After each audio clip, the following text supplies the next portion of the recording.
sitting, the gentleman sitting right there at the far end. That's where she's sitting, and then some of the other ones are closer, and I don't mind taking those back and sitting. That makes a lot of sense.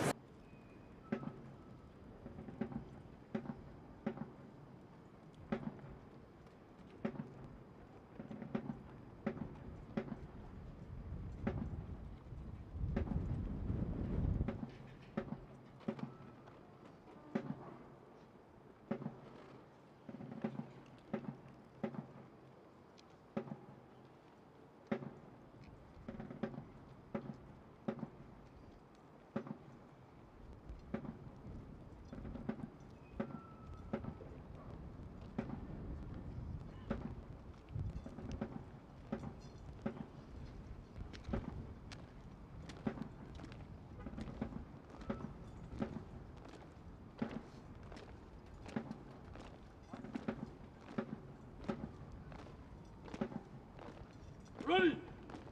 Step!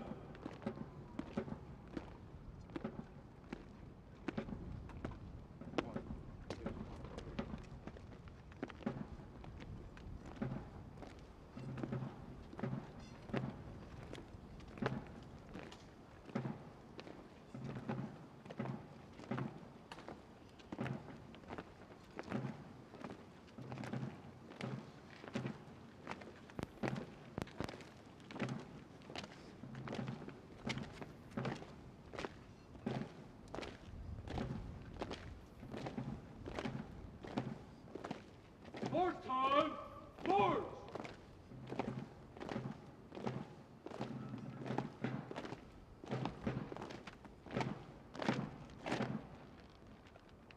Order! Arm! Center! Face!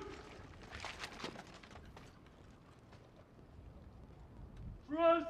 Center! Dress!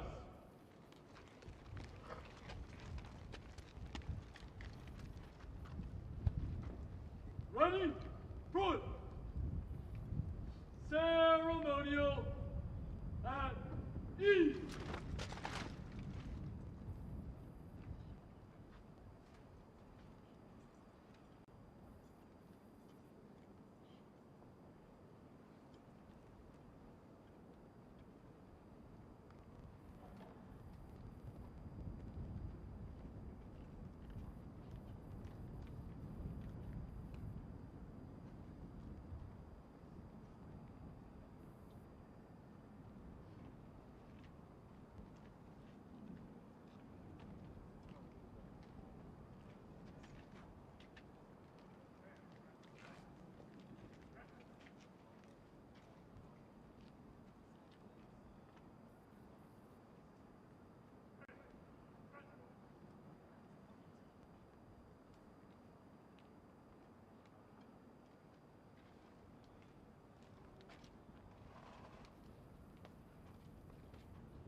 by, guys.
The bond of our common humanity is stronger than the divisiveness of our fears and prejudices.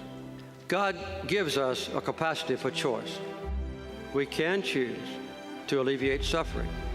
We can choose to work together for peace. We can make these changes, and we must.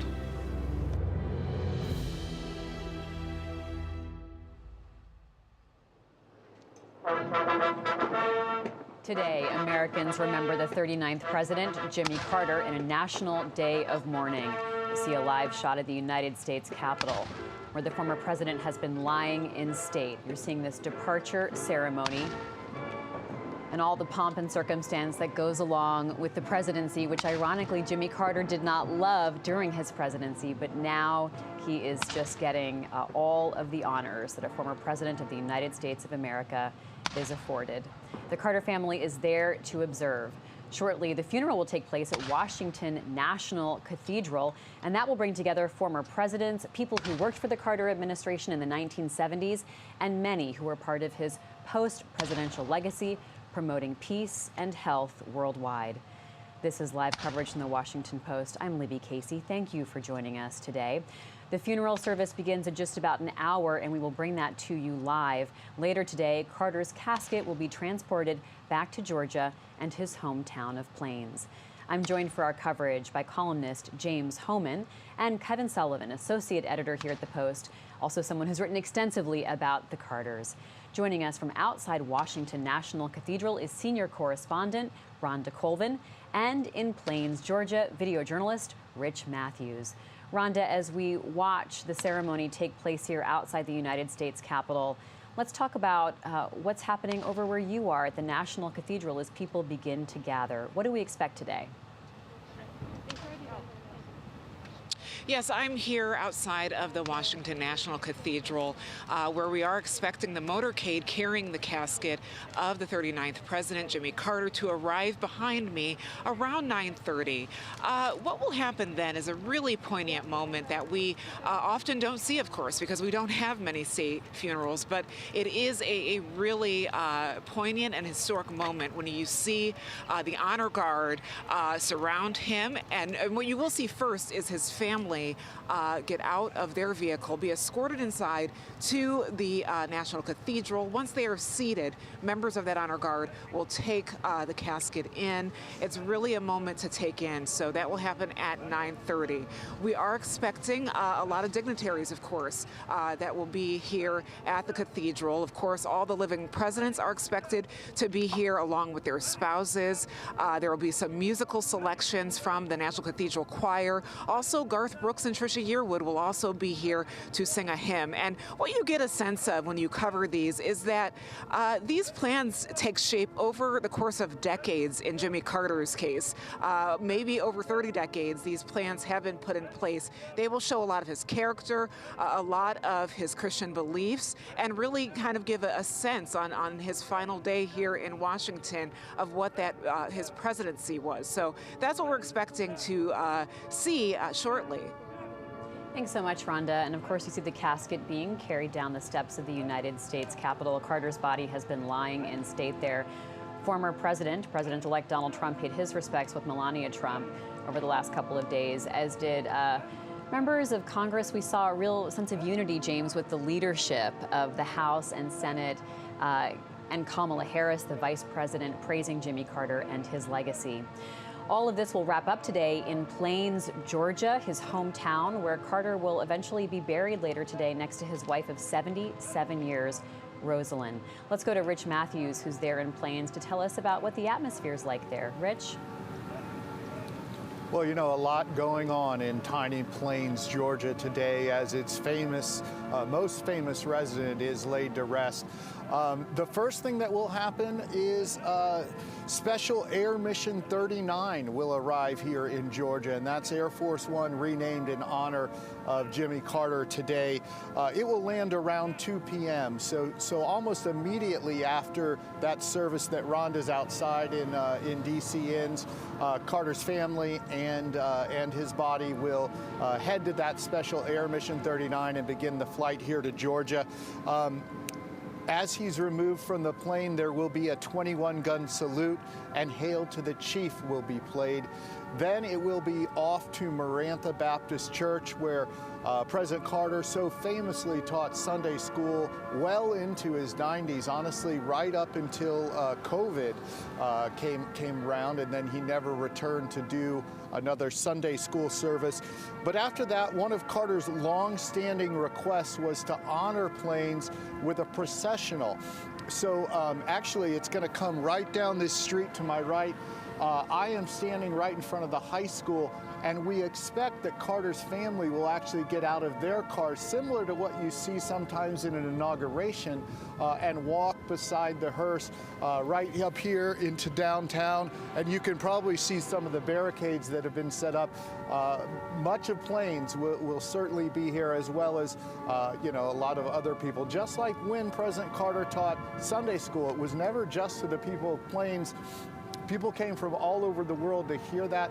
We do expect a large crowd today. Libby? Thank you so much, Rich.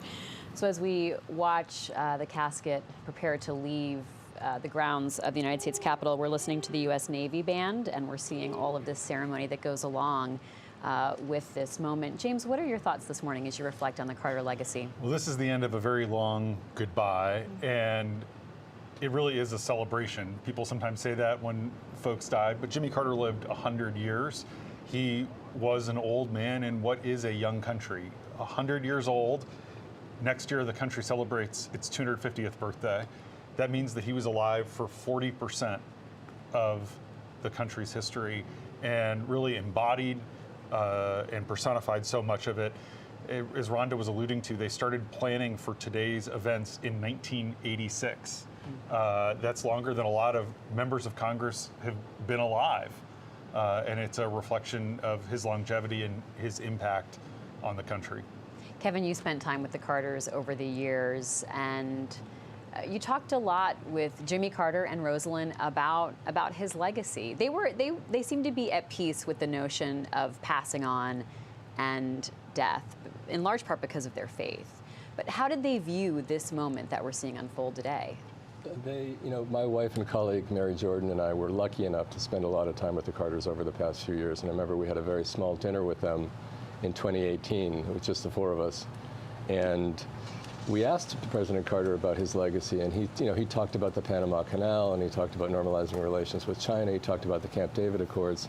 But the thing that he really wanted to talk about, he said, "I'm most proud of keeping the peace and supporting human rights." That's who he was. And he said, I always told the truth. He was very proud of that, too. So the simple decency is the thing that I think is the most striking about him. He's a very complicated character, of course, but that decency, that support for other people was really what he was all about. And the humility with which he lived his life. After the presidency, he returned to the house that he built in 1961. He and Rosalynn went back to this tiny little house. That house was valued at less than the Secret Service cars parked outside. It was incredible, and that was the life they tried to model for the American people when they were in office, and then for all those years after. What does this moment mean to the family? We're seeing so many of them gathered here today, and as James said, this has been a long goodbye. This has been a week, really, of honoring Jimmy Carter and his legacy, and so we saw his remains transported from Georgia to Washington. Now they'll go back to Georgia today. The family was braced for this, but how are they doing? I think the family thinks this is long overdue. I think, the Carter presidency has been much maligned for many, many years, and I think Jimmy Carter is one of the few people who's lived long enough to see history rewrite his legacy a little bit. There have been a couple of great biographies of him that have come out in the past couple of years that talk about the things that he did as president and the accomplishments that he did have establishing the Department of Education and Energy and FEMA, which we hear so much about. And the other things that he did, the forward way he looked at climate change and race relations and justice and equality for women.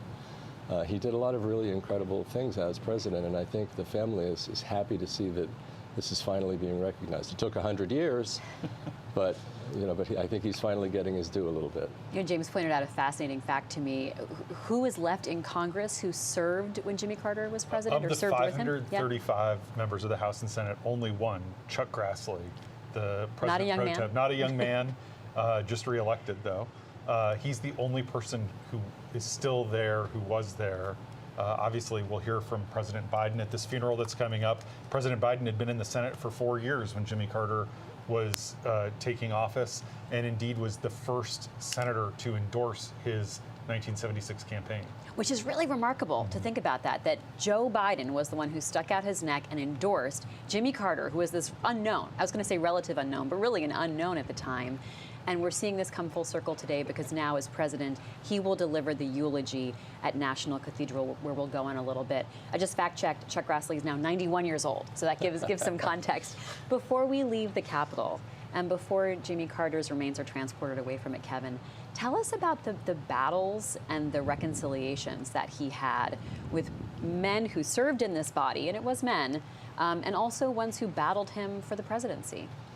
Jimmy Carter was a fierce competitor for all of the things that he stood for about, peace and love. He could dish it out. He was a tough guy, but he also had this thing in him that I think came from his Christian faith, that he also wanted to reconcile with people. So during the campaign against Jerry Ford in 1976, he called Ford incompetent and all kinds of other, even worse things, which sort of gentle by today's standards, but at the time were pretty rough. But then he and Ford almost immediately kind of made peace with each other, and that was because Carter extended the olive branch, and he's the one who brought him into the White House to help him with, consulting on the Panama Canal, for example, and other things. And these two became such good friends that they made a pact that whoever outlived the other one would give the eulogy at the funeral, which Carter then did. And he and Rosalynn were there for the memorial, and Carter said, the four of us learned to love each other, the Fords and the Carters. So it was remarkable. He did the same thing with Ted Kennedy, who was his toughest competitor. When he found out that Kennedy was going to challenge him in 1980, he said, "I'll whip his ass." So in Carter, that wasn't the way Carter talked, so it was unusual. Well, I just want to put a fine point on that because, and we can sort of imagine in this day and age because we live through such a dramatic presidential fight here in 2014, but Ted Kennedy challenged the sitting president, who was a member of his own party. Right, and this didn't go down well with the sitting president. But over time, they did reconcile. I talked to Ted Kennedy's son, Patrick, who was talking about how both of these guys were tough and could hold a grudge, but they both realized that that wasn't going to do anybody any good, and they did reconcile before he died. The Clintons and the Carters really couldn't stand each other for a very long time. There's all kinds of history with those two, but when the Carters celebrated their 75th wedding anniversary in Plains in 2021, they invited the Clintons to come, and the Clintons came. Everyone was wondering, will they? And this was not a huge bash, right? I mean, this wasn't like dignitaries from all over the world. This was tiny. We were. You were there. I was there. It was in the high school auditorium where Jimmy and Rosalynn went to high school. It's family and friends, because we kept waiting for all the famous people to show up, and they didn't, except for the Carters. The Clintons came. And everyone was wondering if they would actually show up, and they did. And it was a moment, we talked to Bill Clinton after and said, "Why did you come?" And he said, it is what it is. He said, we didn't want this to ruin our relations forever. So there was some peace there. And I think there was an unusual thing about Jimmy Carter is that he held both of these things so strongly in himself. He was fierce, but he was also a reconciler. You mentioned that he was able to speak at Ford's funeral. Let's go to Rhonda Colvin, who's outside National Cathedral, where we'll see Jimmy Carter's funeral in just under an hour. Rhonda, we will hear words from Ford today and Vice President Walter Mondale, but delivered by their sons. Tell us about that line of continuity. Yeah, and that also underscores that this is the celebration of the longest living U.S. president, that the plans for today have been going on for years and years, and the speakers who were supposed to be on the program, Carter actually outlived them. So you mentioned Walter Mondale, his vice president. Instead, his son will be reading the words that Mondale had prepared in the event of Carter's death, and then also Gerald Ford's son, his predecessor, Gerald Ford, his son will be reading the words that he wrote for the Carter funeral. So that really shows you, once again, that the plans for these funerals often happen right after a president is elected. They are asked to start thinking about how they want to be memorialized, what plans, personal plans, family plans, what speakers, what hymns they want to include. And I know just from planning for this day as a journalist with the Carter Center, they often adjusted some of the plans. There was a time time where Rosalynn Carter would have certainly had a role today, but of course she precedes him in death. So again, it just shows you how these type of days, yes, there are many plans, but of course they are adjusted over the years. I would like to add, I know you asked some of the guests there in the studio about the things that are standing out to us right now. And one of the things that has stood out to me in the preparations for today is just hearing from people, specifically at the Capitol, who stood in the wind, in the cold over the last 2 days to visit the casket in the rotunda of the Capitol. A lot of them have so many personal feelings about Carter. He seems to be the type of president that everyone, even if they did not grow up or remember his administration, they had a story. And I think I heard Kevin mention that part of his character, Carter's character, was decency. He, of course, ran on that as a politician, but people really felt it. So he does appear to be this president that people remember and have very familiar ties with, and that's been really interesting to hear. James, what does this trip, this journey through Washington mean for a former president? Well, it's striking because Jimmy Carter ran as an outsider. He ran and defeated the establishment of the Democratic Party, not just once in 1976, but also in 1980, defeating the Kennedys. He had a complicated relationship with the nation's capital, never fully accepted. You have to remember back in the 70s, Democrats actually had supermajorities in the House and Senate, but they were two very different Democratic parties. You had the post-Watergate kind of the liberal part of the party, and then you had a lot of Southern Democrats, a tradition that Carter came from, and he struggled to have good relationships with the whole gamut of Democrats, made some decisions early that caused some bad blood, ultimately was able to reconcile with a lot of these folks. So there is some irony that this is his final trip to Washington and he's getting such a warm send-off from the Capitol. If you're outside of Washington and watching this, it is bitterly cold in the nation's capital today. We're not quite used to these temperatures, Kevin. We did see people out a couple of days ago as Carter's remains were transported to the Capitol, and then as Rhonda was talking about, as he was lying in state, many people came to pay their respects.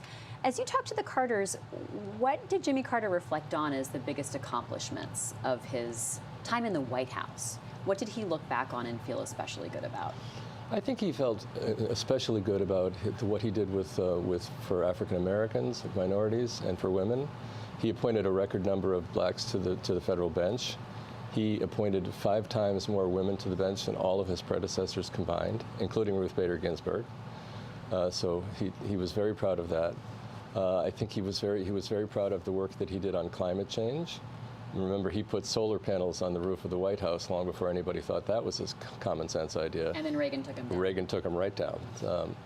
And he doubled the size of our national parks. I think he was at home. He was very proud of those things. I think and again, I think later on you saw in his post-presidency the work that he did with Habitat for Humanity and all that, which just sort of extensions of the things that he did when he was in the White House. Well, President Jimmy Carter turned 100 in October, just 3 months ago, and hitting that milestone made him the only centenarian. We have plenty of octogenarians in politics in Washington. Centenarian former American president, and no other president has lived that long. Journalist Rich Matthews was at a birthday celebration for Carter just a few months ago. Rich, tell us about it.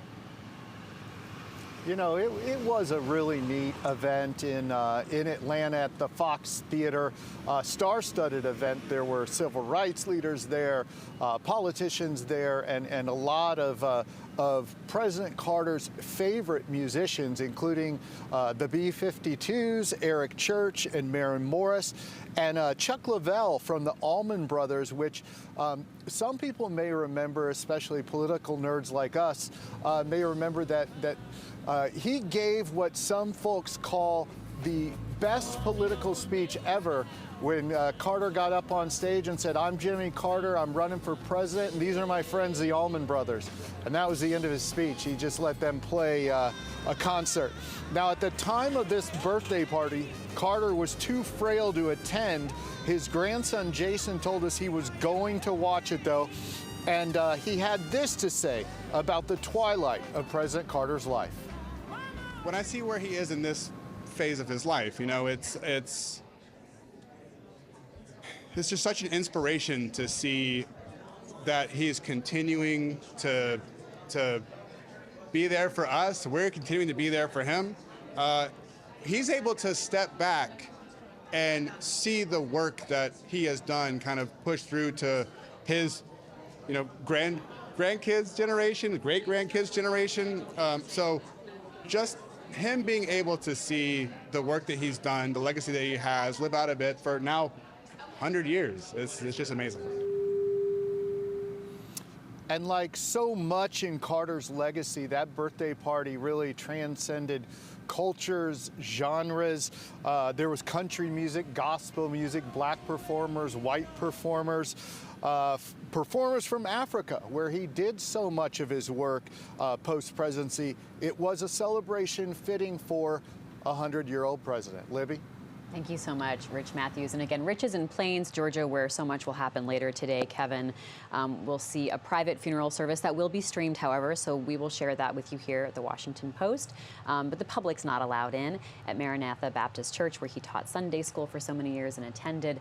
And then we'll see the burial on the family property in Plains. Kevin, you've been to the gravesite, and it's right next to where Rosalynn is, and you've visited that site. We did, with the Carters. After that dinner that I mentioned in 2018, we walked half a mile from the house where we did that dinner back to their property. And there's a little shortcut you can take that cuts across the lawn. And Rosalynn was sort of narrating what we were seeing, and she said, you know, see that there's a beautiful pond there that the Carters dug themselves, and where the President Carter would still practice his fly fishing. And a beautiful willow tree next to it, and this gently sloping lawn going up to some azalea bushes. And she said, we're going to be buried right there. I was like, oh, that's interesting. And we walked over and looked at it, and she said, well, when I was here when they were actually digging the holes for the vaults, and you could feel Jimmy tense up a little bit. He said, and this beautiful bluebird landed as I was talking to him, and I just thought this would be such a beautiful place for us to be. And he grabbed her by the hand and he said, come on, kid, I'm taking you along, let's go. It was very funny. But it's a great thing, because, you know, the Carters knew that by being buried in Plains, their legacy would be that it would continue helping the town economically, because it's a poor place. It's basically a shrine to the Carters and not much else. So I think they knew that this would continue to attract tourists and people who were coming for tours, and I think they were very happy about that. Their relationship was so essential and core to who Jimmy Carter was and the legacy that he created. It really is remarkable, especially for the time. You know, you mentioned 77 years. You know, they were each other's first loves, and they met as children. Married when she was still a teenager. Exactly. And you know, they had this partnership. Rosalynn, who obviously has passed away, the last time we really saw Jimmy Carter publicly was at his wife's funeral. Can I just point out, James, we're going by things that are set up already. So that's they're right outside of the White House. For the inauguration. That is literally that's the inauguration viewing stand. And I just wanted to point that out for our viewers, that what you're seeing is what will be used during Donald Trump's inauguration in just a little over 10 days' time. 11 days. Just a fascinating juxtaposition of these two men and this moment in history and this moment in time. But please continue. Yeah, no, that was, as First Lady, Rosalynn made mental health a real priority and focused something else that I think is a very important part of their legacy, destigmatizing that decades before that became a more mainstream issue. They were absolutely delightful together. They were sort of hysterical. They were like teenagers. You know, they would finish each other's sentences, and he'd be talking about the peanut business, and she said, well, I knew a lot more about the peanut business than he ever did. You know, and they were talking about when they lost the election to Reagan. She said, I was a lot angrier than he was. You know, they were lovely. They held hands all the time on the walk. They were constantly like hooking each other's pinkies and walking along as they narrated the tour of their town. And they were like they were a totally delightful couple on top of everything else. Jimmy Carter reflected, so in his post-presidency era, he wrote books, as did Rosalynn, and that was how they made their money, Kevin. They chose not to be on big boards and do big corporate things, which is what a lot of sort of former leaders can do to kind of quote unquote cash in or get involved in other things, keep yourself busy. They wrote books. And in that process, though, the Carters really reflected a lot on their history and their marriage and their faith. And Jimmy Carter has talked about and written about how he was not a sort of a quote-unquote good husband or a listening husband in the early days, right? When he's this brash young guy who's this naval officer and she's this really young woman. And he was like the man of the house. But over time, their relationship evolved and became an equal partnership. Right. And in the beginning, they were married in 1946, and it was very much a father knows best sort of arrangement for a long time. He talks about how it never even occurred to me to ask permission for things. When he ran for state senate, she didn't tell her. He was getting changed one day, putting on a suit, and she said, "Jimmy, who died? Are you going to a funeral?" And he said, no, I'm running for state senate. And like, oh my God, she had no idea. But it did evolve over time, and he became, when he was running for governor, he said there was a moment of clarity when he was on the phone and he walked by her and he said to her, "Pack my bag, I'm going to be campaigning this week." And she said, "Do it yourself." And he stopped and thought, oh, this is different. I wasn't expecting that. And he said it was kind of the moment where he realized he had to change. And he did, and their relationship became one of absolute total equality. In the White House, he elevated her. She came to cabinet meetings, and this was not a popular thing among many, even his closest aides. They said it didn't look good for him, but he did it, and so it was. Yeah, that relationship evolved incredibly over the years. And it turns out she had acumen for business and politics and leadership and all sorts of other things. Well, Chip Carter, their son, told us my mom was always a better politician than my dad. He worried about the Panama Canal, and she worried about getting him reelected. Let's check in now with Jeremy Surrey, who's a professor of history at the University of Texas, Austin. I just want to check in, Jeremy. Can you hear us okay? Absolutely. Oh, fantastic. Thank you so much. We're looking at these images still of this motorcade, a presidential motorcade, really, going through the United States Capitol, Washington, D.C., as Jimmy Carter's remains are transported from the U.S. Capitol all the way up to Washington National Cathedral in Northwest D.C. Jeremy, I want to talk to you about how you've written about and described Jimmy Carter as like a man of contradictions. And how he just sort of defied the logic of what a president looked like and even sounded like up till that point. What were those contradictions? Well, this is a man who was running for the most powerful office in the world and held the most powerful office in the world, a man of incredible learning and accomplishment. During his Navy career, he was an engineer, but at the same time, he was incredibly modest. He was a peanut farmer. And he came across to voters in 1976 as a trusted neighbor, as someone who they could believe would tell them the truth. That's what he promised. So you had this mix of power and sophistication with simplicity and even a studied naivete sometimes. That got him into trouble when he ran for re-election, but what made him contradictory but endearing to an American public in the wake of Watergate. I don't want to make our viewers feel old if they were alive during the Carter presidency, but his time in office was like half a century ago, almost half a century ago. How do you reflect on his presidency in the 1970s and compare it to the presidencies of modern day? Well, I'll tell you, the first thing I tell my students, my undergraduates, is that his presidency shows us what a different world the 1970s were. In some ways, the past is a foreign country, and we see that with Jimmy Carter. This was a time when the President of the United States was expected to be someone who would connect not with people by making them angry, but connect with people in a way that made them feel they could trust him. They wanted someone who was a truth teller. It was, even though we were, of course, in a moment of international and domestic crisis, it was a simpler time in the eyes of many people. And I think what made that period very different was that Americans expected their president after Watergate to be someone who was of utmost moral character.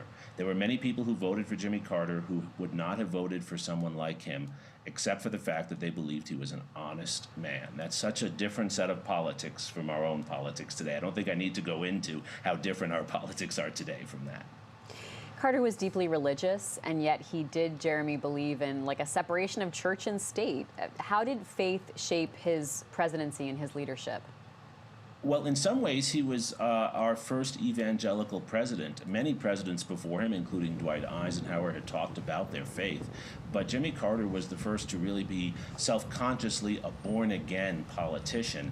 And just as you were talking about how his relationship with his wife changed, his relationship with religion had changed during the course of his career. He had grown up a Southern Baptist, but had fallen out with the institutions of the church in many ways because of its position on segregation, because it was not as forthcoming on civil rights as he thought. He was born again and believed that the church could inspire a social gospel, citizens to be engaged in improving the lives of their fellow neighbors and building a beloved community in the country. He spoke that way in language that resonated with the language of the civil rights movement and the language of Martin Luther King. But at the same time, as you said so well, Anna, he was insistent that his religiosity should make him a more believable, morally inspiring figure, and it did inspire him on human rights issues, for example.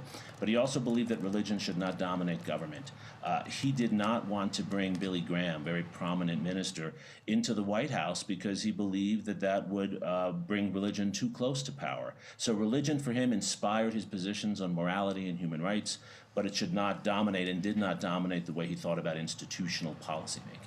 Jeremy Suri, professor of history at UT Austin, thank you so much for joining us this morning. My really pleasure. Appreciate it. Yeah, Kevin, I find that fascinating that this deeply religious couple didn't bring religion into the White House because they were so aware of their belief that church and state should be separate. And Jimmy Carter has said that, like, when he took the oath on the Bible to be the president, that he was swearing an allegiance to God to do the good of the American people, do the will of the American people, which can contradict, right? If you have to oversee laws or do things that don't stick with your own moral code, but are what you've sworn to God to do. Right, which is remarkable because it was such a fundamental part of who he was that he could make that separation, which was, you know, we went to church with him a couple of times in Maranatha. We saw him preach, and it's so much a part of who he is. So it's just part of his very being. You know, he would stand up in front of people in that sport jacket that didn't really fit very well,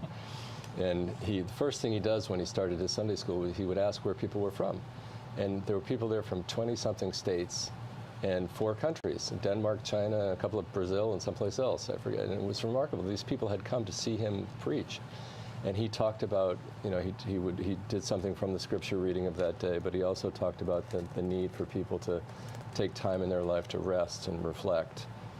So the idea that he could be that person on Sunday and then on Monday morning, you know, be a president who respected the separation of church and state was truly remarkable.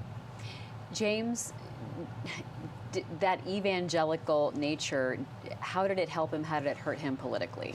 Well, it helped a lot in 1976, and the professor was talking about what a different world it was. Jimmy Carter won Massachusetts and Mississippi. You know, a combination. You know, that's not going to happen again for a while. They're like twins. Yeah. he did better. He actually got a higher percentage of the vote in Massachusetts than Mississippi, which you would joke about whenever he was in Boston. And the evangelism, it did appeal. You know, he actually got about 1/3 of self-identified conservatives when he ran in 1976. Some of it was the post-Watergate attitude. He was perceived as a religious, a believer. He got in trouble during that first campaign for giving an interview to Playboy magazine, which today seems quaint, in which he said that he had at times had lust in his heart. And, you know, talk about how much our politics have changed. Now, I want to point out, he says that was taken out of context because he was quoting scripture at the time. But that was who he is. I think it helped him appeal to voters who ultimately would not support him again in 1980. Kevin, we're about to head to National Cathedral. Keep you here for a few more moments as we talk about the Carter legacy. Let's go to Rhonda Colvin, who's right outside Washington National Cathedral awaiting this motorcade. Rhonda, take us through, in case folks are just joining us, what we're going to see this morning starting around 10 o'clock. Yeah, well, at 9:30, you will start to see the motorcade. First, you will see the family be escorted out behind me into the cathedral. And once they are seated, then members of a special honor guard who are right now getting in position, who are standing in position rather, they will then open up the hearse and remove the casket, escorting that in. I've covered state funerals before. It is really a poignant moment, and we're right now seeing police, Secret Service, other security get in motion and on Wisconsin Avenue, which is the street facing the cathedral. This is really a poignant moment to watch, and one that we should just let breathe and people take in, because we don't see it often, and it is a reminder that there are norms, there are traditions when it comes to memorializing U.S. presidents, and we're about to see that today. Thank you so much, Rhonda. We're watching this motorcade come through D.C., which experienced snowfall earlier this week. Really touching images to see the casket being carried, drawn by horses through Washington as it headed to the Capitol earlier this week. It was like something, Kevin, out of a different era, which, of course, the Jimmy Carter presidency is in some ways. What does it mean to have all of these dignitaries gathered together here at the cathedral shortly to remember him and have the eulogy by the current president of the United States? I think it's just, it says who we are as a nation, that people can come together across these divides and still be there for someone like Jimmy Carter, no matter what you felt about him. And Carter himself told us that he was quite disillusioned with the way the state of politics these days, and he said he still had. He was sorry about, he talked about Citizens United and the impact of money, and how he was afraid that we were turning into an oligarchy, and this was 6 years ago. But he said he had incredible faith in the American people. He said, I know that someday we'll return to what's right and what's wrong, what's decent and what's indecent, what's truthful and what is lies. And then he said, but I doubt it happens in my lifetime. Our colleague J.M. Rieger is a senior video journalist and is here to talk about the post-presidency legacy of Jimmy Carter. Let's talk about Carter's work to try to make the world a better place after he left the White House, J.M.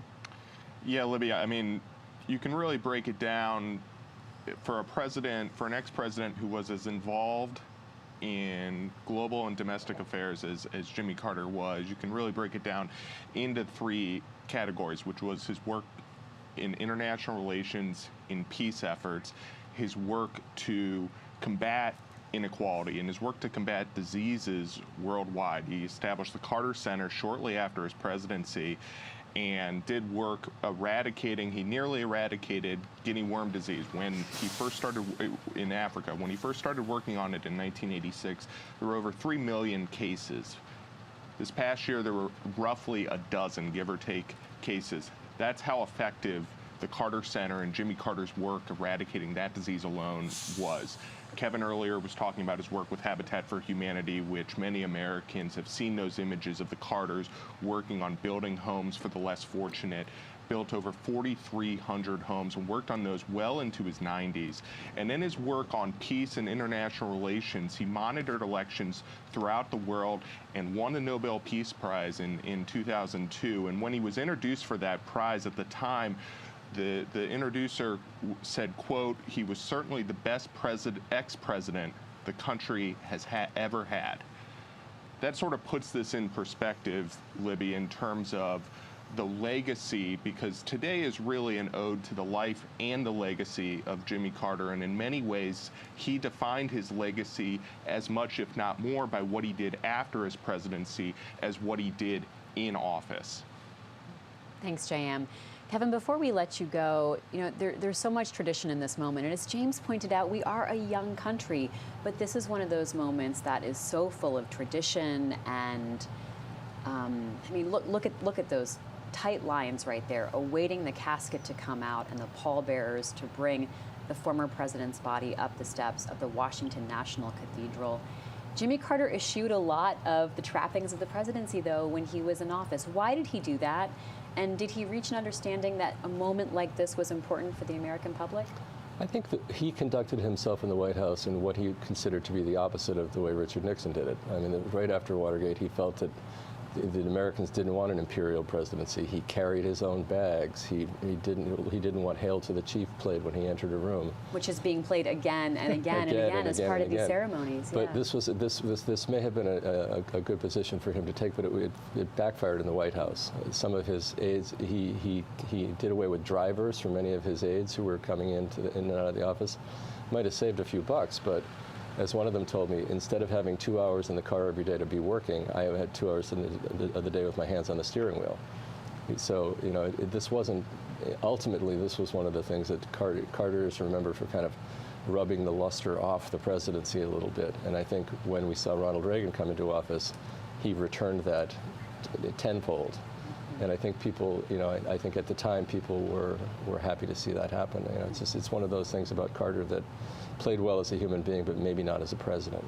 Well, I encourage our viewers to read Kevin's shared obituary byline in the Washington Post about Jimmy Carter, and also your wonderful writing with colleague and wife Mary Jordan about the Carters and their incredible love story and their legacy. Thank you so much, Kevin, for being with us today. Let's go to Rhonda, who's outside National Cathedral, where all of this is unfolding. Rhonda, tell us about it. Yeah, what we're seeing right now is the arrival of members of the Carter family. I think throughout the week, a lot of Americans learn that this is a big family and they're also tight-knit. We will expect at least 2 of them, grandchildren, who are expected to speak today during the service. We also saw that with Rosalynn Carter's funeral as well. So this is certainly a family affair. It reminds you that as the world is mourning the loss of Jimmy Carter, remembering his impact internationally as well as domestically, it's still a loss for a family. So right now what we're seeing is that family be escorted down the aisle of the National Cathedral shortly, where they will take their seats. There is a seating chart inside where members of the family will be sitting together, dignitaries, members of the administration, the Carter administration. Of course, a lot of people often talk about during these times when we see the living presidents sit together with their spouses, they also sit in order of their terms.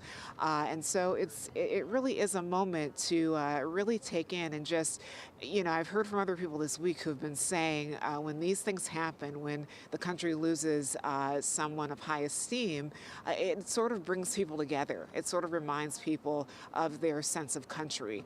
And I think everybody's experiencing that right now here today. Rhonda, you've been thinking a lot about the Carter legacy and all that he's done. Tell us about his origin story and who influenced him, who helped Jimmy Carter become the person who is really known globally now for his efforts on peace and everything else that he's worked towards. Yeah, you know, if you read up on the biographies of Jimmy Carter, of course, his own written works, he wrote over 30 books, you really get a sense that there were a lot of things that influenced the 39th president. Of course, we've talked about how he is from this small rural part of Georgia, Plains, Georgia. His sense of home was always felt, even when he came to D.C. But the people who influenced him that, you know, you would hear from him and other biographers is his mother. She really had an impact on his worldview. She was a woman who worked in healthcare in rural Georgia. She helped shape his views on race. She, at a time of the Jim Crow South and segregation being the rule of the day, she extended healthcare to black women in particular. That shaped his thoughts on race and equality that we saw him employ during his administration. His father had a pretty strict work ethic. So as a farmer, Jimmy Carter learned early how to, you know, work in the earth and agriculture and have really a dogged sense of work ethic. So that's where he likely got that from, was his father. He also had a family member who would send back postcards from different places in the world, and that sort of influenced Jimmy Carter to think about joining the Navy, which we know he was a part of the Navy. He was an engineer in the Navy. I believe he was in the 10th percentile of his class. He was very intelligent, worked with submarines, and that was likely spurred because he had an uncle who would send postcards to him showing him other parts of the world outside of Georgia. So the Jimmy Carter story and life life is just full of a lot of rich moments where you see that he was influenced by a lot, and that led him to decisions that he made in policy and his sense of the world. Rhonda, what will you sort of most be listening for this morning? Is it what the family says? Is it the eulogy from President Joe Biden? You know, I think the eulogy from Biden will be really important to watch and an incredible moment. Also, we will hear from Andrew Young, who was the first black ambassador to the UN under Carter. And that kind of shows you another element of the Carter administration, that he really diversified not only the federal bench, as I believe one of the guests spoke on, but also what a cabinet looks like. He put the first black woman in a cabinet position. So having Andrew Young, someone who was involved in the civil rights movement and had his own story, having him be here today and speak as well, that's going to be a poignant moment too. But the Biden eulogy, I think that's really incredible to see and witness, given that they did have a friendship and a mentorship as well. What are you going to be listening for at the memorial today, this funeral that we're going to be seeing happening at about 10 o'clock? I think what people remember is sort of the last thing you do, and I am going to be interested in how much emphasis there is on the post-presidency versus the presidency. What we were just hearing from Kevin Sullivan about the way Carter wants to be remembered and saying, you know, warning of the directions the country's taken. I expect that there will be some appeal to what our politics were, and an appeal that we can once again move toward our higher angels. But how explicit, this is one of Joe Biden's last real public appearances as president. He's in the sunset of his own career. He obviously had this long history with Carter that we've talked about. How personal does he get in that eulogy?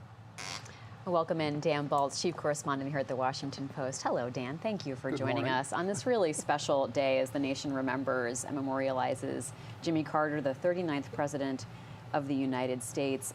I'll just start with this moment and what it means to you as a journalist to see Jimmy Carter reach 100 and now be remembered and reflected upon.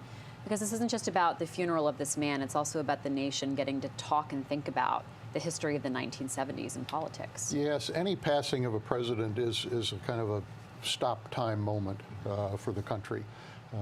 Whatever is swirling around us, we kind of set it aside at least for a number of hours, and that's certainly what we're going to see and hear today. And I think it gives everybody a chance not only to reflect on the life and service of Jimmy Carter and what he did for the country, both as president and as a former president, but kind of where we are as a country. And I think what James was just saying is important, this question of how explicit or implicit will we be hearing the connection between Jimmy Carter and his era and what Jimmy Carter sought to represent and project as a president and a former president, and where we are today.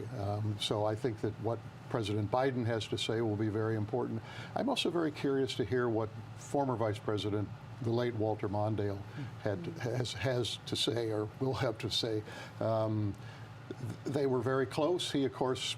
And just to be clear, his son is going to read his words, right? Yes. As is Ford's son going to read his words, long prepared in advance. And Mondale sought the presidency in 1984, lost to Reagan, as did Jimmy Carter. But they were very, very close. They were different types of people, different types of politicians, so I'll be very interested to hear that. But again, I think it's a moment of reflection for the country as a whole. Our colleagues who are in Washington National Cathedral are giving us a sense of who's gathered there. They're sharing with us that Justin Trudeau is there, so it's not just Americans. To be clear, he is still Canadian, who are there. The future vice president is there. J.D. Vance is there. Also, leaders in the House, Minority Leader Hakeem Jeffries and Speaker Johnson arrived together. The Supreme Court justices are there, and we do expect to see Donald Trump attend. This is a moment for former presidents to gather, and you can imagine, when I've watched, I remember when we covered George H.W. Bush's funeral in this very place, watching that row of former presidents and their spouses. And this has got to be a reckoning moment for all of them as they think about their legacies, because this is their future. I mean, right? This is their future, and it is a moment for the country to also take stock, as you were saying, Dan. Well, there's a moment when every president is met by, I guess it's whoever does the funeral planning. Yeah. There's a meeting in the Oval Office. Sir, it is now time to talk about your funeral.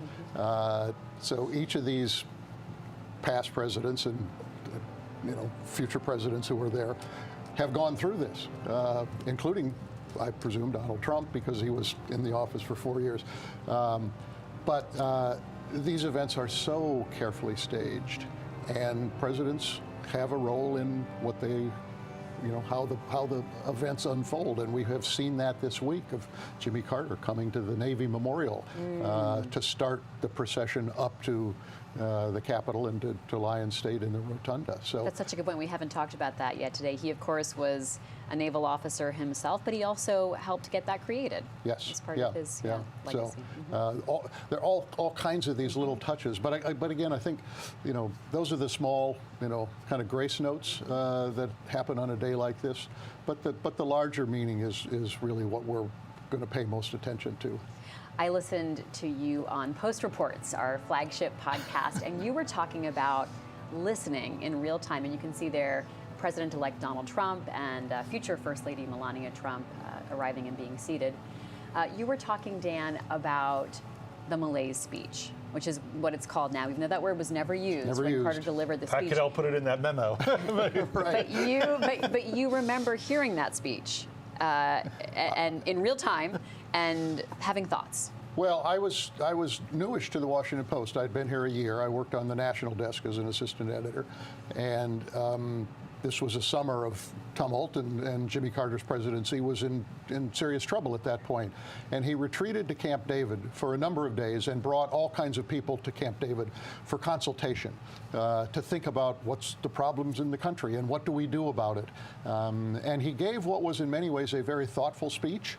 Can I just pause you one moment, because we're seeing kind of an extraordinary moment that shouldn't be extraordinary, but it's former Vice President Mike Pence shaking the hand of Donald Trump, who of course he served with, and there's been so much friction publicly just because Donald Trump didn't stop the insurrection where people were threatening to hang Mike Pence.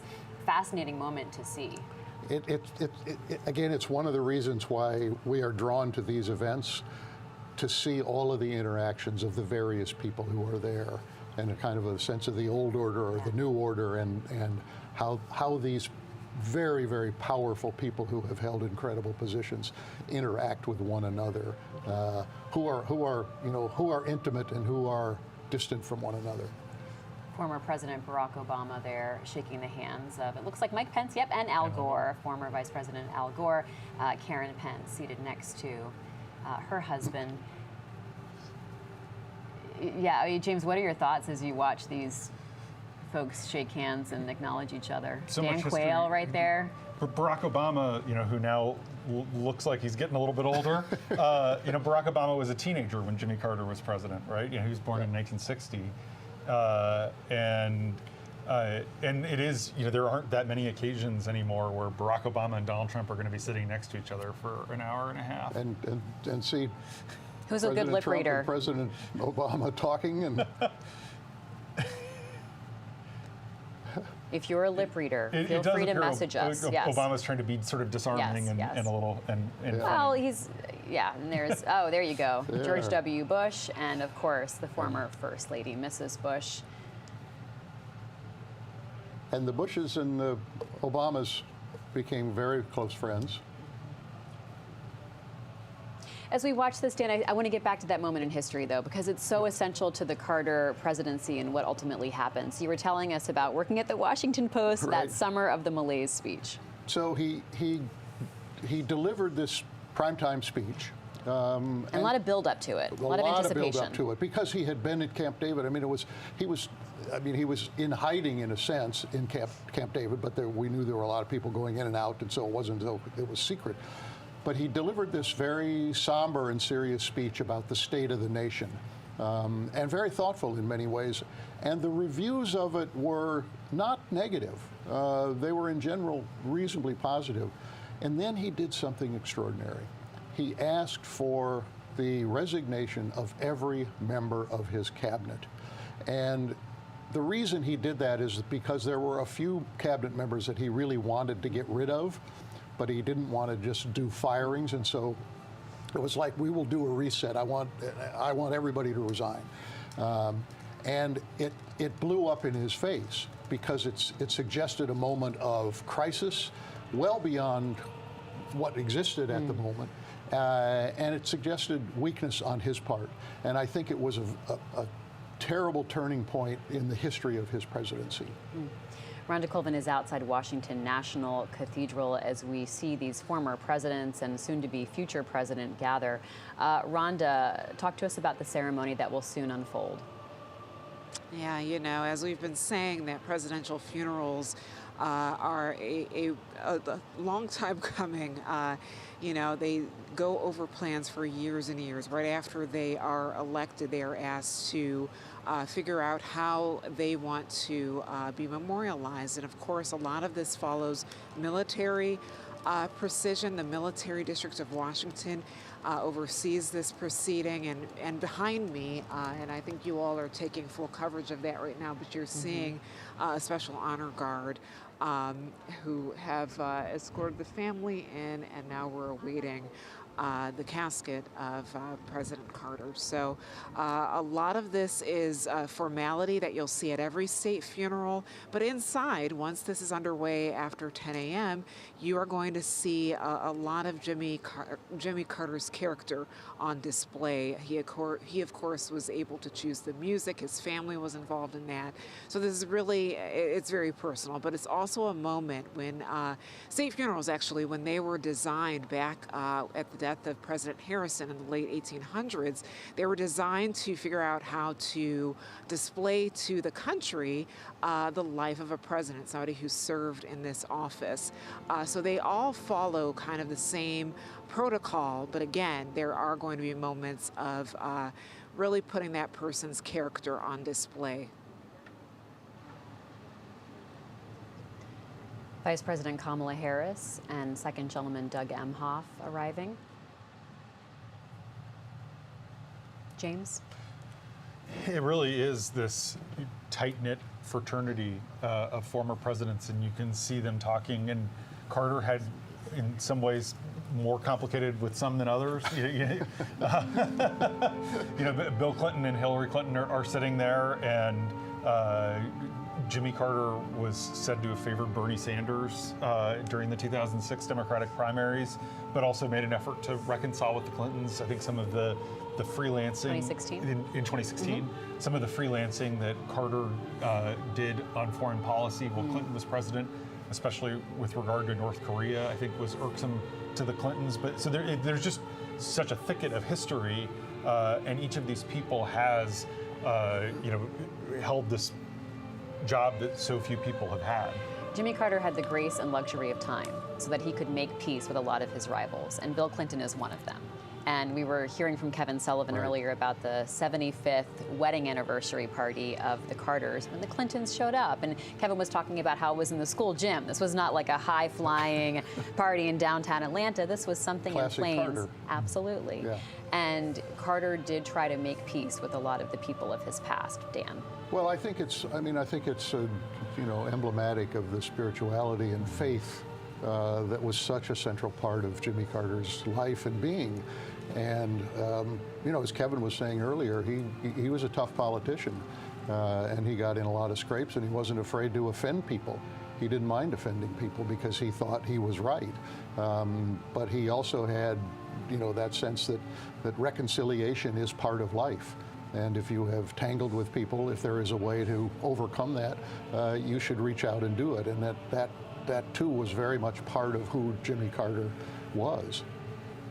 Rhonda, earlier this week we heard the former president remembered in the United States Capitol building. Tell us about what leaders of Congress and the vice president had to say about him. Well, you know, this is one of those unique moments where we see the leaders on the Hill who are often involved in very partisan arguments. They come together over things like this. You sort of saw a pause.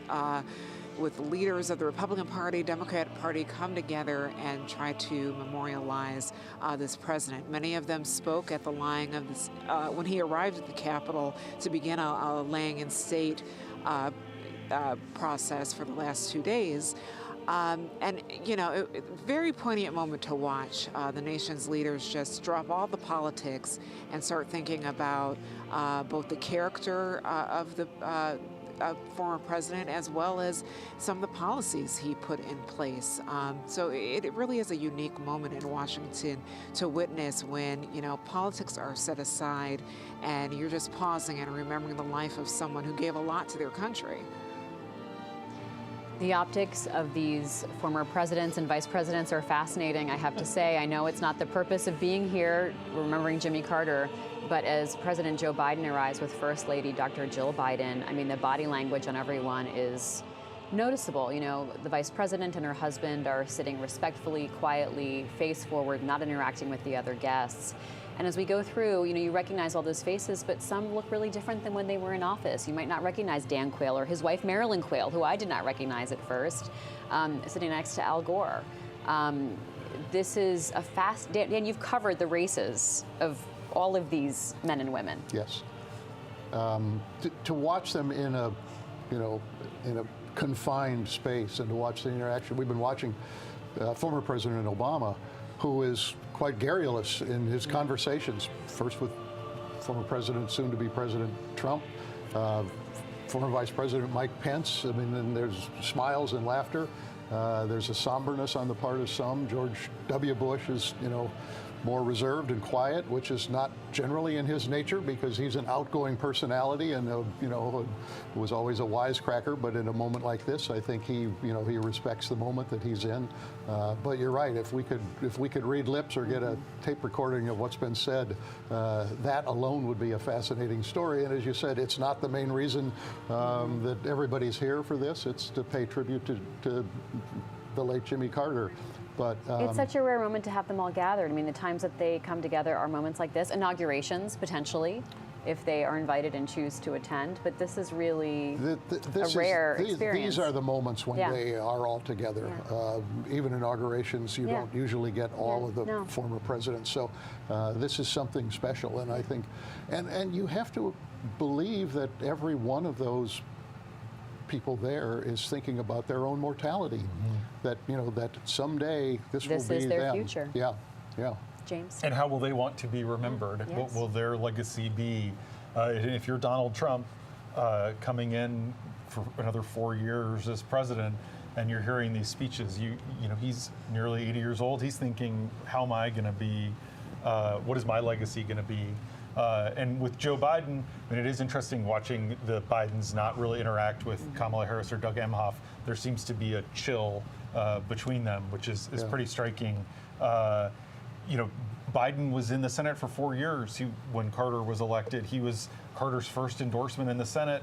Had a sometimes you know, complex relationship with him in the White House, and so he is thinking about all that history of more than half a century in public life as he you know, bids farewell to someone, as he prepares to bid farewell to the country on his own terms in 10 days' time. I want to point out that we're seeing the Carter family enter there. So those individuals who the president and First Lady were interacting with are Carter family members who've gone through this really extensive and I'm sure sort of emotionally intense week, as well as physically grueling week of all of these important milestones in the national period of mourning for Jimmy Carter. We'll bring this funeral ceremony to you live and uninterrupted at National Cathedral, and our team will be back afterwards as we watch the former president's remains transported out of National Cathedral and then eventually make their way back to Georgia. And we will be able to bring you coverage later of the private family ceremony in Georgia, and then later today, former President Jimmy Carter will be buried on his property in Plains next to his wife of 77 years, Rosalynn Carter, who died really just about a year before he did. And so that they chose to be buried on their property. They planned the destination. They planned every moment of this ceremony. I wonder also, Dan, if these former presidents think about their post-presidential legacy and work, because Jimmy Carter is known all over the world for his work after the presidency, and he was blessed with a very long one and time to do a lot, but I wonder how much they're thinking about what they can accomplish. I think they are, particularly the younger ones. I mean, you know, former President Obama left the White House at a relatively young age and has a lot of years ahead of him, and he's doing a variety of things, some that former presidents have not done. You know, George W. Bush has created the Bush Center, continued to do work in Africa as part of his legacy. President Biden, because he's leaving at a very old age, will have less time as a post-president. His legacy will mostly be written from the 50-plus years that he's been in Washington as a senator and as a vice president and as a president. But all of them do get to think about that. And Jimmy Carter created a kind of a model of what can be done. And not just one thing. He had a variety of things that he did, from the building of houses to peace overseas to various other things. JM, when Jimmy Carter left the White House, he was still a young man. His wife was young, I mean, relatively speaking, 50s. And today in the 50s, that's right, in their 50s. I'll call that young. Yeah. It's getting closer every day, James. Seems very young to me. Yeah. But it all makes so much sense in retrospect, JM, but at the time, of course, they didn't know what they do with their post-presidency. Tell us about how they found a purpose and what they did. Yeah, I mean, in many ways, and I'm sure we're going to hear some of this in the funeral that's about to begin here, which is an ode to his legacy, and specifically once he left the presidency, as you mentioned, Libby, the work that he did on peace, on monitoring elections, involvement in foreign policy, the work that he did to combat diseases worldwide, and the work that he did to combat poverty and inequality are just like such central tenets of Carter and kind of the decency that has come to define him and come to define him post-presidency.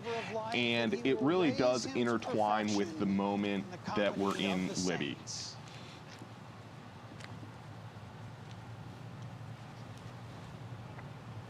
Deliver your servant James, O sovereign Lord Christ, from all evil and set him free from every bond, that he may rest with all your saints in the eternal habitations, where with the Father and the Holy Spirit you live and reign, one God, forever and ever. Let us also pray for all who mourn, that they may cast their care on God and know the consolation of his love. Almighty God, look with pity on the sorrows of your servants for whom we pray. Remember them, Lord, in mercy. Nourish them with patience. Comfort them with a sense of your goodness. Lift up your countenance upon them and give them peace. Through Jesus Christ our Lord. Amen.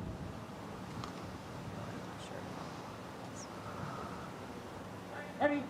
Hey! Ready?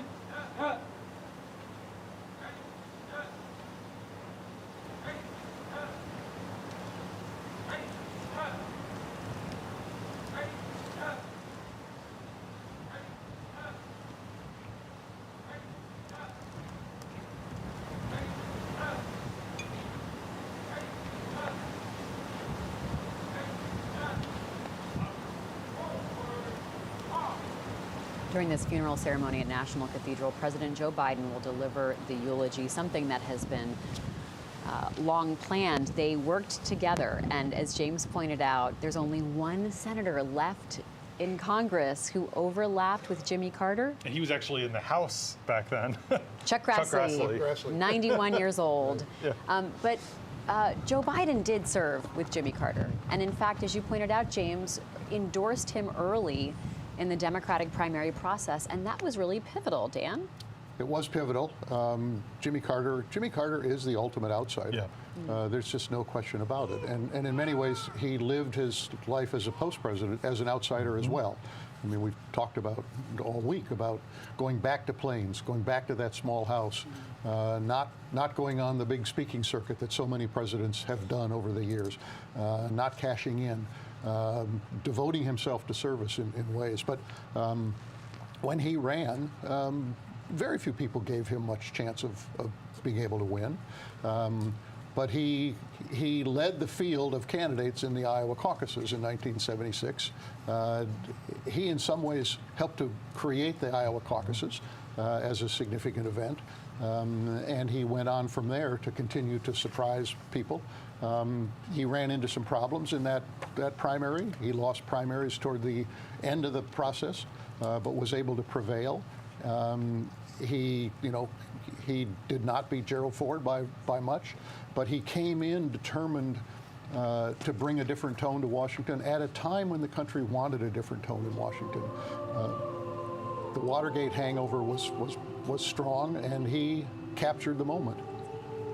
Here's Amy Carter, who many Americans will remember. She was a child when the Carters took the presidency. Her three brothers were older. I just want to mention before we stay quiet that you'll hear shortly tributes written by former President Gerald Ford and also former Vice President Walter Mondale. Those will be read by their sons. So they were crafted long ago, and I'm very eager to hear what they have to say, and it will certainly capture a moment in time. Let's go inside Washington National Cathedral now for this Carter funeral ceremony for the 39th President of the United States.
am the resurrection and the life, saith the Lord.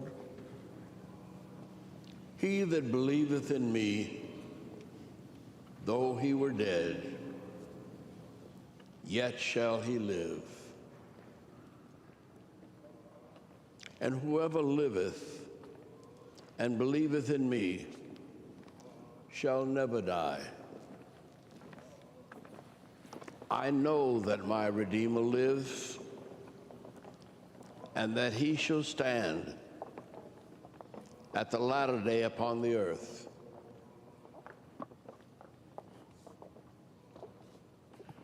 And though this body be destroyed, yet shall I see God, whom I shall see for myself, and mine eyes shall behold,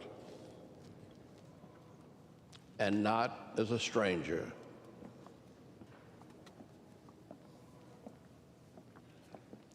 For none of us liveth to himself, and no man dieth to himself. Ready, stop. Ready, stop. Ready, stop. Ready, stop. Ready, stop. Ready, stop. Ready, stop. Ready, stop. Ready, stop. Ready, stop. Ready, stop. Ready, stop. Forward, march.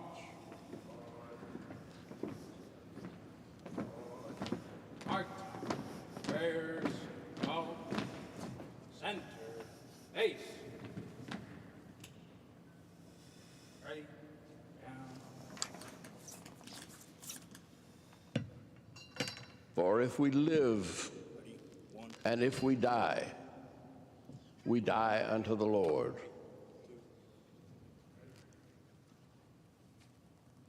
Ready, three. Ready, face.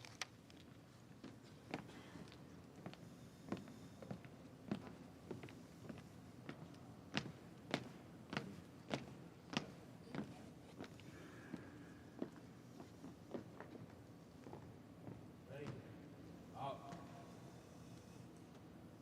Ready, ace. Forward, march.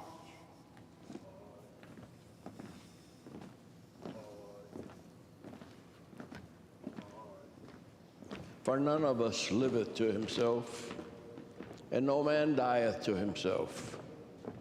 For if we live unto the Lord, and we die unto the Lord.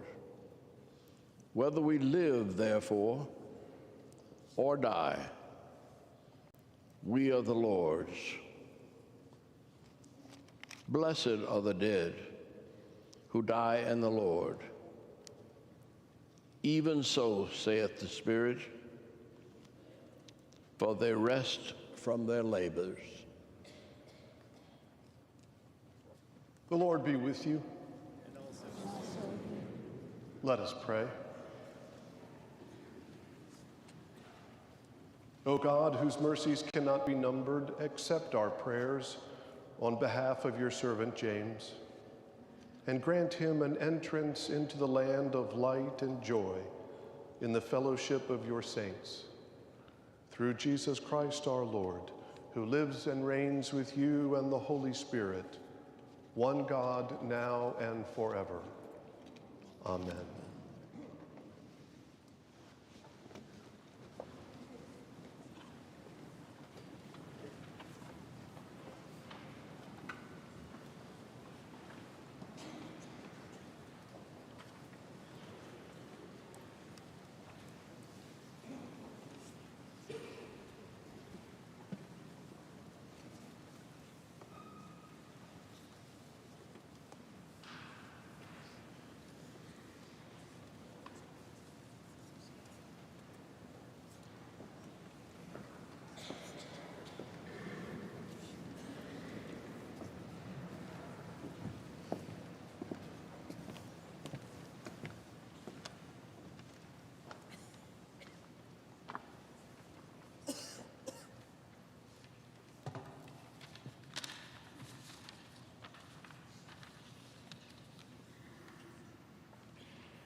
grandfather started teaching Sunday school when he was a midshipman at the Naval Academy.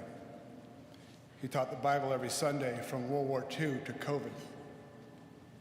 For all my grandfather's travels, he structured his life so that he was home in Plains to teach at Maranatha on Sunday.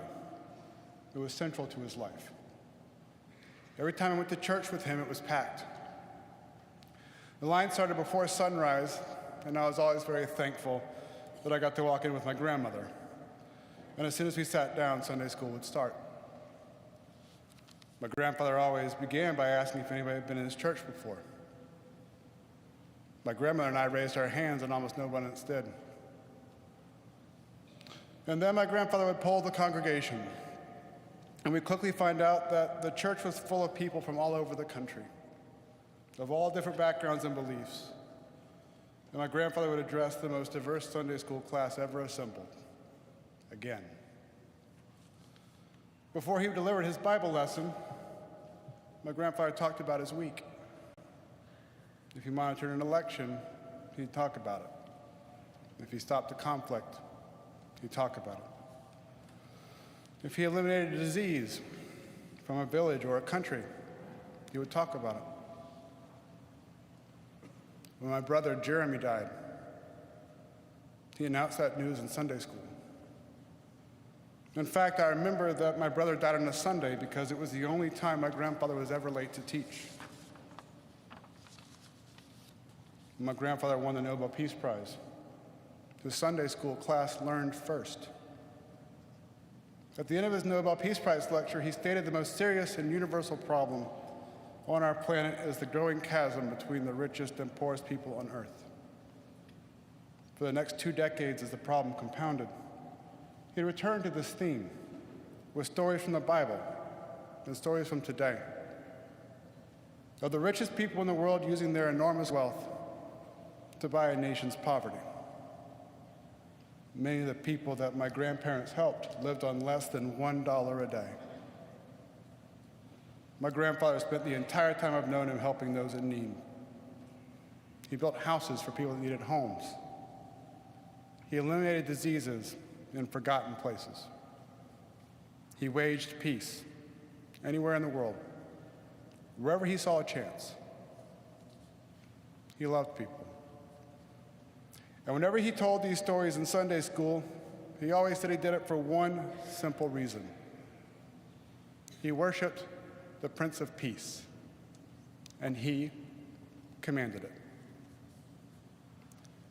The bedrock of my grandfather's faith comes from the Apostle Paul's letter to the Romans, chapter 8, 1 through 18, 38 and 39. Therefore, there is now no condemnation for those who are in Christ Jesus, because through Christ Jesus, the law of the Spirit of life set me free from the law of sin and death.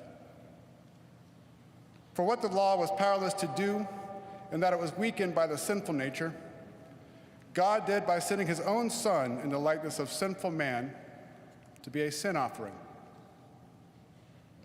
And so he condemned sin and sinful man, in order that the righteous requirements of the law might be fully met in us, who do not live according to the sinful nature, but according to the Spirit.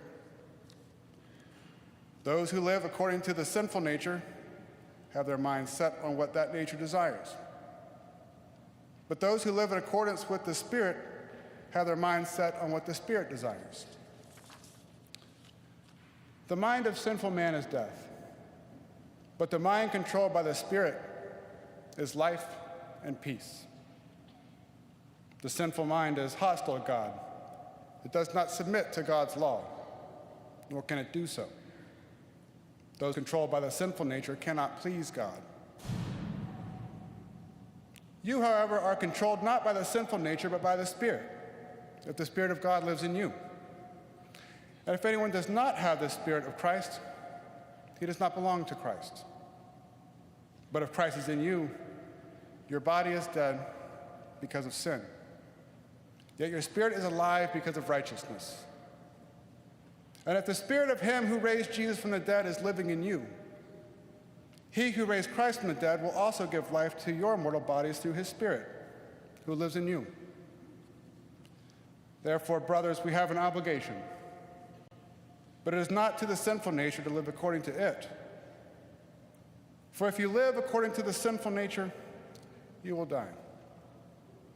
But if by the Spirit you put to death the misdeeds of the body, you will live.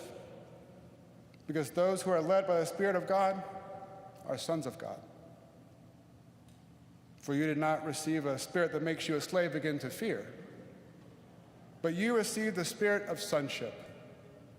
And by him we cry, Abba, Father. The Spirit himself testifies with our spirit that we are God's children. Now, if we are children, then we are heirs, heirs of God and co-heirs with Christ, if indeed we share in his sufferings in order that we may also share in his glory. I consider that our present sufferings are not worth comparing to the glory that will be revealed in us. For I am convinced that neither death nor life, neither angels nor demons, neither the present nor the future, nor any powers, neither height nor depth, nor anything else in all creation will be able to separate us from the love of God that is in Christ Jesus our Lord. The word of the Lord.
Before I start, the Carter children, my wife and I were sitting several rows behind you, and we were praying for you, and I was humbly reminded that it was 18 years ago, almost to the day, that our family sat in that very row and supporting my mom. And it was your dad and his great faith that supported my mom and gave her hope that week. He traveled with us for several days, and we were blessed. So thank you. God did a good thing when he made your dad. Jack, Chip, Jeff, Amy, Mr. President, Madam Vice President, former presidents, first ladies, members of the House of Representatives and the Senate, justices of the Supreme Court, distinguished guests, ladies and gentlemen. In the twilight of my dad's life, Dad and President Carter spoke by phone, and Dad asked President Carter if he would do a eulogy at Dad's funeral. President Carter graciously agreed, and then he also asked if Dad would deliver a eulogy at President Carter's funeral. Now, Dad was thrilled to agree, After that call, as you can imagine, both of them got off the phone and had a pretty good chuckle, considering which one of them would return in person to deliver that second eulogy. As you know, Dad died in 2006, and President Carter's eulogy continues to bring comfort, smile, laughter, joy, pride to our family. And thus, on behalf of my dad, it's an honor to share Dad's eulogy to his old friend. I can just see my dad getting his yellow legal pad out with his pen and writing this for his beloved friend. By fate of a brief season, Jimmy Carter and I were rivals. But for the many wonderful years that followed, friendship bonded us as no two presidents since John Adams and Thomas Jefferson. It is said that President Adams' last words were, "Thomas Jefferson still survives." Now, since Jimmy has a good decade on me, I'm hedging my bets by entrusting my remembrances of Jimmy to my son, Steve. According to a map, it's a long way between Grand Rapids, Michigan, and Plains, Georgia. But distances have a way of vanishing when measured in values rather than miles. And it was because of our shared values that Jimmy and I respected each other as adversaries, even before we cherished one another as dear friends. Now, this is not to say that Jimmy never got under my skin, but has there ever been a group of politicians that didn't do that to one another? During our 1976 contest, Jimmy knew my political vulnerabilities, and he successfully pointed them out. Now, I didn't like it, but little could I know that the outcome of that 1976 election would bring about one of my deepest and most enduring friendships. In the summer of 1981, the two of us found ourselves together again, this time aboard Air Force One, bound for the funeral of the great peacemaker Anwar Sadat.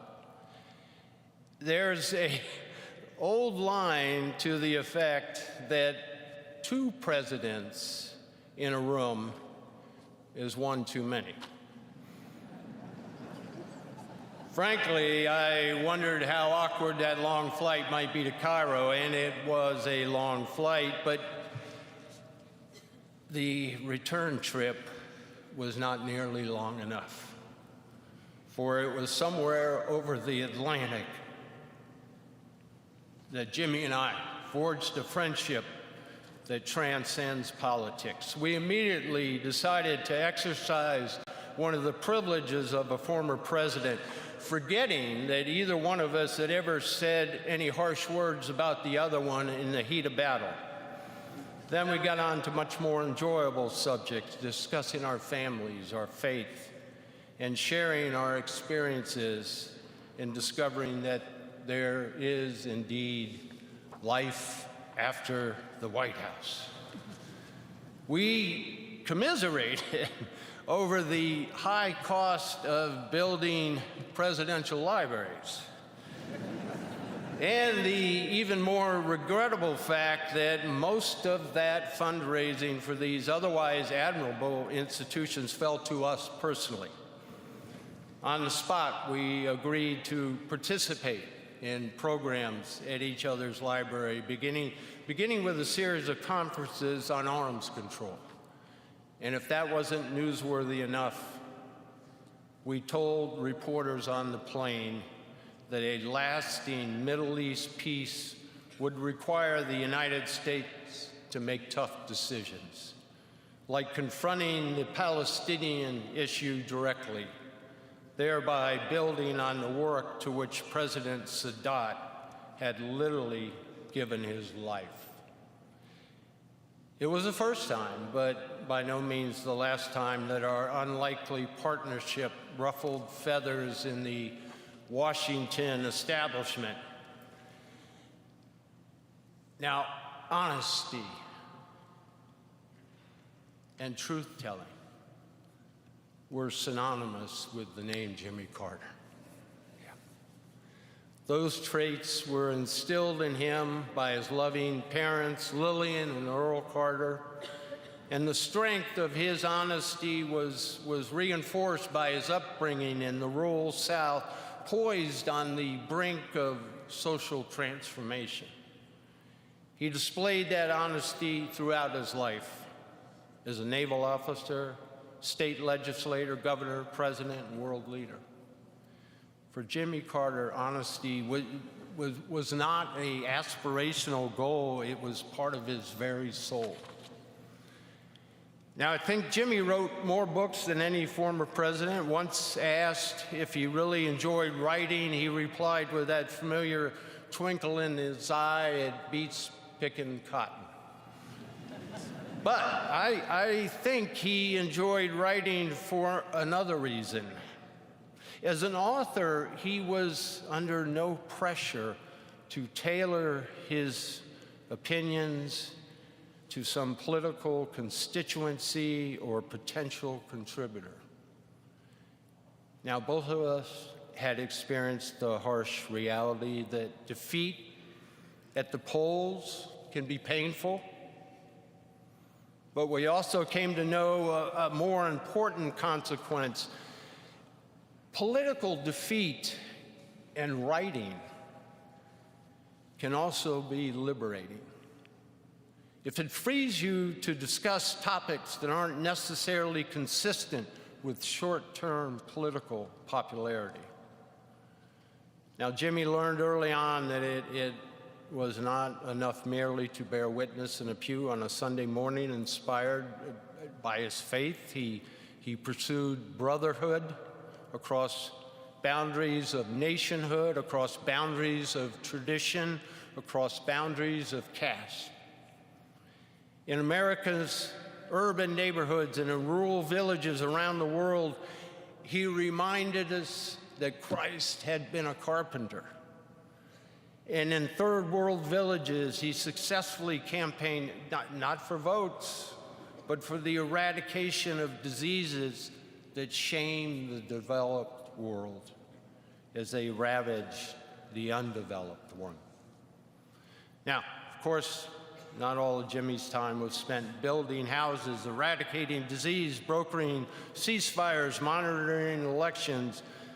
While Jimmy is probably the only former president to conduct a weekly Bible class, I know for certain he is the only former president to perform a duet of On the Road Again with Willie Nelson. Georgia wasn't just on Jimmy's mind, it was in his blood. However far he traveled, he never forgot where he came home to, or where now, in the end, he would finally come home to.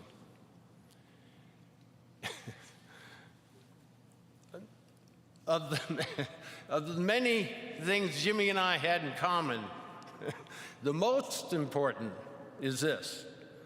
We both married way above ourselves, way above. With Jimmy, every step of the way was his first lady from Plains. In a life rich with blessings, none was greater for Jimmy than the love he shared with Rosalynn and the love the two of them shared with their children, grandchildren, great-grandchildren. Like Jimmy, Rosalynn was and is a symbol of American compassion. Like no other First Lady in our history, Rosalynn Carter is indeed a true citizen of the world.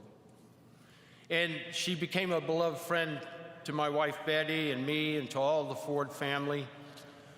While the Carter and Ford men were decidedly mixed record when it came to lobbying Congress, Rosalynn and Betty were unbeatable in their advocacy for millions of people whom they brought out of the shadows of despair and shame. Now is a time to say goodbye. Our grief comforted with the joy and the thanksgiving of knowing this man, this beloved man, this very special man. He was given the gift of years, and the American people and the people of the world will be forever blessed by his decades of good works. Jimmy Carter's legacy of peace and compassion will remain unique as it is timeless. The entire Ford family, we extend our love to you, and we add our prayers to the prayers of tens of millions of people around the world.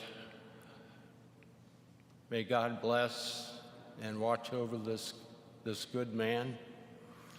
May he grant peace to the Carter family as they say goodbye to a man whose life was lived to the fullest, with a faith demonstrated in countless good works, with a mission richly fulfilled, and a soul rewarded with everlasting life.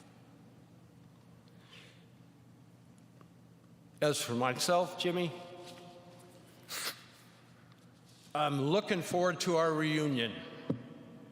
We have much to catch up on. Thank you, Mr. President. Welcome home, old friend.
My father wrote this in 2015, and clearly he edited it a couple times since then, but here we go.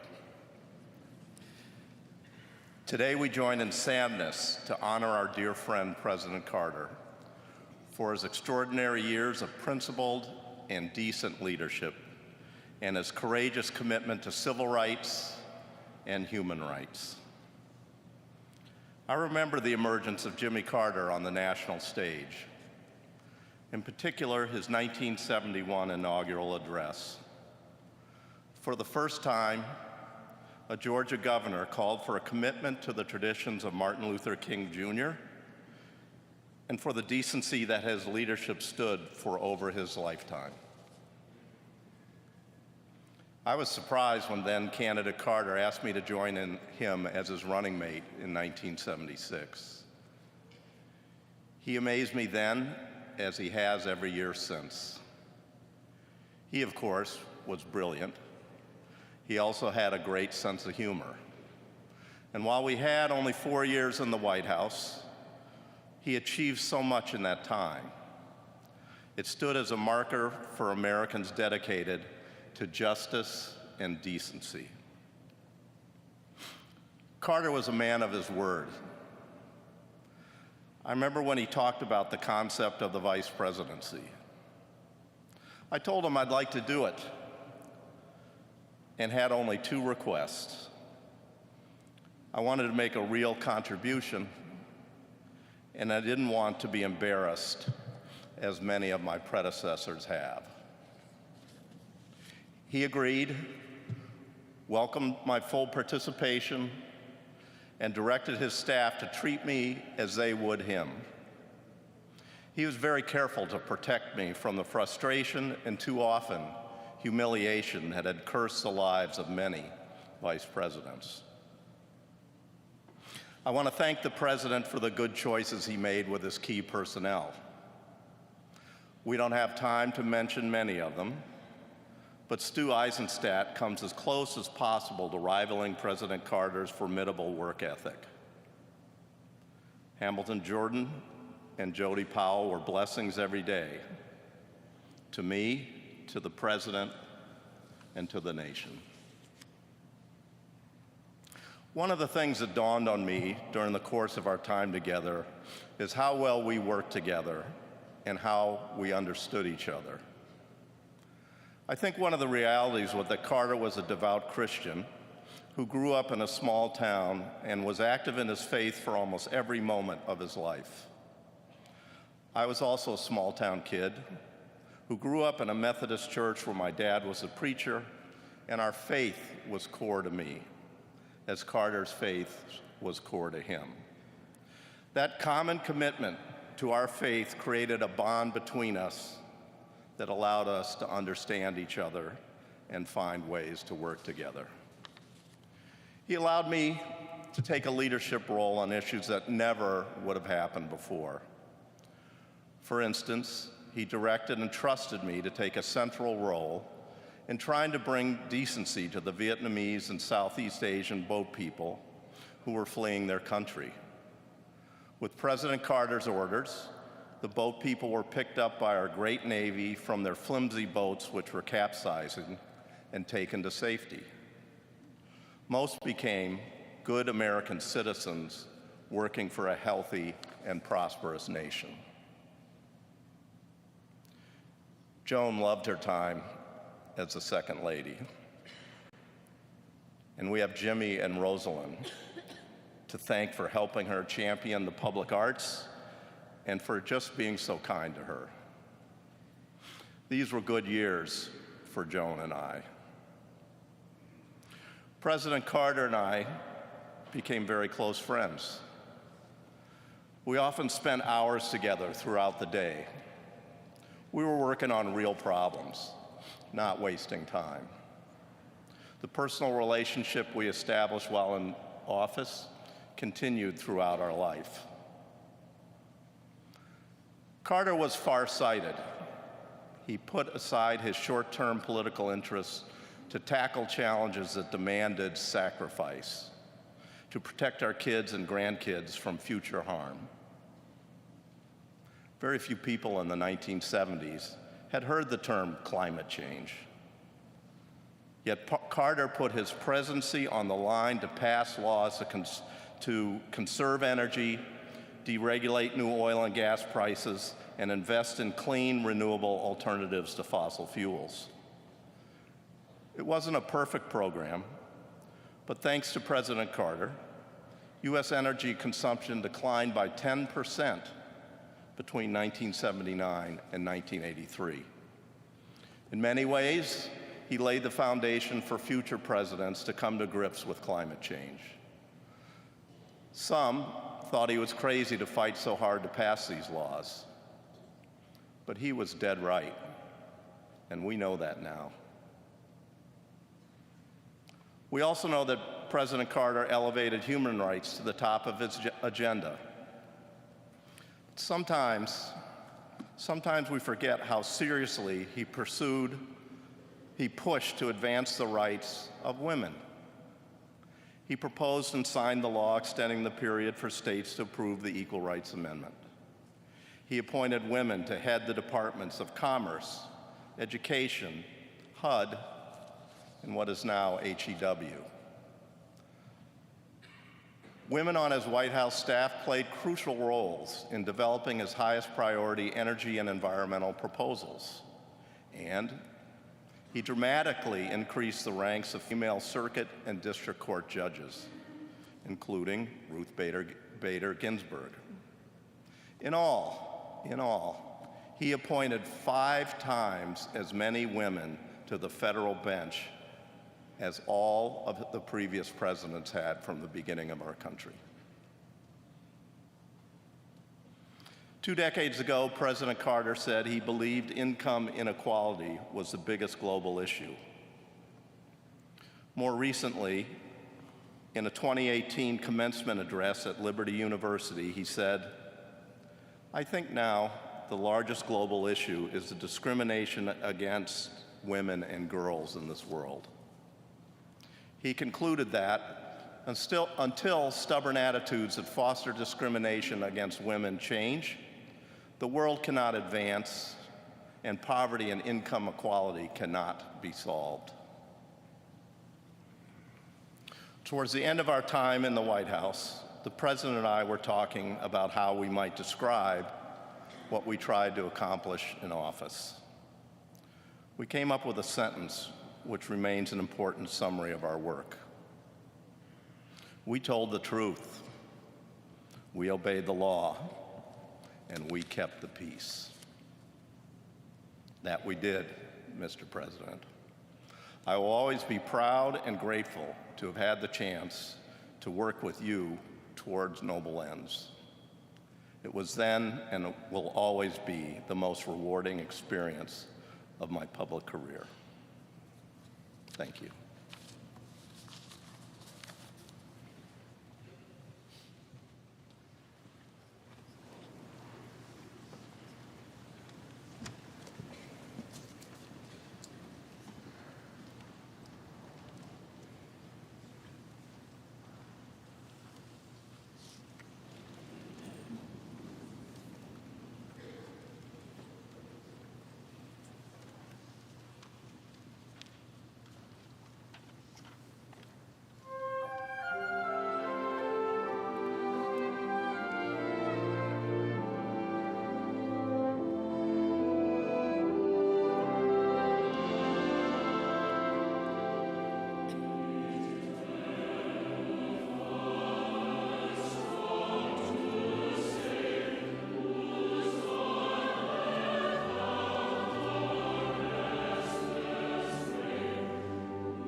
Jimmy Carter was as close to being a Renaissance man as any president entering the Oval Office in modern times.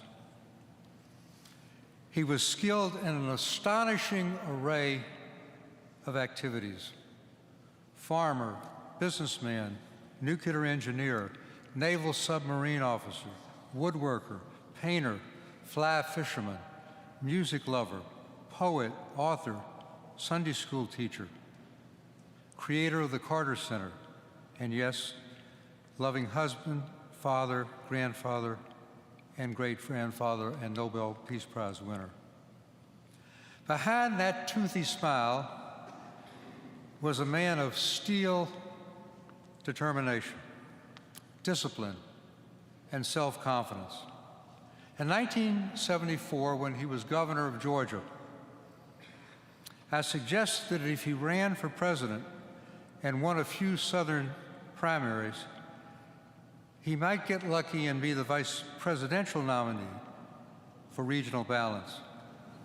With his broadest grin, he said, "Stu, I've already decided to run, but I will be the Democratic nominee for president, not vice president."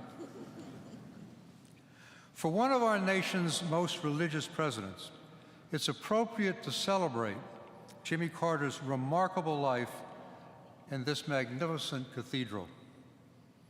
His religious values gave him an unshakable sense of right and wrong, animating his support for civil rights at home and human rights abroad, and propelling him to major achievements as the only Democratic president elected between 1968 and 1992.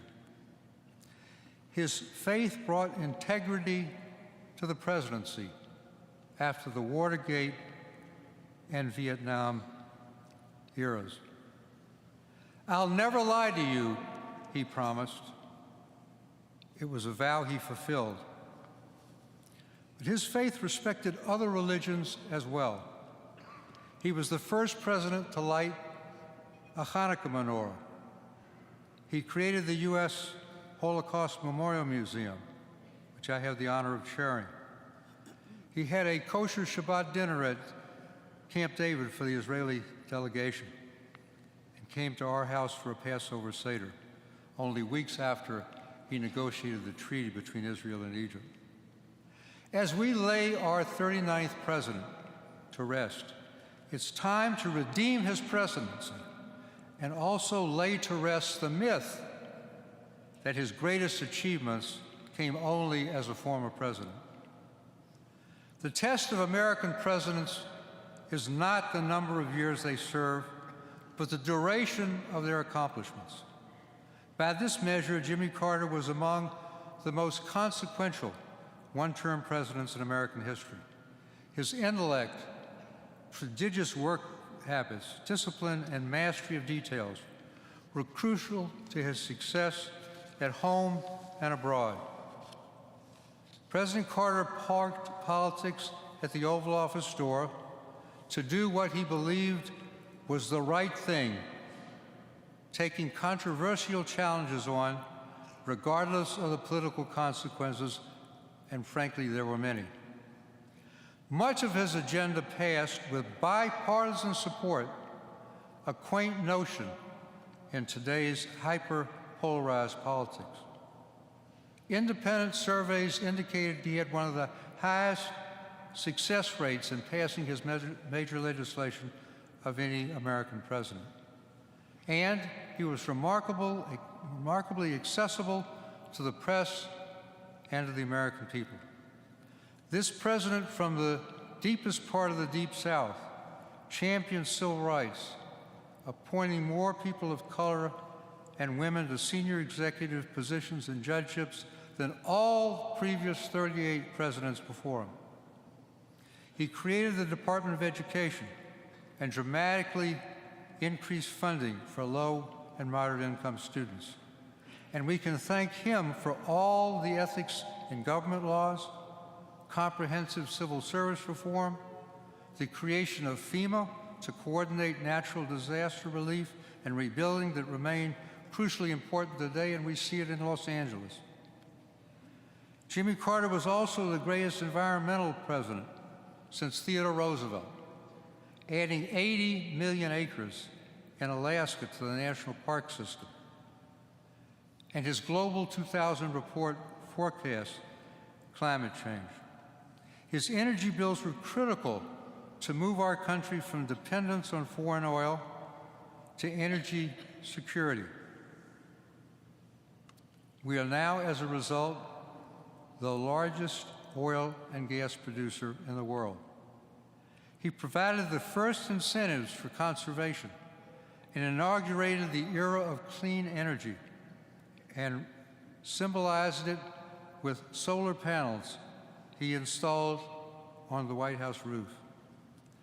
Underappreciated at the time, but now widely recognized by Republicans and Democrats alike, President Carter was the great deregulator, winning legislative battles to loosen the regulatory bonds and shackles on airlines, thereby democratizing air travel, on trucking and rails, therefore helping our supply chains be more efficient, telecommunications leading to the cable TV era, and even the beer industry, which encouraged local craft beers.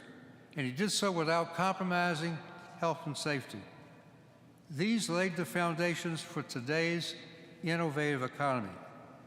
Nothing better embodies President Carter than how he dealt with the inflation that beleaguered the nation under 3 presidents, 2 Republican, Nixon and Ford, and himself, during the 1970s.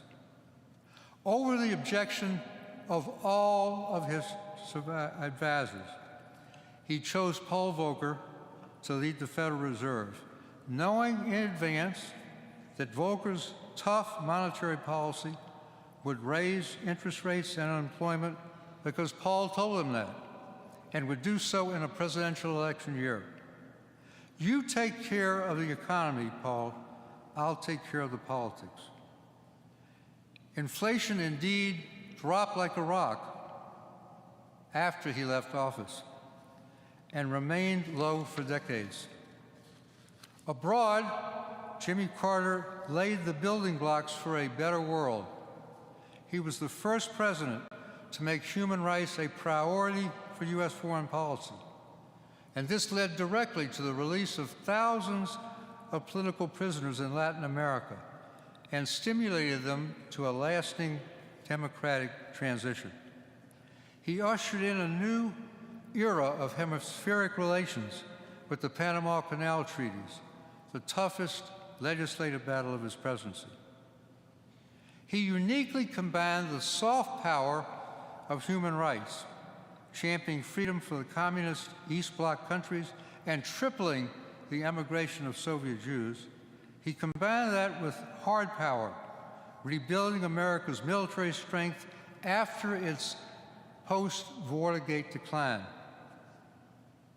He negotiated a major nuclear arms treaty with the Soviets, while at the same time initiated every single weapons system that came online in the 1980s. Those new weapons helped end the Cold War. He normalized relations with China, and even his critics applauded his tough measures after the Soviets invaded Afghanistan. Jimmy Carter's most lasting achievement, and the one I think he was most proud of, was to bring the first peace to the Middle East through the greatest act of personal diplomacy in American history, the Camp David Accords. For 13 days and nights, he negotiated with Israel's Menachem Begin and Egypt's Anwar Sadat, personally drafting more than 20 peace proposals and shuttling them between the Israeli and Egyptian delegations. And he saved the agreement at the 11th hour, and it was the 11th hour, by appealing to Begin's love of his grandchildren.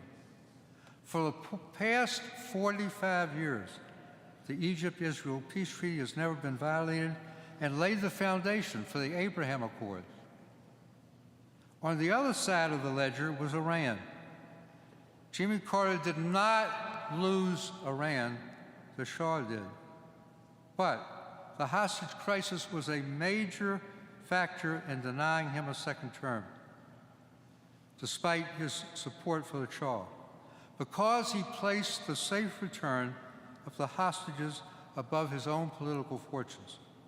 He took full responsibility for the failure of the bold hostage rescue mission and worked tirelessly even after his bitter re-election defeat to Ronald Reagan, securing their release on the last day of his presidency.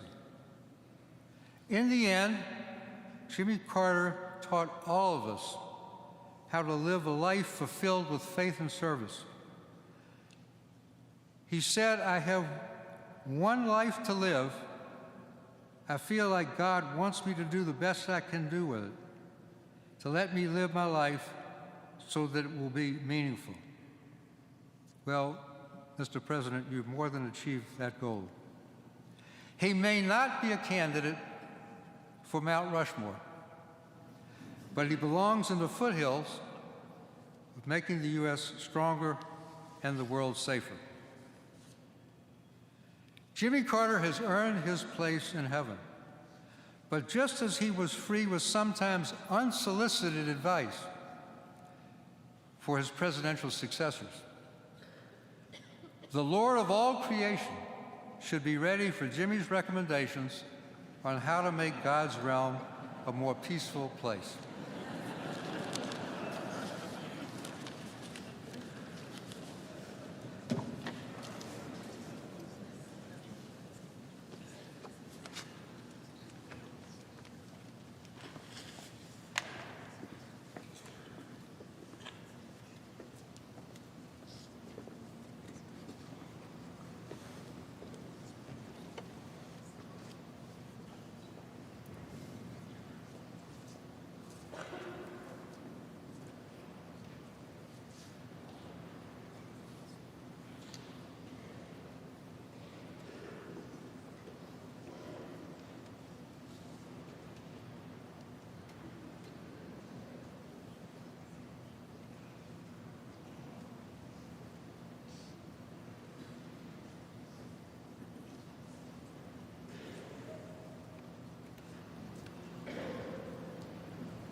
In my church, we sing a song that says, "From the moment that I wake up until I lay my head, I will sing of the goodness of God."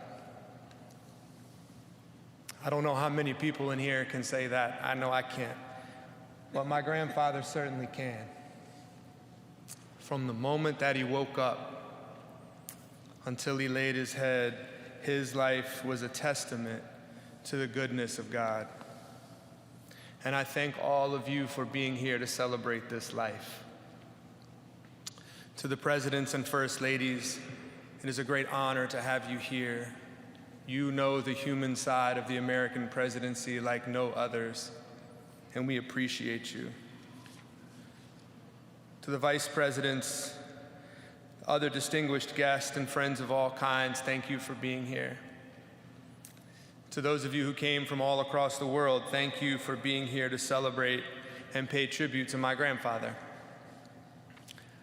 I say grandfather, but we called him Papa, as many of you know.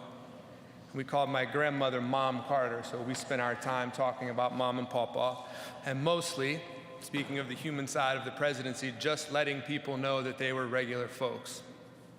Yes, they spent 4 years in the governor's mansion and 4 years at the White House, but the other 92 years they spent at home in Plains, Georgia. And one of the best ways to demonstrate that they were regular folks is to take them by that home. First of all, it looks like they might have built it themselves. Second of all, my grandfather was likely to show up at the door in some 70s short shorts and Crocs. And then you'd walk in the house and it was like thousands of other grandparents' house all across the South. Fishing trophies on the walls. The refrigerator, of course, was papered with pictures of grandchildren and then great-grandchildren.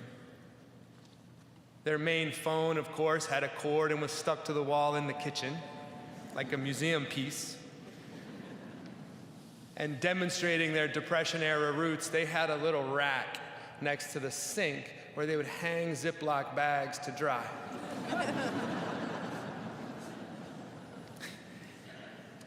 And demonstrating that they changed with the times, eventually he did get a cell phone, and one time he called me sort of early on in that process. And on my phone it said, Papa Mobile. So I answered it, of course. I said, hey, Papa. He said, who's this? I said, this is Jason. He said, what are you doing? I said, I'm not doing anything, you called me. He said, I didn't call you, I'm taking a picture. It was a nuclear engineer, right? I mean.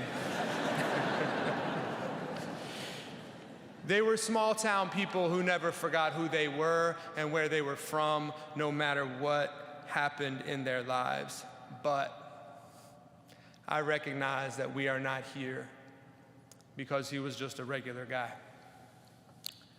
As you've heard from the other speakers, his political life and his presidency for me was not just ahead of its time, it was prophetic. He had the courage and strength to stick to his principles even when they were politically unpopular. As governor of Georgia half a century ago, he preached an end to racial discrimination and an end to mass incarceration. As president in the 1970s, as you've heard, he protected more land than any other president in history. 50 years ago, he was a climate warrior who pushed for a world where we conserved energy, limited emissions, and traded our reliance on fossil fuels for expanded renewable sources. And by the way, he cut the deficit, wanted to decriminalize marijuana, deregulated so many industries that he gave us cheap flights, and as you heard, craft beer. Basically, all of those years ago, he was the first millennial. And he could make great playlists, as we've heard as well. Maybe this is unbelievable to you, but in my 49 years, I never perceived a difference between his public face and his private one. He was the same person no matter who he was with or where he was. And for me, that's the definition of integrity. That honesty was matched by love, it was matched by faith. And in both public and private, my grandparents did fundamentally live their lives in an effort, as the Bible says, to do justice, love mercy, and walk humbly with their God. Sometimes I feel and felt like I shared my grandfather with the world. Today is one of those days.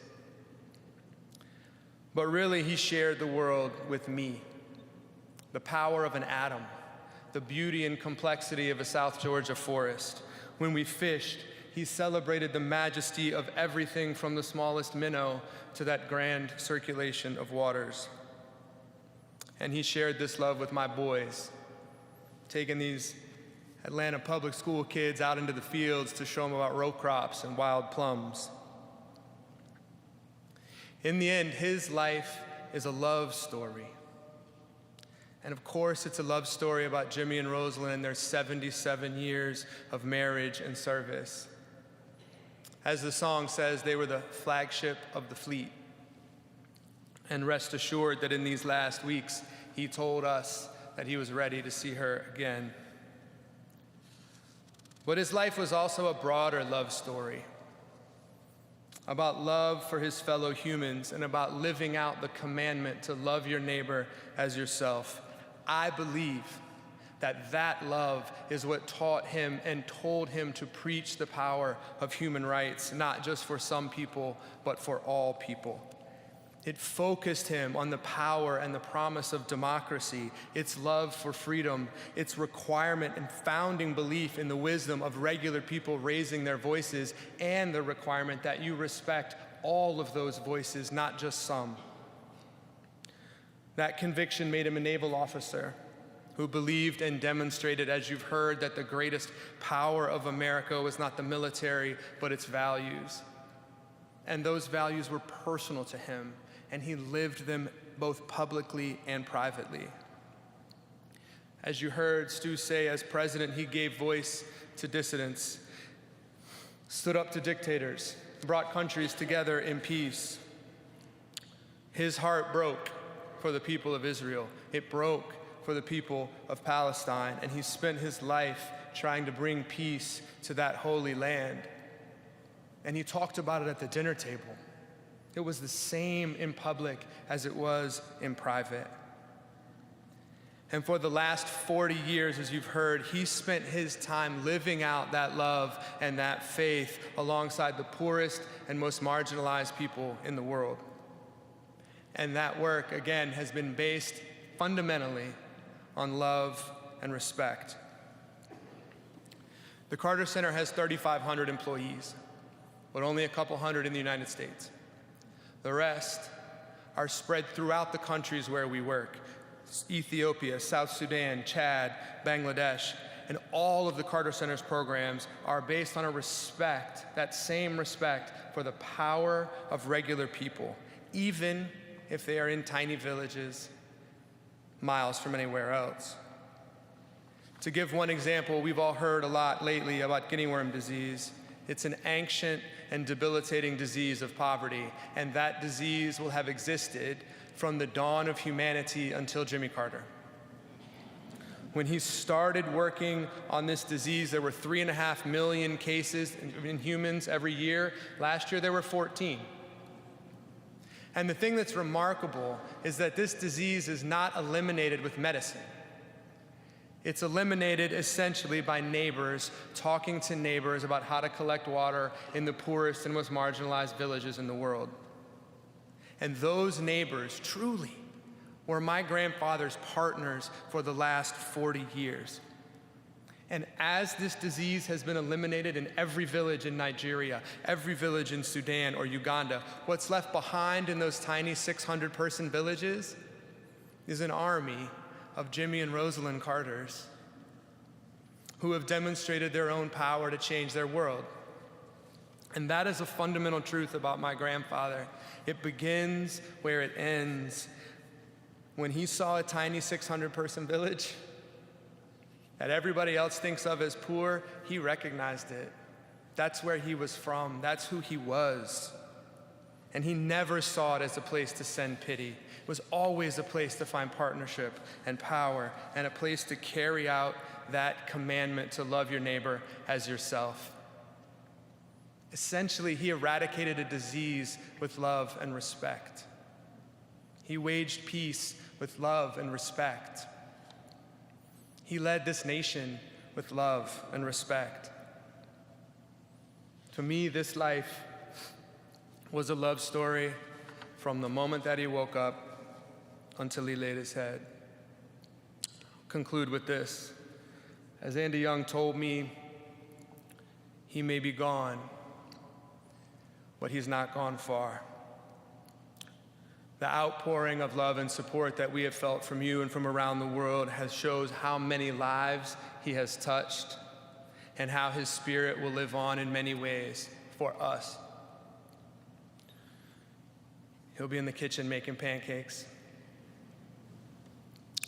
or in his wood shop finishing a cradle for a great-grandchild,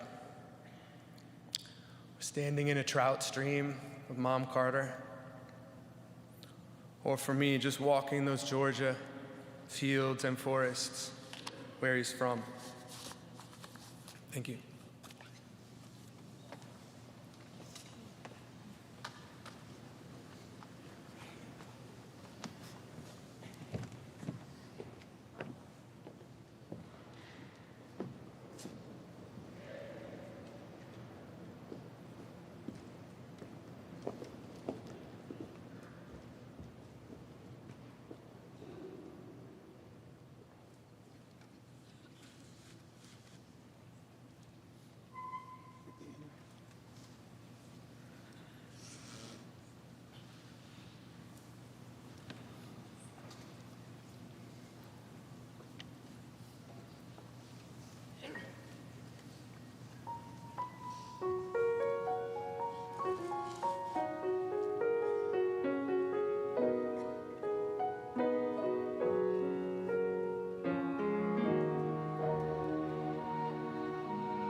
Leaders of the clergy, distinguished guests, most importantly, the Carter family.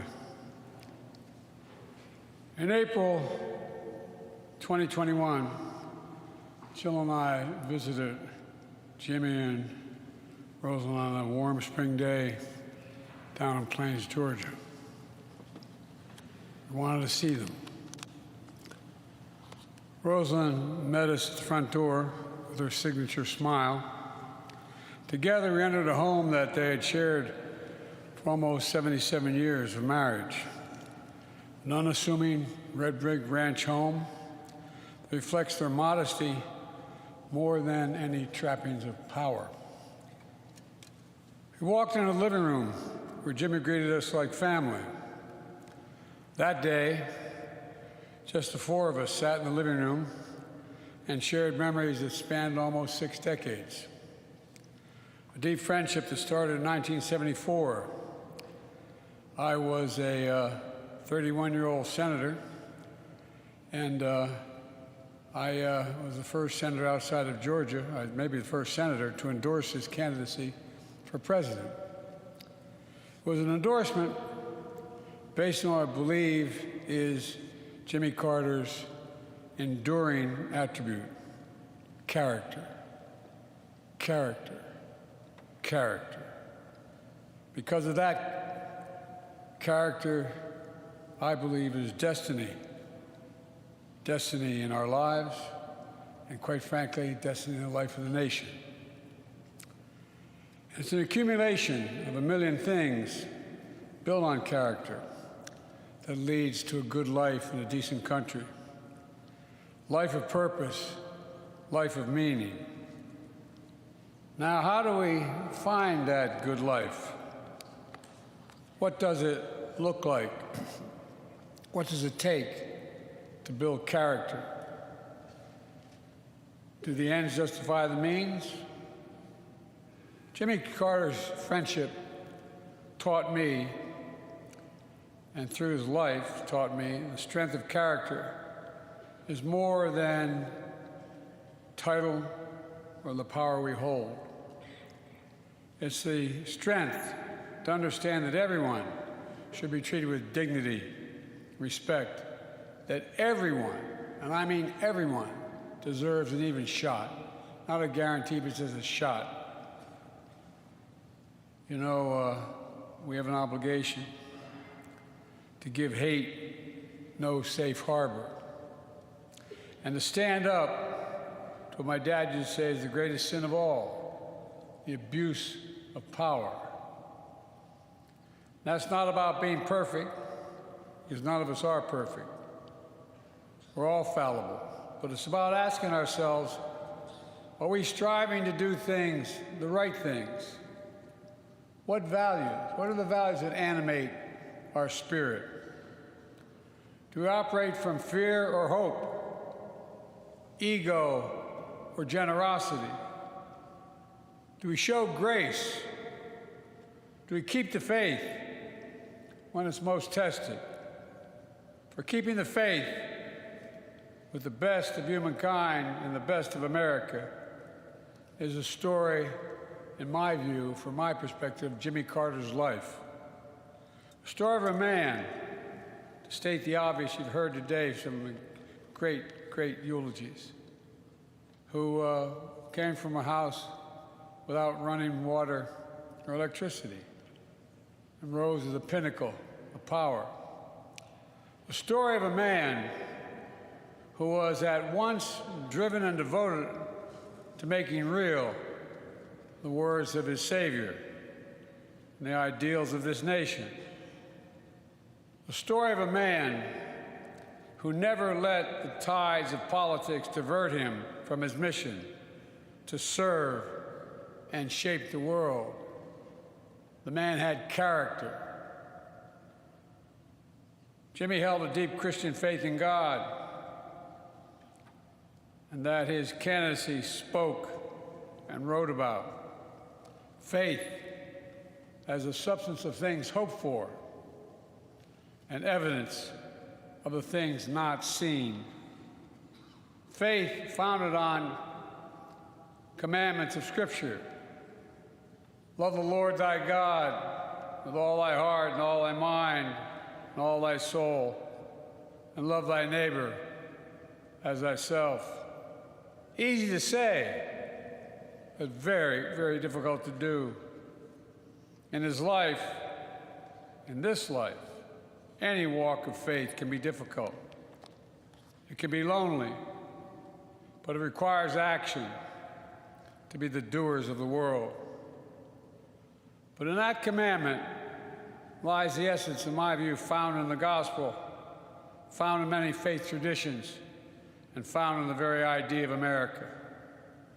Because the very journey of our nation is a walk of sheer faith.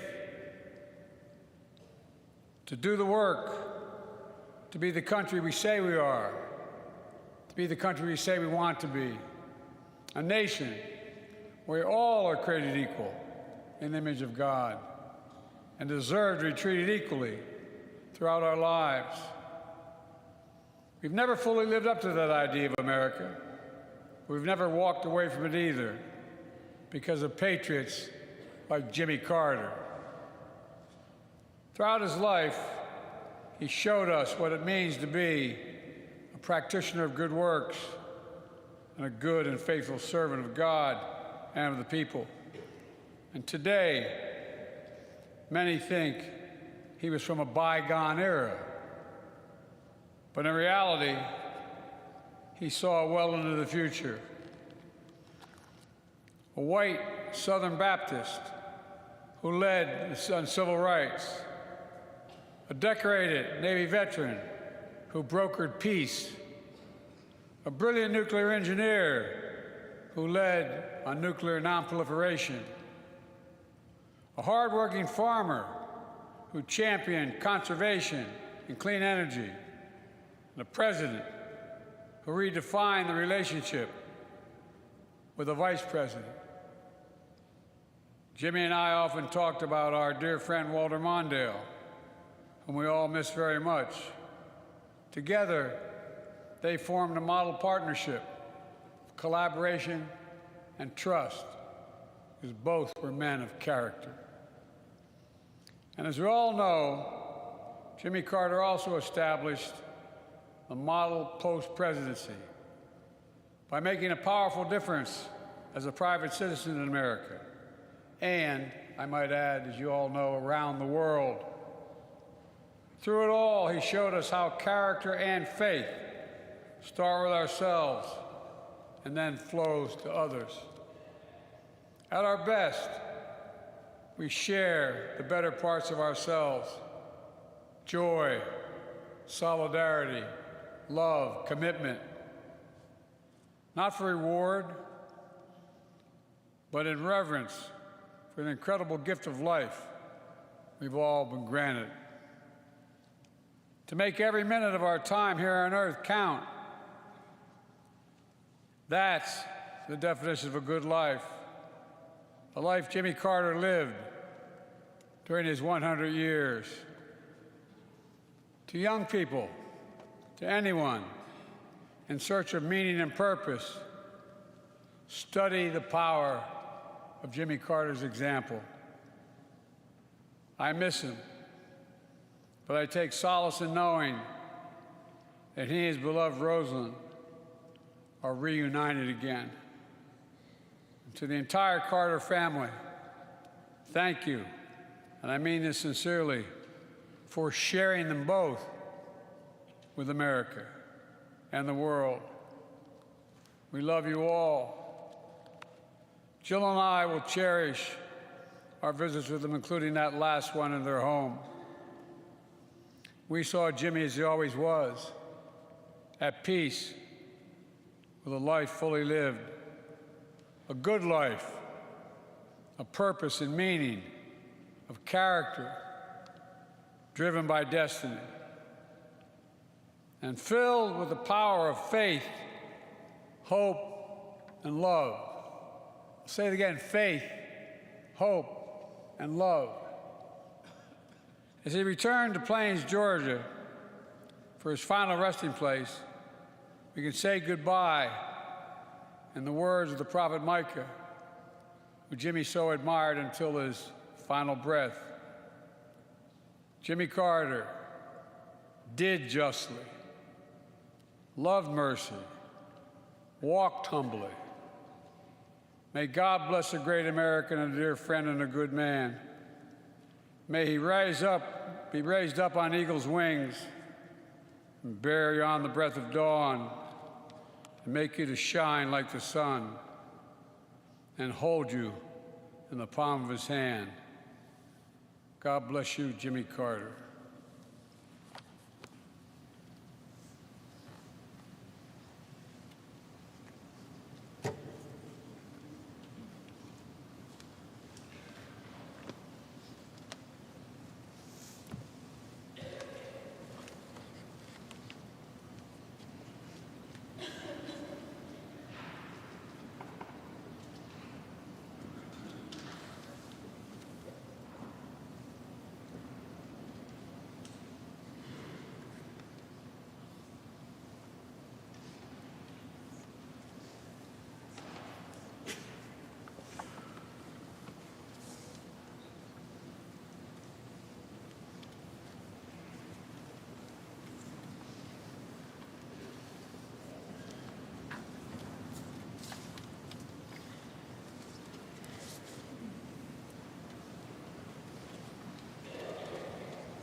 A reading from the Gospel according to St. Matthew.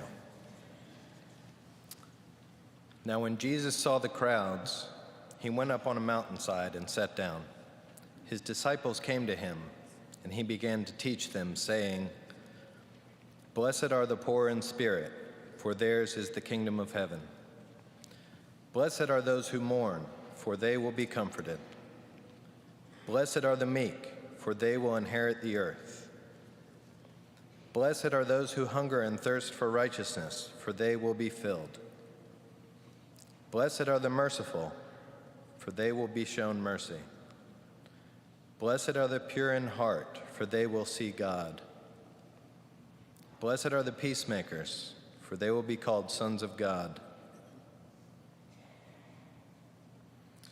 Blessed are those who are persecuted because of righteousness, for theirs is the kingdom of heaven. Blessed are you when people insult you, persecute you, and falsely say all kinds of evil against you because of me. Rejoice and be glad, because great is your reward in heaven, for in the same way they persecuted the prophets who were before you. You are the salt of the earth, but if the salt loses its saltiness, how can it be made salty again? It is no longer good for anything, except to be thrown out and trampled by men. You are the light of the world. A city on a hill cannot be hidden. Neither do people light a lamp and put it under a bowl. Instead, they put it on its stand, and it gives light to everyone in the house. In the same way, let your light shine before men, that they may see your good deeds and praise your Father in heaven." The word of the Lord.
The Apostle Paul, in writing to the Ephesians, the 4th chapter, the 32nd verse, be kind and compassionate to one another, forgiving each other, just as in Christ God forgave you. Jimmy Carter, for me, was something of a miracle. I was born in the Deep South shortly, a few years after him, and it was always a place of miracles. I couldn't see how we could have had the differences in background, the coming from different places on the planet, the experiences of slave and slave owner, the diversity of color and creed and national origin, and still become the great nation that we are in the United States of America.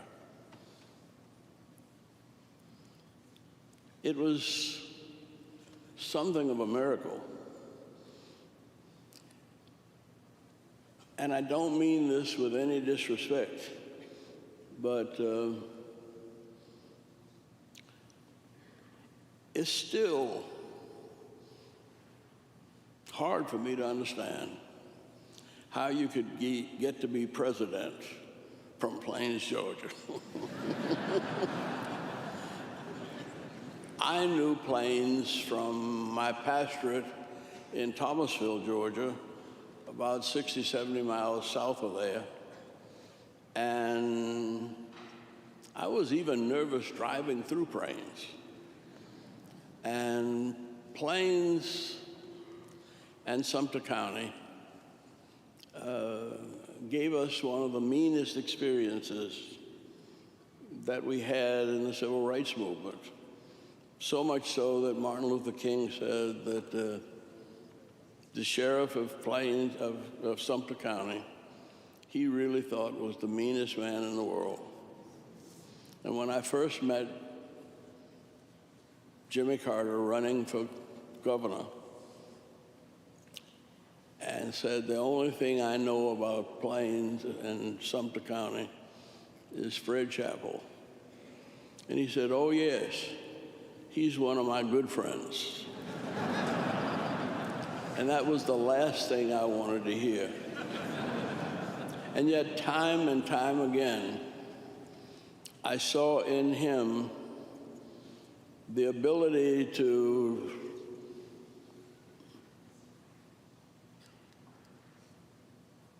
achieve greatness by the diversity of his personality and his upbringing. Dr. King used to say that greatness is characterized by antitheses strongly marked. You've got to have a tough mind and a tender heart. And that was Jimmy Carter. And he grew up in the tremendous diversity of the South, and he embraced both sides. He was a minority in Sumter County. Just about 20, 25% of the population was white. But growing up as a minority, he became the friend of the majority. And when he went to the Naval Academy, he asked that his roommate be the first black midshipman to come to Annapolis. And he said, I know minorities. I've been a minority most of my life, and maybe I can help him in his adjustments. And he went out of his way to embrace those of us who had grown up in all kinds of conflict. But that was the sensitivity, the spirituality that made James Earl Carter a truly great president. James Earl Carter was truly a child of God, not only a good farmer, but a nuclear physicist chosen by Admiral Rickover to assist him in developing a nuclear navy. But at the same time he was working on a nuclear navy, he was thinking of peace on earth and goodwill toward all men, and especially women and children. I've known President Carter for more than half of my life, and I never cease to be surprised. I never cease to be enlightened. I never cease to be inspired by the little deeds of love and mercy that he shared with us every day of his life. It was President James Earl Carter that for me symbolized the greatness of the United States of America. And I am truly grateful for him, because in spite of the harshness of the Depression and the explosions of inflation, he never wavered from his commitment to God Almighty and his love of all of God's children. Jimmy Carter was a blessing that helped to create a great United States of America. And for all of us, and many who are not able to be here, I want to say thank you. You have been a blessing from God, and your spirit will remain with us. And as Jason said, he may be gone, but he ain't gone far. Thank you, President Carter, and thank you, Almighty God.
Imagine there's no heaven. It's easy if you try. No hell below us. Above us only sky. Imagine all the people living for today. Imagine there's no country. It isn't hard to do. Nothing to kill or die for. No religion too. Imagine all the people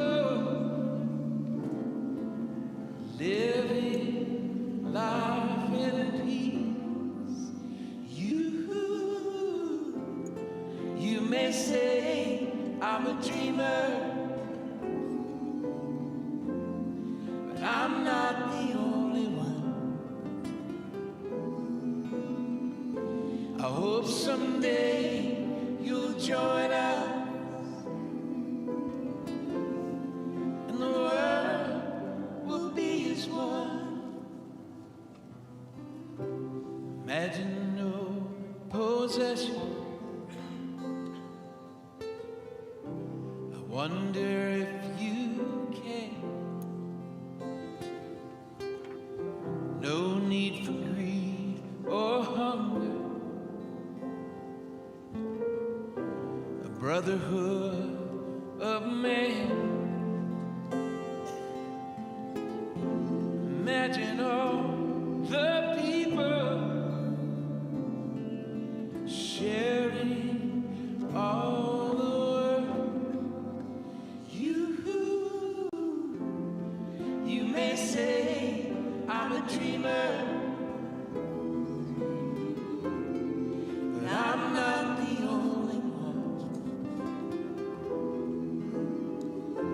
I hope someday you'll join us and the world will live as one.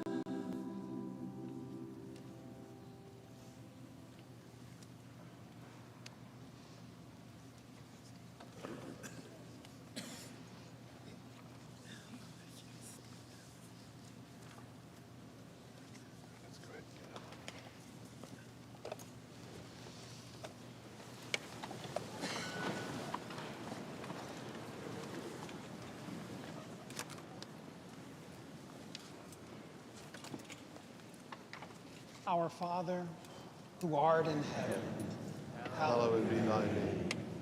Thy kingdom come, thy will be done, on earth as it is in heaven. Give us this day our daily bread, and forgive us our trespasses, as we forgive those who trespass against us. And lead us not into temptation, but deliver us from evil. For thine is the kingdom, and the power, and the glory, forever and ever.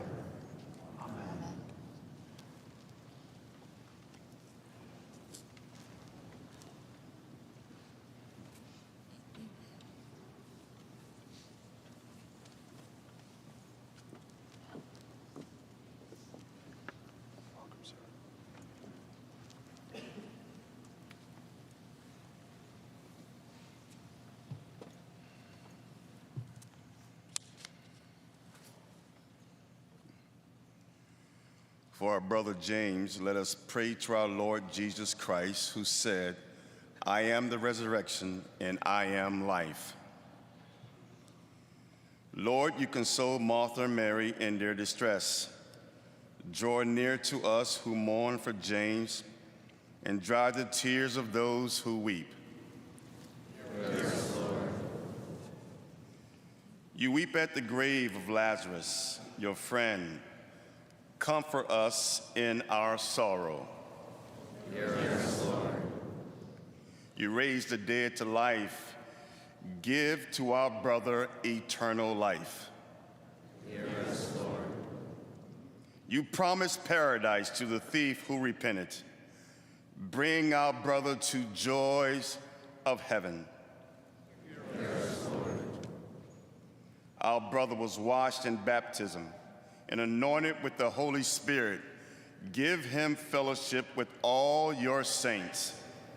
Yes, Lord.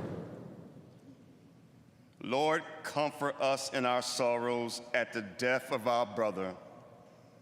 Let our faith be our constellation, and eternal life our hope. Yes, Lord.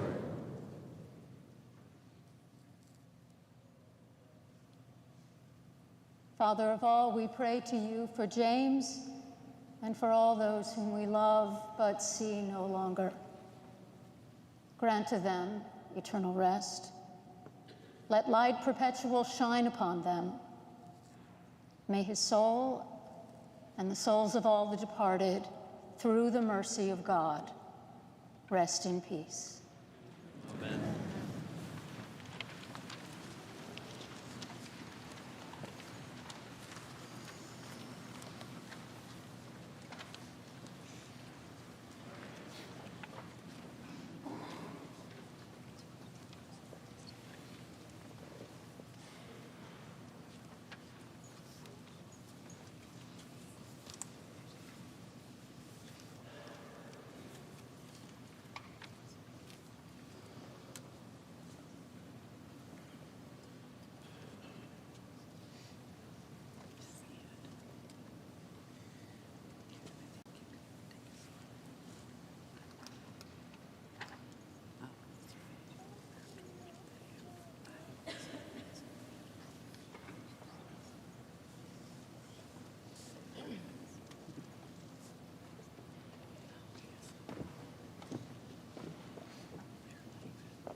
Give rest, O Christ, to your servant with your saints, where sorrow and pain are no more, neither sighing but life everlasting.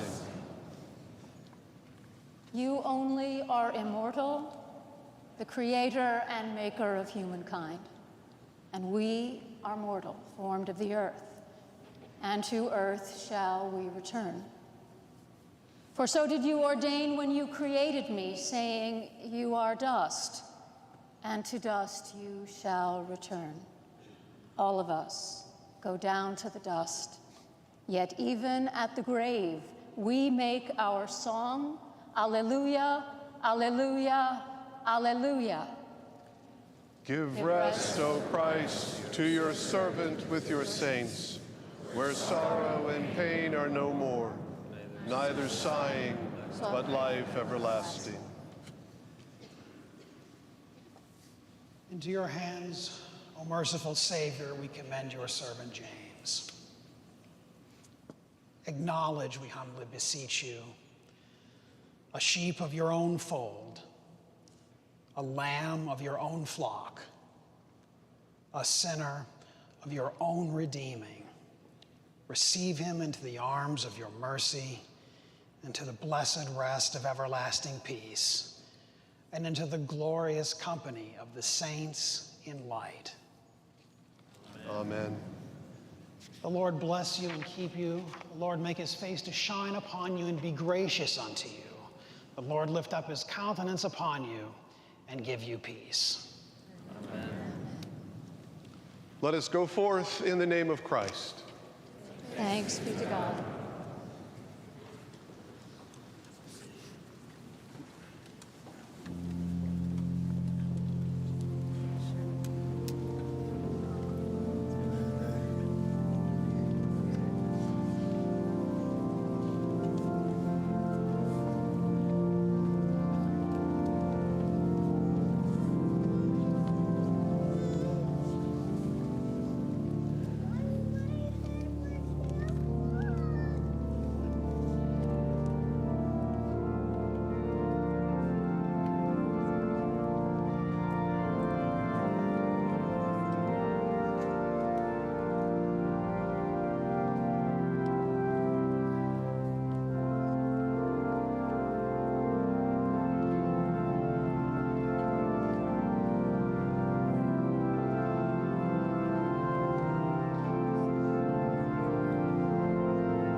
casket of former President Jimmy Carter moves through the Washington National Cathedral, flanked by the President of the United States and former presidents. On the other side of the aisle is Jimmy Carter's family. You can see there his 3 sons and daughter, grandchildren, all gathered for this moment as the nation says goodbye to the 39th President of the United States.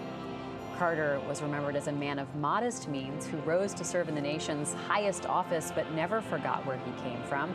President Biden praised his character, and Carter's grandson described his life as a love story for his wife, Rosalynn, but also for humanity.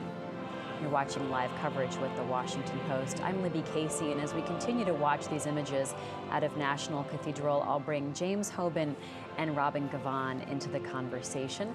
James is a columnist here at The Post. Robin Gavin is our senior critic at large. James, what resonates to you in this moment? It was a full life, well lived, and over the course of 2 hours, you saw people sort of splice the breadth of his life. They've been planning this service since 1986, and it showed.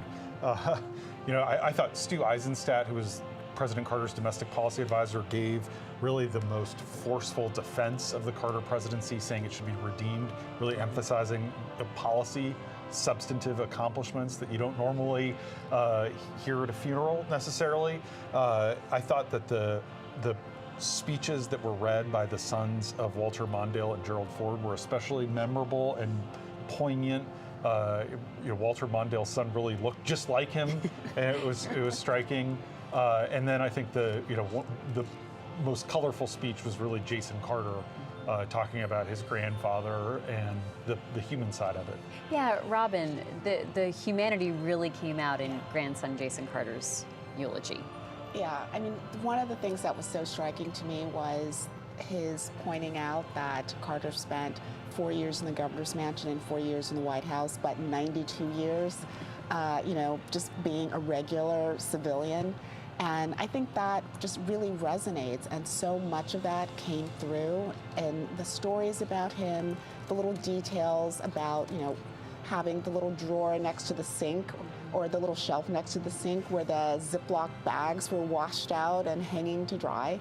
And I think anyone who, has a grandparent or a parent who grew up in tough times, could relate to that. And I think that to me was it was so human. Mm-hmm. Don't forget the 70s short shorts. And the Crocs. And the Crocs. Hearing those words of Walter Mondale and Gerald Ford was really haunting, but not in like an odd or creepy way. Just really, I mean, it was capturing a moment in time of the Carter presidency, but also of their relationships, and it really was like opening up a time capsule in many ways. And a testament to Jimmy Carter's long life that he outlived both of them. Yes, and I mean, we have to remember he beat Gerald Ford, right. And that was fascinating to hear James, Gerald Ford's son, put it in terms of ultimately getting something fruitful out of that. Well, he said that they were the closest former presidents since John Adams and Thomas Jefferson, who ran against each other and then became friends, pointing out, the final words from John Adams were Jefferson lives, and telling that story about the plane trip together to Anwar Sadat's funeral in 1981, where they really basically broke through the ice and the hard feelings of what at the time now seems quaint, but what at the time was a pretty negative campaign in 1976. It's hard to imagine the rivals that are sitting in the front couple of rows there at National Cathedral having those sorts of relationships develop. Although we certainly have seen warm relationships between the Bushes and the Obamas. Robin, what a unique moment to bring together President Joe Biden, the First Lady, the incoming President-elect Donald Trump and Melania Trump, along with other people who they've fought with over the years, defeated in some cases with Hillary Clinton and Kamala Harris. What was running through your mind as you saw all of them gathered for this moment? That I desperately wish they were all mic'd up so I could hear what they were saying. I mean, the conversation, whatever it was and however brief it was between Obama and Trump, that made Trump laugh. I don't know that I've ever seen him laugh in public, so I would love to know what was said there. But I also just think that it was a reminder that, you know, we look at these people as larger than life, but they have the same kinds of, you know, petty grievances, inability to forgive, ability to forgive that anyone else has. And, you know, I really loved hearing the stories about Carter and Ford and their friendship, because in some ways it was sort of a sad reminder of another time when, you know, something like that kind of friendship wasn't even necessarily that surprising. And now, you know, we lean in and we're stunned to some degree to see former incoming President Trump shaking hands with his former vice president. I mean, that was a remarkable moment when he shook hands with Mike Pence, which shouldn't be remarkable by any means. And it was especially remarkable because then Karen Pence declined to shake Trump's hand and sat there and didn't make any effort. So there's all these hard feelings. There's all this thicket of relationships. Hillary Clinton and Donald Trump are there. Kamala Harris and Donald Trump are there. The body language really spoke volumes. I just want to share with who we're seeing on the screen now. There's Al Gore, former vice president, as well as Dan Quayle and Marilyn Quayle, the woman between the two former vice presidents as the former second lady, and then, of course, Karen Pence and Mike Pence, as you were talking about. A few moments ago, we also saw Brett Kavanaugh and Supreme Court Justice not in the robes, also Ketanji Brown Jackson not in her robes.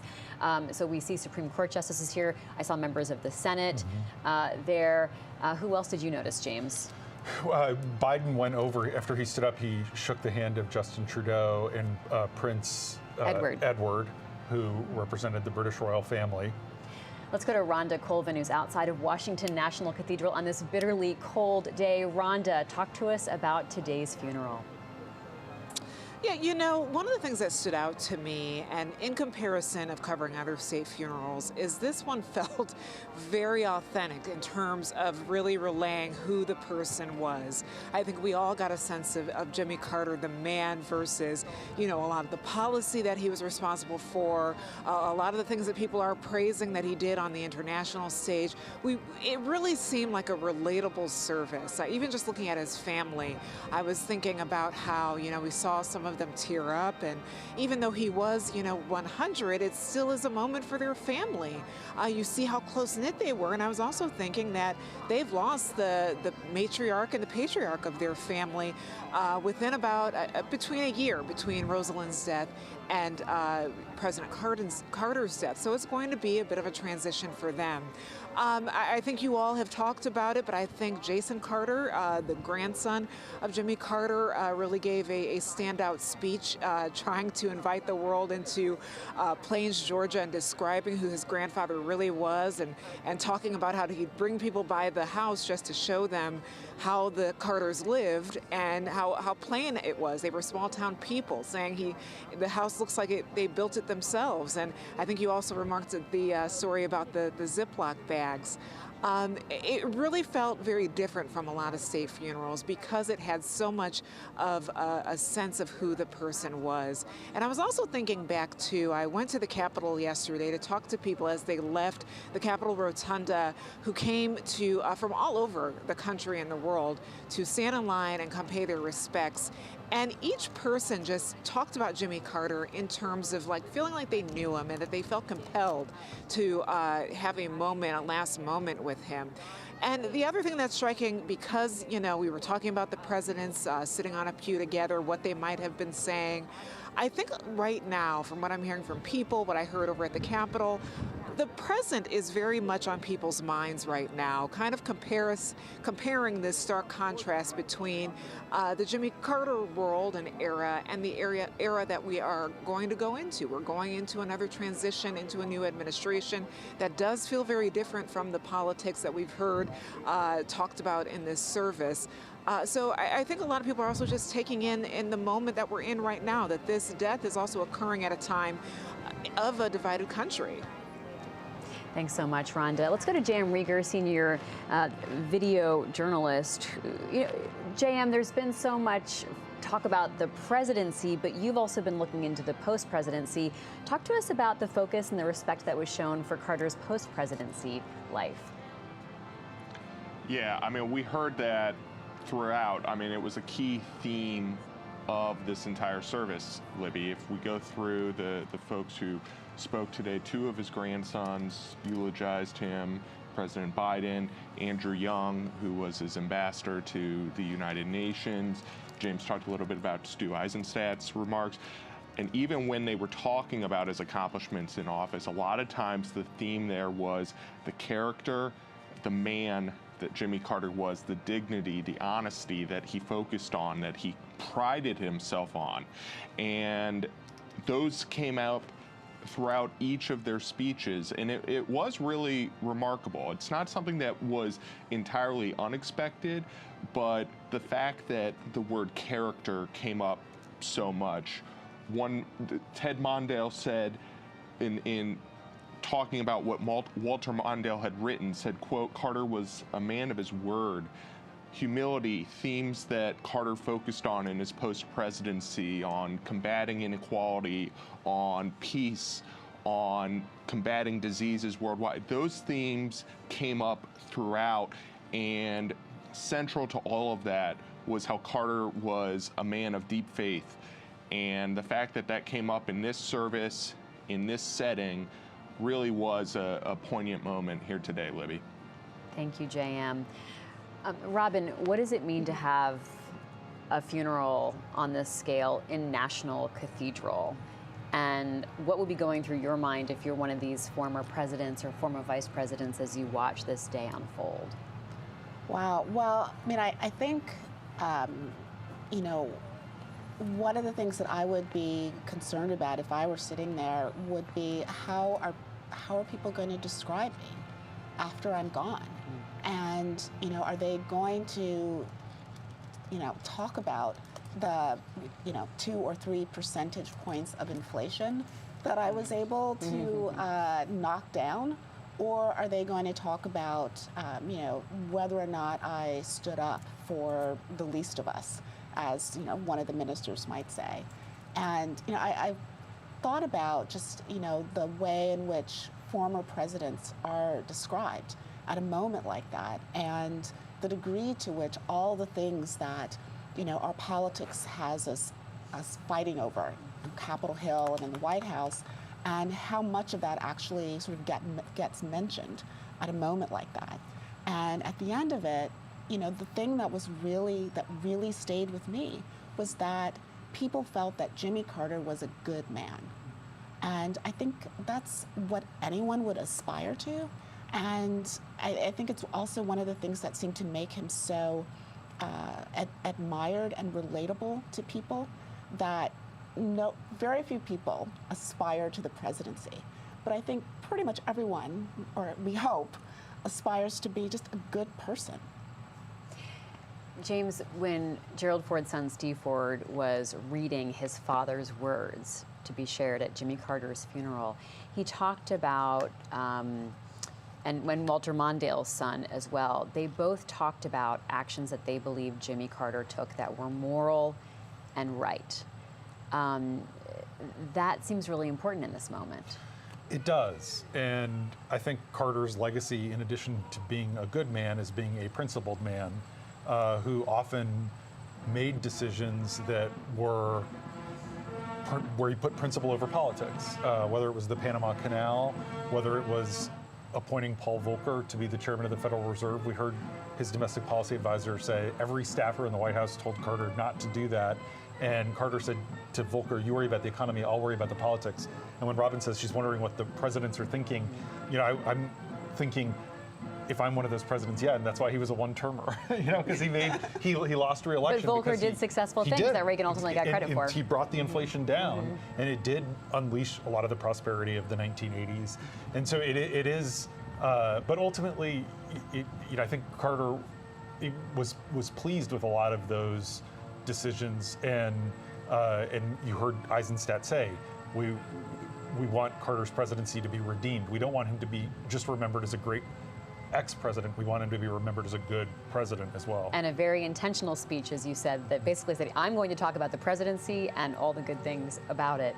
Let's go to Rich Matthews. He's a journalist who's down in Plains, Georgia, and that is where Jimmy Carter's casket is ultimately headed later on today. And we'll bring coverage of all of that. Rich, tell us about what we expect to happen and what it's like there now. You know, right now we're seeing a lot of security certainly pick up here. We've seen quite a few state troopers, some federal government vehicles as well. And there's a large contingent of FFA students here. Obviously, the former president, a farmer as well. That's why they're here. What will happen? Well, as you mentioned, that casket is headed to Andrews Air Force Base, where it will be put on Air Force One, which has been renamed for today Special Air Mission 39 in honor of Jimmy Carter's being the 39th president. That plane will arrive at Lawson Army Airfield. That's about 40 miles that way around 2 o'clock. As President Carter is taken off of the plane, Hail to the Chief will play, as well as a 21-gun salute. From that point, the Carter family and the remains will be loaded into a hearse and a motorcade, and it will come here to downtown Plains and actually park just a couple of blocks behind our camera at the Marantha Baptist Church, where the Carters were members for many years. Their longtime personal pastor will give the eulogy here to invited guests and family only. We did just recently see the buses go by taking the invited guests to the church. Now, after that church, something that was very important to President Carter will happen. He was adamant that he wanted the people of Plains to be able to say goodbye and see him one more time. So there will be a funeral procession through this small town of just 550 people. And some of the people here in town have already put up signs. There's one right across from me, you can't see it, but it says, "Thank you, Mr. President, and we love you, Jimmy Carter." We've been told to expect the Carter family to get out of their vehicles and walk behind the hearse as the procession gets to this part of Plains with, you know, again, the famous Plains, Georgia, home of Jimmy Carter sign behind me, downtown Plains, a place that he spent so much time before and after his presidency. Again, we've talked about how much Plains means to him, but really, other than his time in the Navy, his time living in the governor's mansion and in the White House, he lived here every day of his life. So Plains, of course, means a lot. After that procession, they will head to the Carter family home, the home that Jimmy and Rosalynn owned since 1961. It's the only house they ever owned together, and that is where he will be buried, right next to his wife of more than 70 years, Rosalynn. And we will have a Navy flyover at that point, kind of the punctuation mark on this state funeral.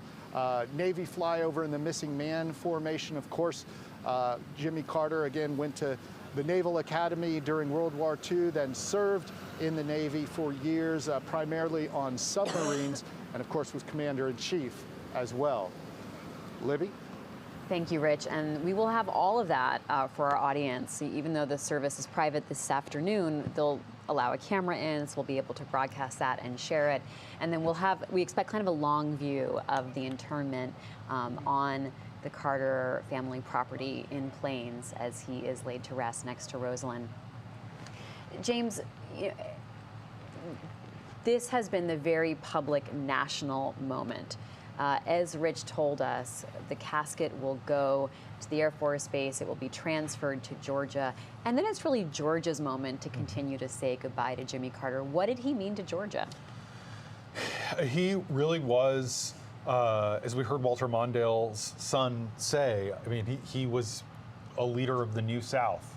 It was a big deal in 1971 when he was inaugurated and said the era of segregation needs to be over. It's time to turn the page. Previously, he had played footsie with some of those segregationists, and he had befriended George Wallace. And so that was this key moment where Carter tried to take Georgia in a new direction. And we think of Georgia as Atlanta. Jimmy Carter's obviously from South Georgia. We've talked about plains. He was born a century ago, as President Biden noted in his eulogy, without power, without water or electricity, and it shows sort of how far Georgia has come. This was obviously a decade before the New Deal and electrification, but also how far the country has come during his century. You say obviously, but actually I really appreciate you putting that into context, because it is kind of mind-blowing when you think about that arc of Carter's history. Earlier, Robin, James was pointing out that Carter is alive for 100 years. The nation has been alive for 250 years. Wow. And isn't that an incredible sense of life? Right. It really is. It really is. Why is it important for people like Stu Eisenstadt to try to put a stamp at this? This is a funeral at this moment on the Carter presidential legacy, Robin. I mean, why use the moment of a funeral to try to use this as like a history lesson for Americans and for Washington? Well, I mean, I think there obviously is, sort of a natural desire to sort of write the final chapter of someone's legacy at a moment like this.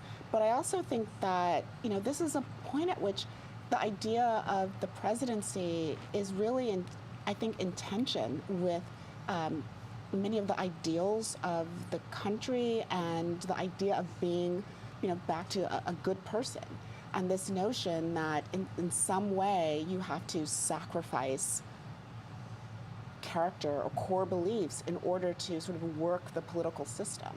And, there is this conversation about, the fact that Carter was a one-term president and his presidency was looked upon as unsuccessful. And I think with this kind of hindsight, it's important to be able to put that into a broader context and to recognize that, in the moment, things are looked at very differently and very harshly. And then when you have this distance, you're able to see things much more clearly, and you're able to see the impact, the long-term impact that many of his decisions had.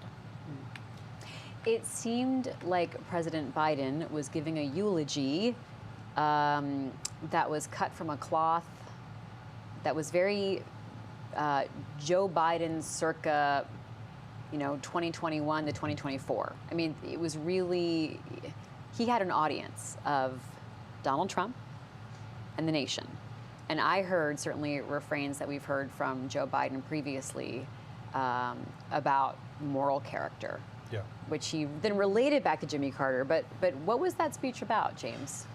Well, Joe Biden is a one-term president like Jimmy Carter.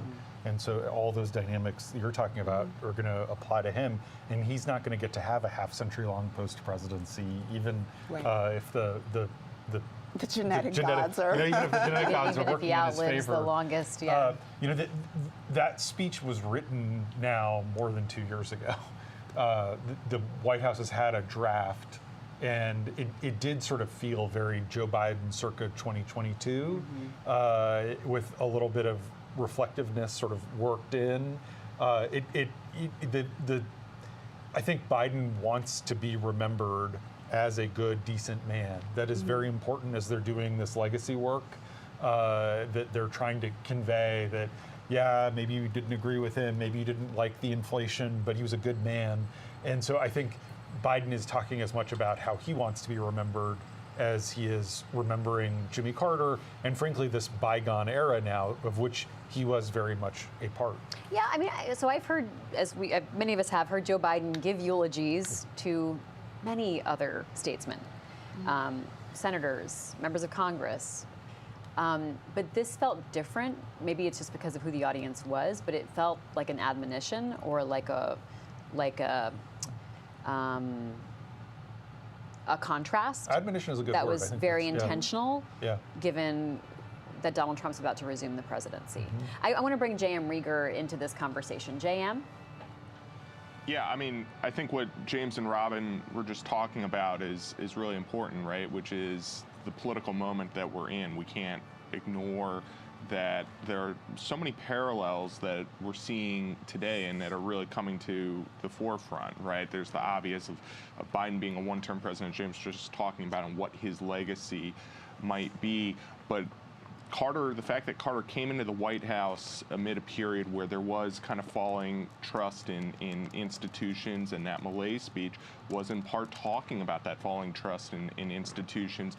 And now we're in a period that, you know, that Carter's time looked quaint, right, compared to the distrust that's in many of our institutions today. So we see those kind of themes come to the forefront. So I do think it was notable, you know, as you all were talking about, that there was this focus at times on his legacy and on trying to reshape that. His legacy as president, I should say, and on trying to reshape that.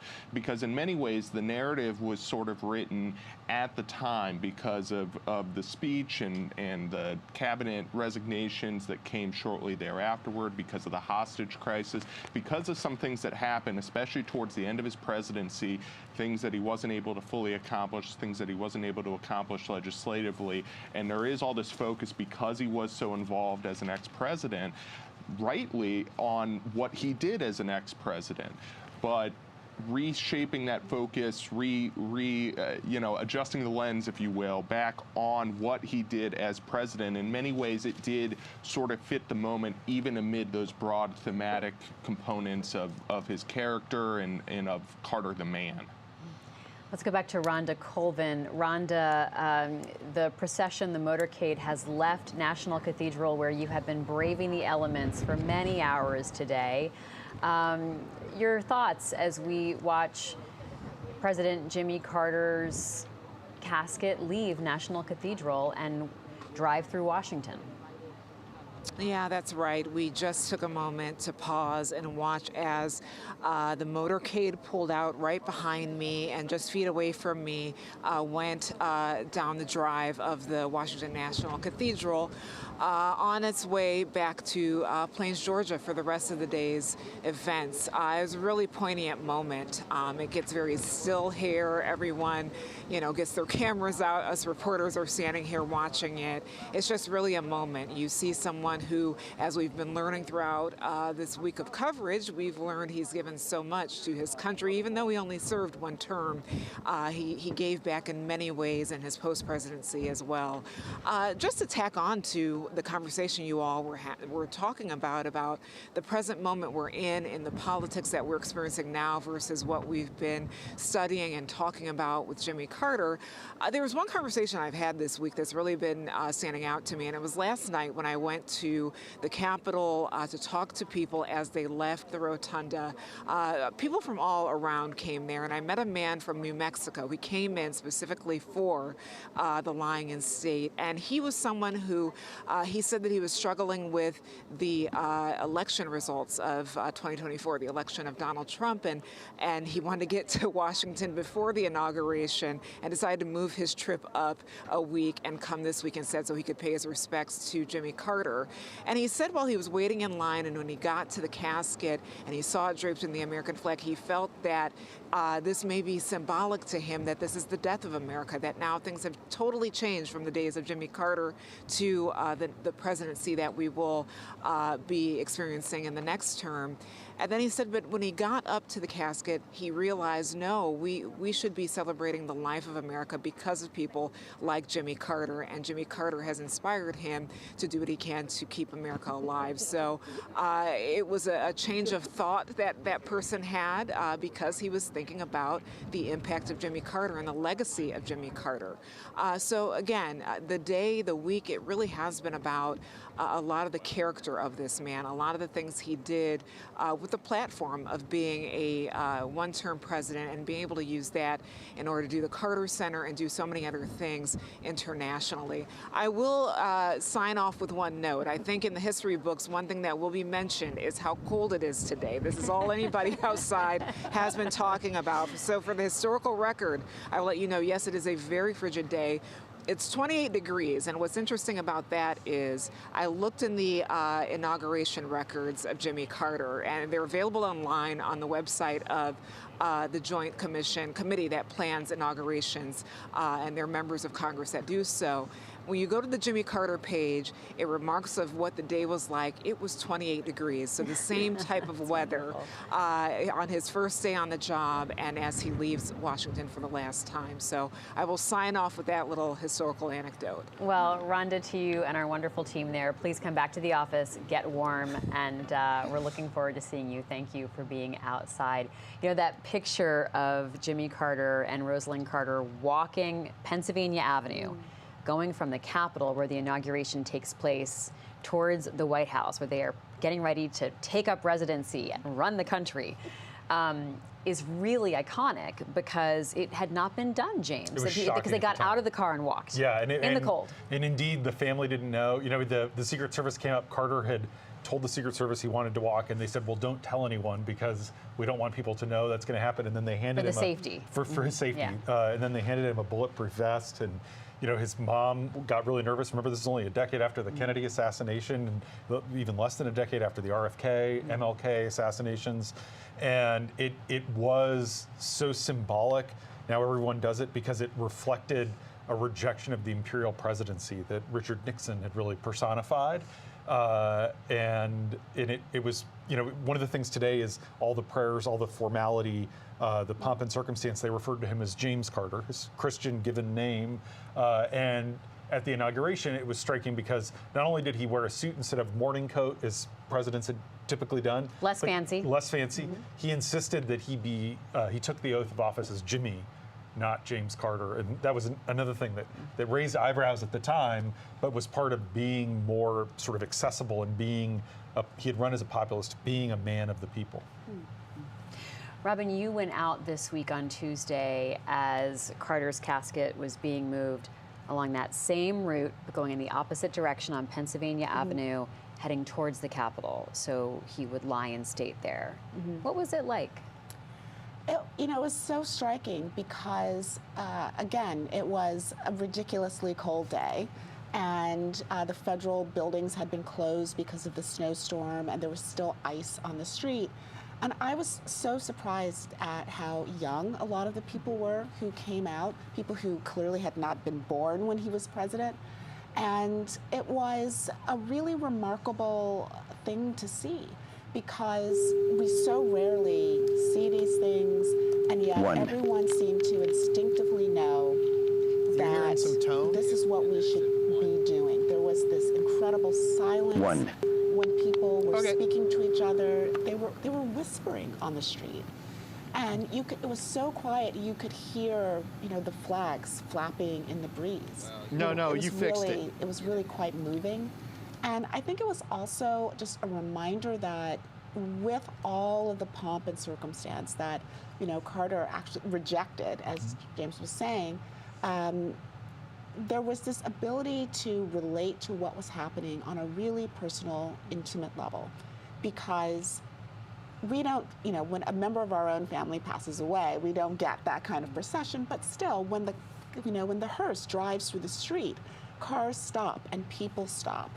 And there's still that same degree of respect. There's the hushed tones. And I think people were really resonating with that.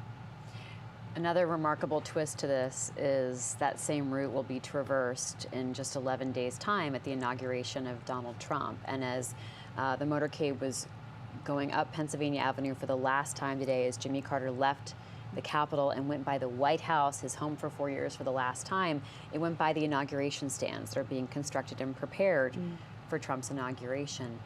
I want to just, because this is the last moment we'll see that, reflect one last time on having all those presidents gathered there today. What were you reading in the faces and the gestures of Melania Trump and Donald Trump, who are about to return to the White House? You know, it's hard. It's hard to know exactly what was going on there, but I do think, one, I was surprised to some degree to even see President Trump, former President Trump, there. I was surprised to see Melania Trump in Washington because, you know, she has not been very public during the campaign and even in the aftermath. And I think there was also this sense of trepidation and perhaps a little bit of hope that these rituals, the fact that Trump showed up for this particular ritual, that it means something, that there is this understanding that, as we have learned, so much about the presidency is not inscribed in the Constitution. It's based on tradition, it's based on expectation, it's based on respect. And so I think there was this sort of dance with the idea that perhaps the ritual will ground the incoming administration in some way. Maybe that's not going to happen, but I think there did seem to be this kind of grasping and holding on to the idea of ritual and the power of it. Robin Gavin, thank you so much for joining us this afternoon as we continue to watch this motorcade go through Washington on its way to Andrews, and then Jimmy Carter's remains will be transported down to Georgia. Let's go to J.M. Rieger, our colleague who's a journalist very focused on the current political moment. J.M., what parallels do you see to these current times as we reflect on the Carter legacy and presidency? Yeah, I think what was striking just off the top of that service, Libby, was we saw the former and the incoming and the current president all there in the front row, all interacting with each other. And that was the first time that Kamala Harris and Donald Trump were in the same room since the election. And what is notable about this entire thing, and we were just talking about it a moment ago with President Biden and the parallels to Carter's presidency, is that everything today brings to the forefront, again, the moment that we're in, but also the moment that we were in, both during Carter's presidency and afterwards. And there are two things specifically that I think are worth touching on that are in the news this week alone, some 4 or 5 decades past the Carter presidency, but two things that he was known for while he was in office, two things that he did. One was preemptive pardons. This is in the conversation right now because our reporting elsewhere is that President Biden is considering preemptive pardons for some individuals, including Liz Cheney and Anthony Fauci. That was something that Carter did on his first full day in office, was issue preemptive pardons, only the third president in U.S. history to do so. And this was for folks who resisted the Vietnam War draft. And Carter, when he issued that pardon, it was a really notable action and a historic action at that.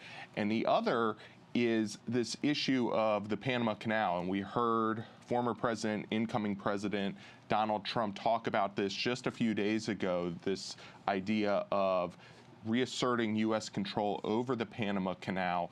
Carter, of course, negotiated the treaty that gave the Panama Canal, control of the Panama Canal back to Panama. That occurring in 1999, that transfer. And now Donald Trump's saying that he wants to take that back and have U.S. control. So it's notable, Libby, because these are things that sort of, past is prologue, right? There are things that have happened before that are happening again here, or that have not maybe been fully resolved, have come back into the ether. And these are things that come to the forefront of the conversation, even as we're talking about his legacy and who Jimmy Carter was, both as a president before and after his presidency. Oh, such great points. James, I want to go to you, but first I just want to give a shout out to the videographers and producers who are making these live shots possible. Whenever the camera wiggles, you just reminded there's a human team making this happen and capturing this whole journey, which is turning into part of American history. So great thanks to them. So we've seen Donald Trump be angry, petulant, annoyed by Jimmy Carter in the last couple of weeks, which seems sort of it doesn't resonate entirely because this is a moment that the nation is remembering Jimmy Carter. There's a lot of things that are unusual about Donald Trump. He didn't have to go to the funeral. He chose to go. But in a very strange historical twist, earlier this week when he was criticizing Jimmy Carter for giving away the Panama Canal and for mishandling what he said the Iranian hostage crisis that lasted 444 days. He was doing so for Mar-a-Lago. Now, we've talked a little bit about how Carter tried to depomp the presidency, how he tried to give up some of the trappings of power to reject the imperial presidency. And the reason Donald Trump has Mar-a-Lago is because of that. So Marjorie Merriweather Post, no relation to the newspaper, she is the heiress to the Post cereal fortune. She built Mar-a-Lago and wanted it to be the winter White House. And so when she died, she donated it to the US government for that purpose. Jimmy Carter thought, wow, this is way too extravagant for the taxpayers to have, and he gave it back, and the foundation ultimately sold it to Donald Trump, the young, brash developer, who, by the way, when Carter was president, Donald Trump was a Democrat, supported Carter over Reagan in 1980. So it is a strange historical irony that Trump has Mar-a-Lago because of that Jimmy Carter ethos we've been talking so much about. Do you think he will in turn donate it to the American government to become the official winter White House? Panama's come up a lot in recent days, so I'm glad JM brought it up because it is sort of one of those things that might have surprised people as a topic of concern or focus for Donald Trump. Another fun fact on the Panama Canal, obviously it was a hugely animating issue. The treaty cost Democrats a lot of Senate seats. Joe Biden actually cast the deciding vote for the Panama Canal Treaty as a senator. It passed with 67 votes. It needed 66 to get 2/3 support, and that is what allowed for the canal to be transferred to the Panamanians. It was part of this sort of post-imperial moment where, to avoid unrest, the U.S. was shedding some of its colonial possessions, and it is deeply ironic that as Carter is going away, Trump is sort of doing the saber rattling of colonialism and imperialism once again, which was not where politics had been heading, certainly in the Carter era. JM, Carter took great intention to get rid of and shed some of the trappings of the presidency, many of which Ronald Reagan brought right back. Why was that so important to him? He said that he wanted to model, especially his post-presidency, after Harry Truman. But even Harry Truman moved into a much larger house after his presidency, so even that Carter didn't perfectly emulate. But Carter said at one point how he didn't want to, quote, capitalize financially on being in the White House. That was after he left the presidency, because we've become accustomed to presidents taking lucrative speaking gigs, potentially some corporate board memberships. And Carter, in this interview, said that he didn't bemoan presidents who had done that. He wasn't judging them, but that wasn't how he wanted to conduct himself after the presidency. But even as president, as James was just talking about, Carter did not want things like Hail to the Chief played. James talked a little bit about Carter's inauguration. Even when Carter boarded Air Force One, he would carry his own bags onto the plane, right? These were all things that really had not been done. And then he carried that through after his presidency. And we saw that both in sort of his works, in terms of his work for Habitat for Humanity, his work with the Carter Center, but also just how he conducted himself. It was kind of a central part of, his being, if you will, his character, something we heard talked about throughout the ceremony today, the service. And it is notable, and it's something that, Carter definitely wanted to be part of his legacy. And even off the top of the show, Kevin Sullivan was talking about how the Carters have lived in the same house both before the presidency and now after the presidency their entire life, right? Very modest means. And there was the great line from Kevin and his and Mary Jordan's reporting, which was the house that they lived in was valued at less than the Secret Service vehicles parked out front. And that in some ways sort of sums up the Carter approach to the trappings, both of the presidency, but also after he was out of the White House. Yeah, that's pretty incredible to have that contrast. Joining us now is Dan Baltz, chief correspondent for the Washington Post. Dan, that ethos, though, bit him in some ways, right? Because Donald Trump knows how to put on a show. Donald Trump seems to understand the power that comes with projecting an image all the way back to the 80s, right? And that's really when Jimmy Carter was put out of office at that moment that I'm thinking of Donald Trump really rising in the public perception of this rich, quote unquote, rich man. Yep. And business owner. Did Jimmy Carter's disdain for the trappings hurt him politically? Probably in some ways, but I think that Jimmy Carter also had a sense of political symbolism in a different way than Donald Trump. I mean, we're in a different era with Donald Trump, and I think Trump has kind of accentuated that celebrity is a very valuable component and attribute in today's politics. In this day and age. Less so in Jimmy Carter's time. I think Ronald Reagan was probably, began to usher in that era. But Jimmy Carter was very cognizant of the non-trappings as a symbol of something that he wanted to project.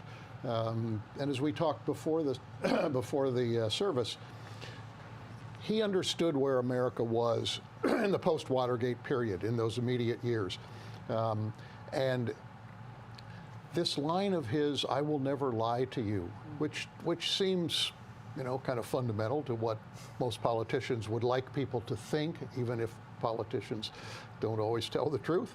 But he recognized the power of that phrase in that period when he was running for president. And it captured an emotion and imagination. And the simplicity that he brought to that first campaign also was essential. Once he got in office, there were, as you suggest, there were problems with trying to constantly project that. People look at presidents different than they look at presidential candidates. And there is an expectation about, if not an imperial presidency, at least a presidency that projects a kind of a power and a recognition of the power that goes with that office. And I think that in those ways, Jimmy Carter sent kind of mixed messages during his presidency, and some of it did cost him. James. Yeah, I mean, it was a different era. It was a moment. These things tend to go back and forth, but Carter really did help turn the page on the Watergate era. Gerald Ford's son reading from his father had the line about, Jimmy Carter knew what my political vulnerabilities were, and he pointed them out. And one of those was the Nixon pardon. And that 76 campaign ended up being really close.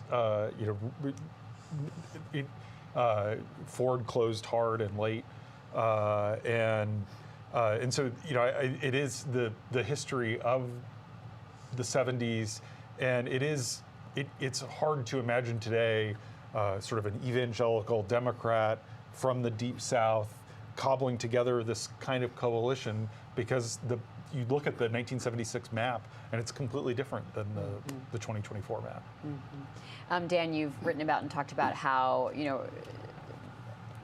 someone can be successful when running for president when they have the ability to read the political moment and figure out what people are dissatisfied with and how they can get in that niche, or who's good at reading the room. How is Jimmy Carter good at reading the national room in 1976? Well, he recognized that people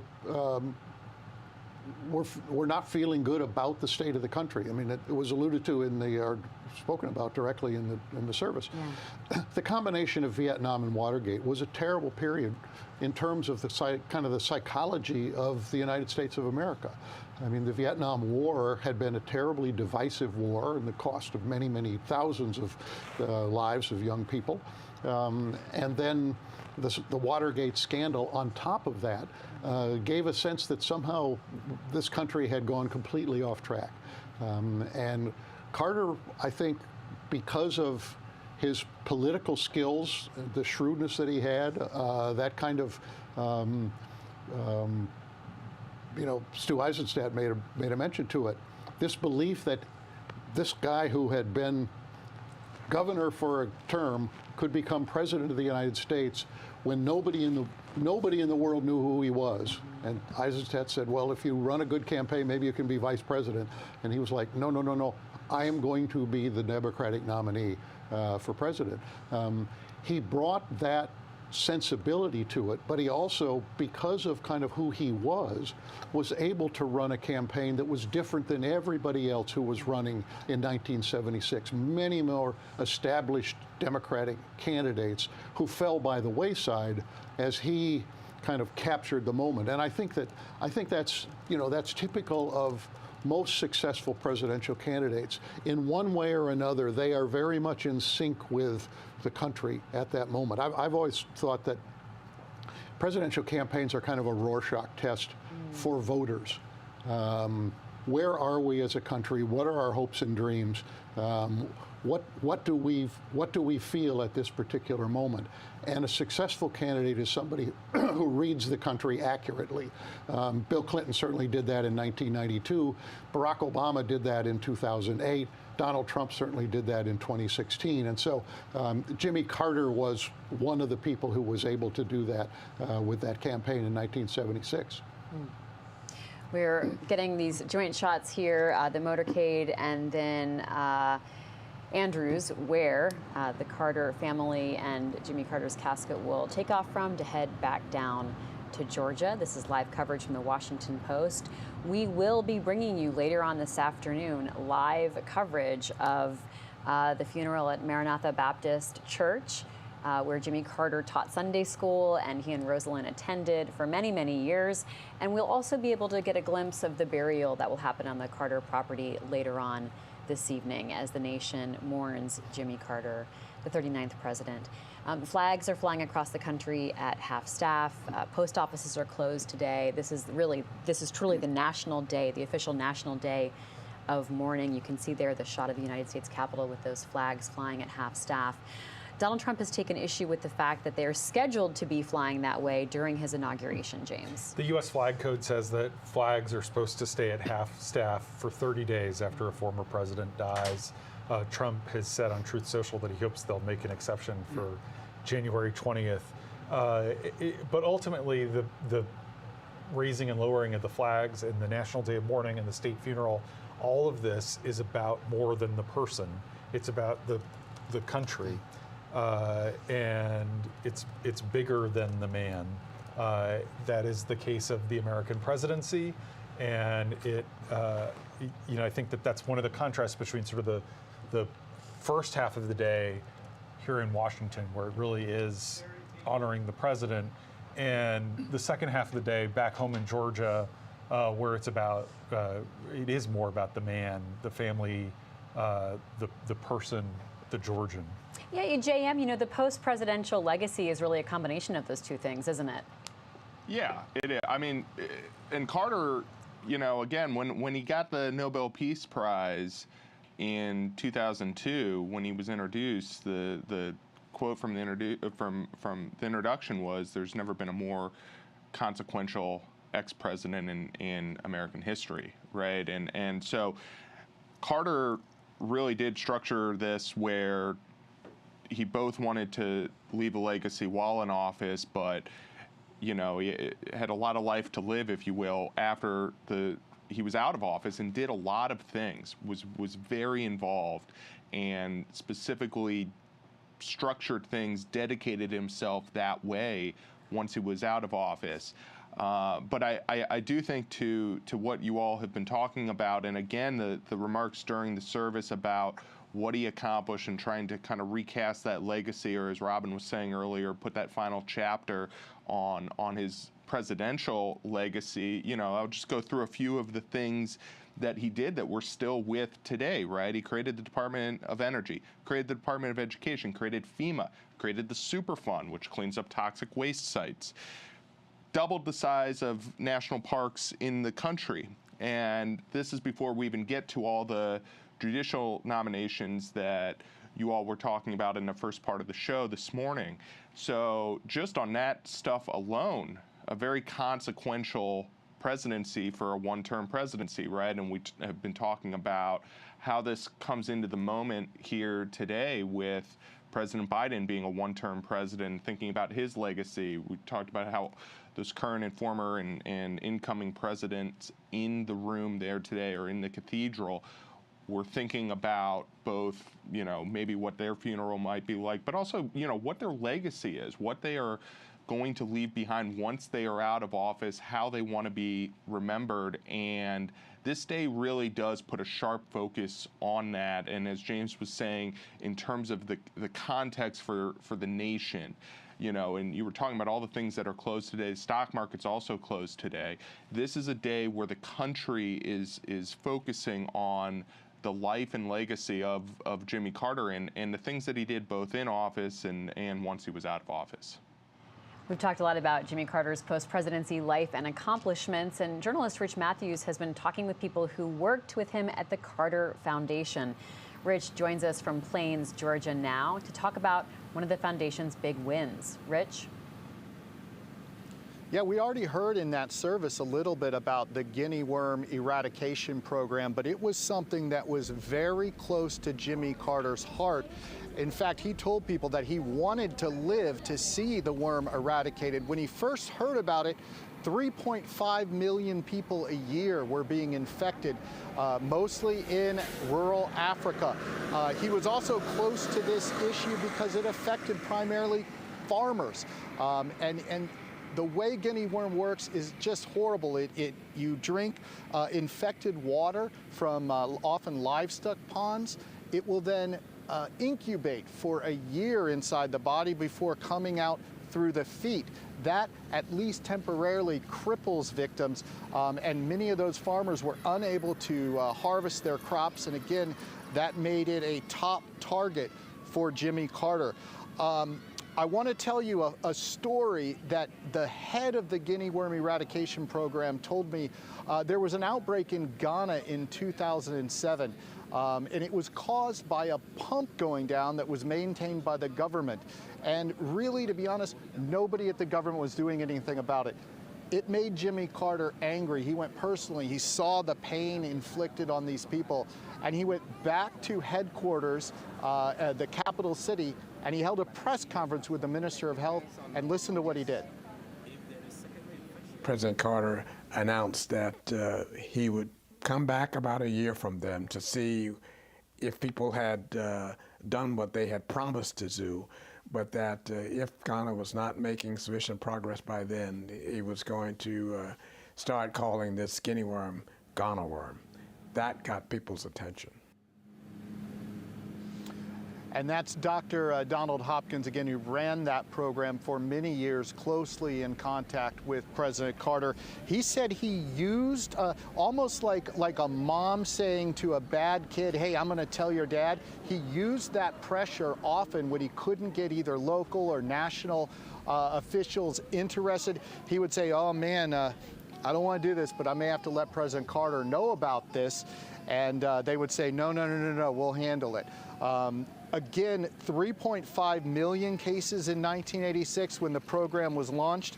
In 2023, just 14 human cases, and that despite there still being no curative medicine or vaccine. So how did they do it? Really just simple education, letting people know how they were getting infected, and also supplying many of those rural areas with water filters. Again, it is on the verge of being eradicated fully right now. If it happens, it would only be the second disease ever eradicated, along with smallpox. Thanks so much, Rich. It's just incredible that this was a thing that Jimmy Carter was passionate about, put his mind to, and worked on, and that's certainly a through line in his post-presidency era. I want to talk to you, Dan, about the funeral we just heard and what you made of the words read by Gerald Ford and Walter Mondale's sons, because it was like hearing, I was saying earlier, it was like opening up a time capsule, or like this like incredible message of an era gone by, not just because it was talking about an era gone by, but because they're no longer with us. It was amazing. Yes. The words from the late President Ford were remarkable. They were incredibly warm and generous and personal in ways that I'm not sure I had any expectation of what he would have to say, but I was quite impressed with everything that was in that very lengthy statement. This was not a short tribute by any means. I thought it was one of the highlights or one of the most memorable moments of the entire service. The comments from former Vice President Walter Mondale, I thought were different. And I think they reflected in some ways the fact that he was the vice president to Jimmy Carter and not a fellow president. They were a tribute to his boss, if you will. Now, obviously, they had, a very strong relationship. I mean, he had asked, as was indicated, he had asked for real authority as vice president, and he made the modern vice presidency. No vice president prior to Walter Mondale had the kind of power, authority, portfolio that he had, and the trust of the president. Most vice presidents were pushed aside in one way or another, and I know from talking to people who had worked with Mondale at the time, the degree to which they were so respectful of the power that Jimmy Carter transferred to Walter Mondale. They said we were treated. Our staff was treated as if we were part of the presidential staff. And what Mondale's statement was doing in part was offering testimony to what they jointly had been able to do. I mean, it was a little bit like Stu Eisenstadt's more lengthy version of all of the accomplishments. But together, the Ford statement and the Mondale statement were, as you say, pulling out of a time capsule moments that they had both been through with him in a way that people who are reflecting back are not able to do. One thing that Walter Mondale's son read of Walter Mondale's own words were some of the things that he was entrusted with. And he talked about being able to help Vietnamese refugees who needed help and a home after the Vietnam War and all the fallout that happened there politically afterwards. What an interesting, even though this was written long ago, what an interesting moment to deliver that message as this country wrestles with immigration and how to treat immigrants. Yeah, he even said, he referred to them as the boat people, which is what they were called at the time, these Vietnamese, and it was very human language. Our great Navy rescued these people whose boats were capsizing, and then they came to the U.S. and became productive citizens. And you have to imagine Trump hears that as a sort of criticism. The other thing I really wanted to see the shot of the former presidents and vice presidents was when he said, unlike other vice presidents, Jimmy Carter never humiliated me. I wanted a two-shot of Dan Quayle sitting there with Al Gore and Mike Pence. Mike Pence. And Karen Pence. Right. Yes. It is who was not shaking Donald Trump's hand today. This small fraternity who could understand what he's talking about and that he really means it. And as interesting as seeing all the presidents and former presidents there, seeing the former vice presidents also, because they're a different kind of club, obviously. Nobody knows what it's like to be vice president if you are not the vice president, and so much less is written about that role and those relationships. I don't have a sense of what the relationships are between, or among, Al Gore and Dan Quayle and Mike Pence and others. But watching them all there, I mean, your point is well taken. There was some.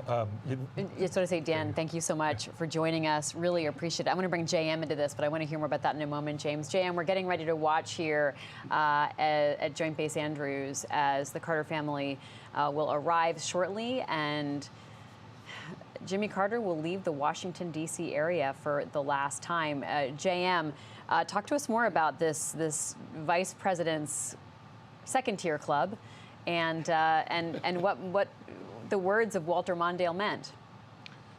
Yeah, I mean, I thought that I agree with James. I thought that was one of the more interesting moments from the service, and I think this isn't verbatim, but it was something along the lines of humiliation was a curse that had lived with many vice presidents, and he asked Carter to make him 2 promises. That was one of the promises, that he wouldn't humiliate him. But again, I'll come back to what I thought was one of the more powerful quotes of that nearly 2 hour long service, which were the words of Walter Mondale that was, quote, "Carter was a man of his word." This is the theme of the day, if you will, the theme of the service, the theme of Carter's life, right? Character came up. Biden, during his eulogy, said, quote, "The man had character," referring to Carter. So these are situations where that theme, those elements are coming throughout. And yeah, once, as Dan was talking about it, you go post Mondale and you start to see the power and the involvement of vice presidents really kind of pick up, and our viewers, I'm sure, are familiar with some of the more recent examples of that, but including the current president, Joe Biden, and the things that he did in the Obama administration. But this day is a day of moments, right? There are moments that we are witnessing, both at the service and now at Joint Base Andrews, as our viewers can see on the screen there, as the casket is getting loaded into the plane shortly here. But then there are moments of Carter's life, both as president, after his presidency, and also the political moment that we are in today, and the parallels to that, the parallels that Carter and his history bring to that moment. And I think this is a scene here, Libby, where all of this is sort of coming together. We were talking about the flags and the inauguration only a little over a week and a half away here. These are all things that are going to be at the forefront of the discussion, and really a moment in time here that is really unique, not only because these funerals don't happen that frequently, but also when this funeral is happening. James, I want to just go back to this question of vice presidents and the embarrassment. What was Mondale specifically talking to? Because he's talking about the prior vice presidents who had served. He's not talking about the ones that we think of in modern memory. Well, the previous Democratic vice president had been Lyndon Johnson under JFK, and the JFK people, senior staff, treated Johnson terribly. He had been the Senate Majority Leader, and then Johnson becomes president after the assassination and has very bitter feelings toward the Kennedys because he had essentially been marginalized and wasn't used. And then Johnson, similarly with Hubert Humphrey, he makes Hubert Humphrey, another Minnesotan, his vice president, and he refuses to let him come to Camp David. And Carter actually remembered that, partly because Humphrey was Mondale's political mentor back in Minnesota. And when Hubert Humphrey was dying of cancer, he was a senator, Carter was president, and Carter was on a West Coast swing and actually stopped in Minnesota, picked up the former vice president, Hubert Humphrey, took him on Air Force One. They go and spend the weekend together at Camp David, just the two of them. They weren't particularly close, but they kind of bonded. And he said, LBJ never let you come here. When you were vice president, I'm going to let you come here. And Hubert Humphrey died 3 weeks later. Wow. And Carter wrote in his diary that it was one of his most enjoyable weekends as president, getting to reminisce with this guy. What's striking about the VP stuff is that Carter never had the job. It's one thing when you're Joe Biden and you were vice president for 8 years, you have a lot of thoughts about the role that the vice president should play when you become president. But I think part of it was that Carter was such an outsider. He'd been a one-term governor of Georgia. He didn't have DC experience. That was key to winning. But I think Carter recognized that he needed someone who could play the inside game, who had relationships on Capitol Hill that he did not, and that was Walter Mondale. This is the ceremony marking the transfer of former President Carter's remains as he and his family prepare to leave Joint Base Andrews and head down to Georgia, James. every military band has been involved in today, and they really have pulled out all the stops. As we've said, this whole procession has been being organized since 1986. Initially Carter told the Marine band not to play Hail to the Chief when he entered the room because he didn't want to literally be trumpeted, have his arrival trumpeted. And Carter really changed his view on that. And what they essentially do when you're a former president is they come to you, the people who coordinate this for the military from the National Capital Region, with a big binder, and it's basically a menu of different bells and whistles that they can pull out. This 21-gun salute is one of those bells and whistles, and Carter wanted it because he thought it was about the presidency, and I think he also wanted his presidency to get its due, having felt like it was undervalued. U.S. Air Force Band playing "Oh Master, Let Me Walk with Thee" after we saw the cannons fired. You can see there the hearse, the limousine that contained the remains of former President Jimmy Carter, and now the casket will be put onto Air Force One, James, renamed for today, though. It's named because he's the 39th president, Special Air Mission 39. It's only Air Force One when the president is on it. Interestingly, Joe Biden was on this airplane just yesterday, flying back from California, and he was scheduled to take this plane tonight to Rome, but the current president has canceled that trip because of the fires in California. And the other interesting historical element is that they changed the design of Air Force One after the Kennedy assassination. He was killed in Dallas, and they wanted to bring Kennedy's casket back with them, but they couldn't fit the casket onto the plane. So they specially designed the new Air Force One so that it would be able to accommodate moving on a casket, which is what we're going to see happen momentarily. And this will be the Carter family's final flight in this special plane that Carter really did take all over the world during his presidency. We've actually talked quite a lot in our conversation about his domestic agenda, partly because Stu Eisenstadt traveled the world. And at the time, it was actually seen as, one of the knocks on Carter was that he was distracted and that he was spending too much time on foreign policy and not enough time on domestic policy. But he went everywhere. I mean, he went to almost every continent. He would do the shuttle diplomacy. There were times where peace in the Middle East was falling apart, and Carter himself would fling himself into the region to make peace and to force people to talk with him who wouldn't necessarily talk with his Secretary of State, Cyrus Vance. He went to China and normalized relations after Nixon had created the opening. And so there is a lot of symbolism going to the presidential plane, just because he really did do so much shuttle diplomacy during his 4 years, and frankly, during his post-presidency as well. Yeah, James, tell us more about that. He was known globally for the work he did around the world in the decades after his presidency. Yeah, I mean, let's just take election monitoring alone. He monitored dozens of elections, and the first was in Panama, actually. We're talking about Panama a lot here today, in 1989, and he said that this was not a free and fair election. And the following year, he was in Nicaragua monitoring an election. That was the ouster of the Sandinista government. These are all kind of, again, these moments, these historical moments in time, right? And they pop up over and over again. And that was what ultimately, the election monitoring, but also is just his work for peace in general in terms of in the Middle East and other parts of the world and negotiations. At one point, he was in North Korea negotiating the release of an American who had been sentenced to hard labor there. These were all things that contributed to his Nobel Peace Prize in 2002.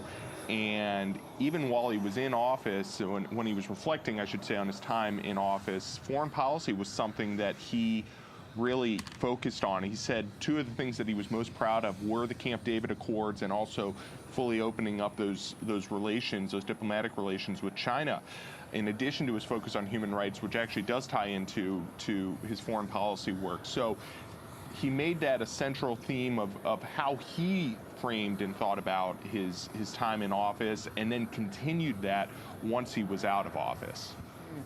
Something else that he wrote about and talked about working tirelessly on in his last few days in office, James, was freeing the Iranian hostages. He said that he didn't leave the Oval Office and go to the residence for 3 days, sleepless days where he was just working the phone the whole time. And it all concluded with the hostages sitting on the tarmac and waiting to be released, and they were released. Reagan had become president by that point, but Carter has said he wasn't even thinking about who is in control, who's the president. He was just pushing and doing everything he could to get that release happening. And it happened on the final day of his presidency, ultimately, as Ronald Reagan was sworn in. And it really defined that final year of 444 days that they were held hostage. In a lot of ways, it destroyed his presidency. It also prevented him from campaigning. He sort of used a Rose Garden approach where he was so focused on the hostages he couldn't really go out and do big rallies. He also, there was a disastrous failed rescue mission to try and get the hostages. Desert One, but Americans died. Americans died, but Carter consciously chose not to go to war with Iran. And some of that was the post-Vietnam mentality of America's not going to throw its weight around. And ultimately, in the public's eyes, that hurt him because he was sort of preaching about the limits of American power, and that wasn't what the people wanted to hear. And Carter retained a fair bit of bitterness after he left office because he did feel like the Reagan team had back-channeled with the Iranians. To prevent them to basically, through winks and nods or more, and the Reagan folks have always denied this, but there is some evidence that there were contacts. And so Carter always felt like the Reagan people had secretly coordinated with the Iranians to prevent him from getting the hostages out until Reagan became president. And that really was a point of consternation for him in the decades that followed. Family gets on the plane to head down to Georgia. It's really an intense and, one can imagine, grueling week for them because there's so many components of this national process of mourning. We've talked about how Jimmy Carter eschewed a lot of the trappings of the presidency while he was president, but he is, in the planning, embracing all of that now. Why, James? I think he wanted this goodbye. He picked basically the platinum plan. He really did. I talked to someone who was involved, and he was like, "Yeah, let's do that. Let's do that." I think he, and some of it was, I think he wants to get his due. As Stu Eisenstadt, the domestic policy advisor, said in his speech, Carter's presidency should be redeemed. I actually think there was less focus than I expected on the post-presidency during the funeral because they were eager to be like, actually, Jimmy Carter was a good president, not just a good ex-president. And also, we were hearing from the words of his vice president, also the man he defeated to win election. So it was like a moment in time of that era, and that is what Carter, part of what the plan was. Exactly. He was cognizant of that. He built this. He picked these people to speak. Right. My hunch is that he could have had like people at the Carter Foundation right. or the Carter Center, or people in other countries who benefited from the Carter family work. And I think in decades past he might have actually done that. But I do think in later years it did sort of frustrate him that it was taken as a given that he was sort of a failed one-term president, and that's why he cooperated with two big biographies that are both very flattering and that basically try to do some revisionism to say actually his presidency was more successful than he got credit for at the time. So to answer your question, I think going this route, doing all this presidential pomp is about trying to convey that he was an effective one-term president. As his aide said, one of the more effective one-term presidents in U.S. history. There aren't. It's not right. And you could debate that. I mean, it's, it's the but day it's Stu Eisenstadt giving his giving a eulogy with that specific goal, and that's that's right. So, James, there are so many different phases of this memorializing process. There were members of Congress there today. There were Supreme Court justices there today. There were people from Carter's long ago passed, some of whom are elderly now, and people who have worked with him in more recent decades, and his wife with the work that they have done domestically and overseas. How did Rosalynn Carter factor into these plans? And how could this have been different if she were still alive? How was she part of this this moment of recognizing not just Jimmy, but also his wife in their legacy? The plans all originally were premised on the idea that she would outlive him. And she was younger. She was younger, and so they did have to adjust accordingly. And when you read about the discussions that were underway, it was a lot of Jimmy giving instructions to Rosalynn about, make sure this happens and this happens, and all of a sudden she goes first, and she had started to suffer from Alzheimer's and dementia, and the Carters were very open and honest about that, and he was in hospice care, and so I think that the Jason Carter speech was about talking about Grandpa and Grandma, or they called them Mom Carter and Papa, and I think that Rosalynn had a beautiful service. It was the last time we saw Jimmy Carter publicly last year in Georgia. Didn't get quite this pomp and circumstance, but Barack Obama was there and spoke. And so I think that there is an effort to make sure that she gets remembered. I imagine that we'll see even more sort of references to their shared life together in planes in the afternoon events. That house that they've lived in since 1961. If you look it up on Zillow, it's like $260,000. Where they spent the last 60 some odd years. So joining us now on the phone is Futures reporter Roxanne Roberts. Roxanne, thank you so much for being with us. You were in National Cathedral today for the service. Tell us about where you were and what it was like to be there. Well, I was with the press, which meant we were up on a side balcony where we had wonderful views of the speakers, but had a hard time seeing people as they came in and out, which is what I was watching for, because I'm always interested in sort of how Washington does these events, which are reunions and celebrations and networking and a combination of all those things. Well, Roxanne, I have good news for you. Now that you're hopefully somewhere also warm and out of the National Cathedral, you can go back and watch our stream on YouTube, and you can catch it all. We saw all the looks, all the gestures, and it indeed was fascinating, and I cannot wait to hear your take on it. Based on what you could see, what was it like to see this revival of the 1970s and so many people, as James was pointing out, talking about the Carter presidency specifically? There was so much focus on that 4-year term of his life. Well, I'd like to make a distinction because presidents get to plan their funerals, and you don't have to have a state funeral. Carter chose to do that, as many do, but not all.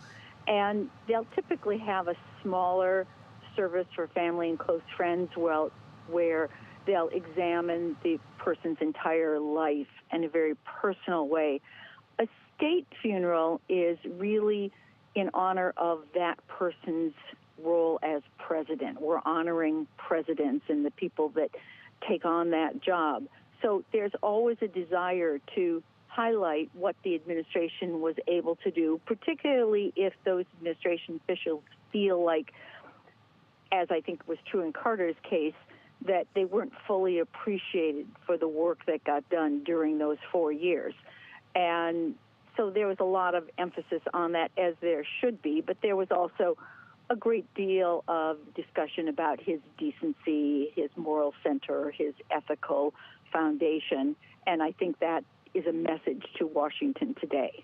Tell us more about that message. Why was that such a significant part of this memorial service? Well, one could argue that one of the big concerns for particularly members of the Democratic Party is that the moral line in terms of presidential behavior has moved, and that the voters no longer require a president to function in the way that many have in the past.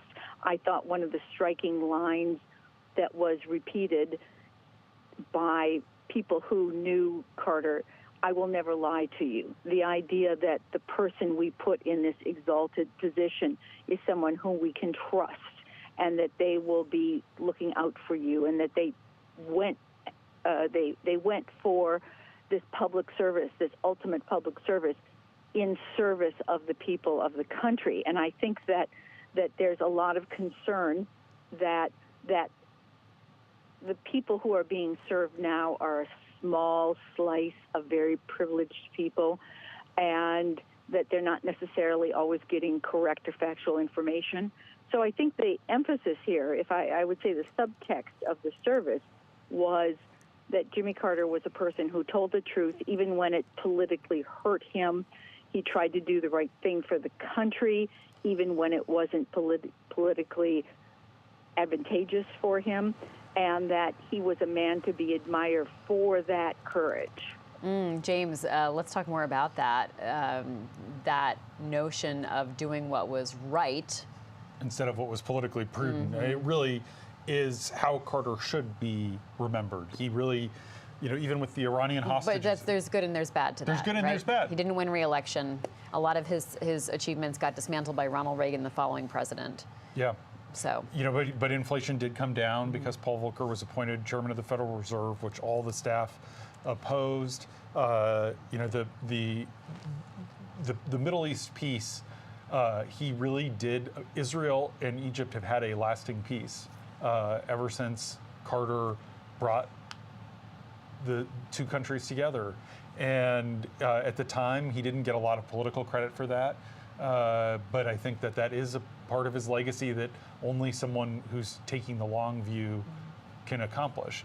Even a lot of the nominations of African Americans and women to the bench alienated some of his Southern supporters. We don't talk about that as much now, but he did it anyway, and it did hurt him politically, but it was the right thing to do, and it helped, Ruth Bader Ginsburg get on the bench.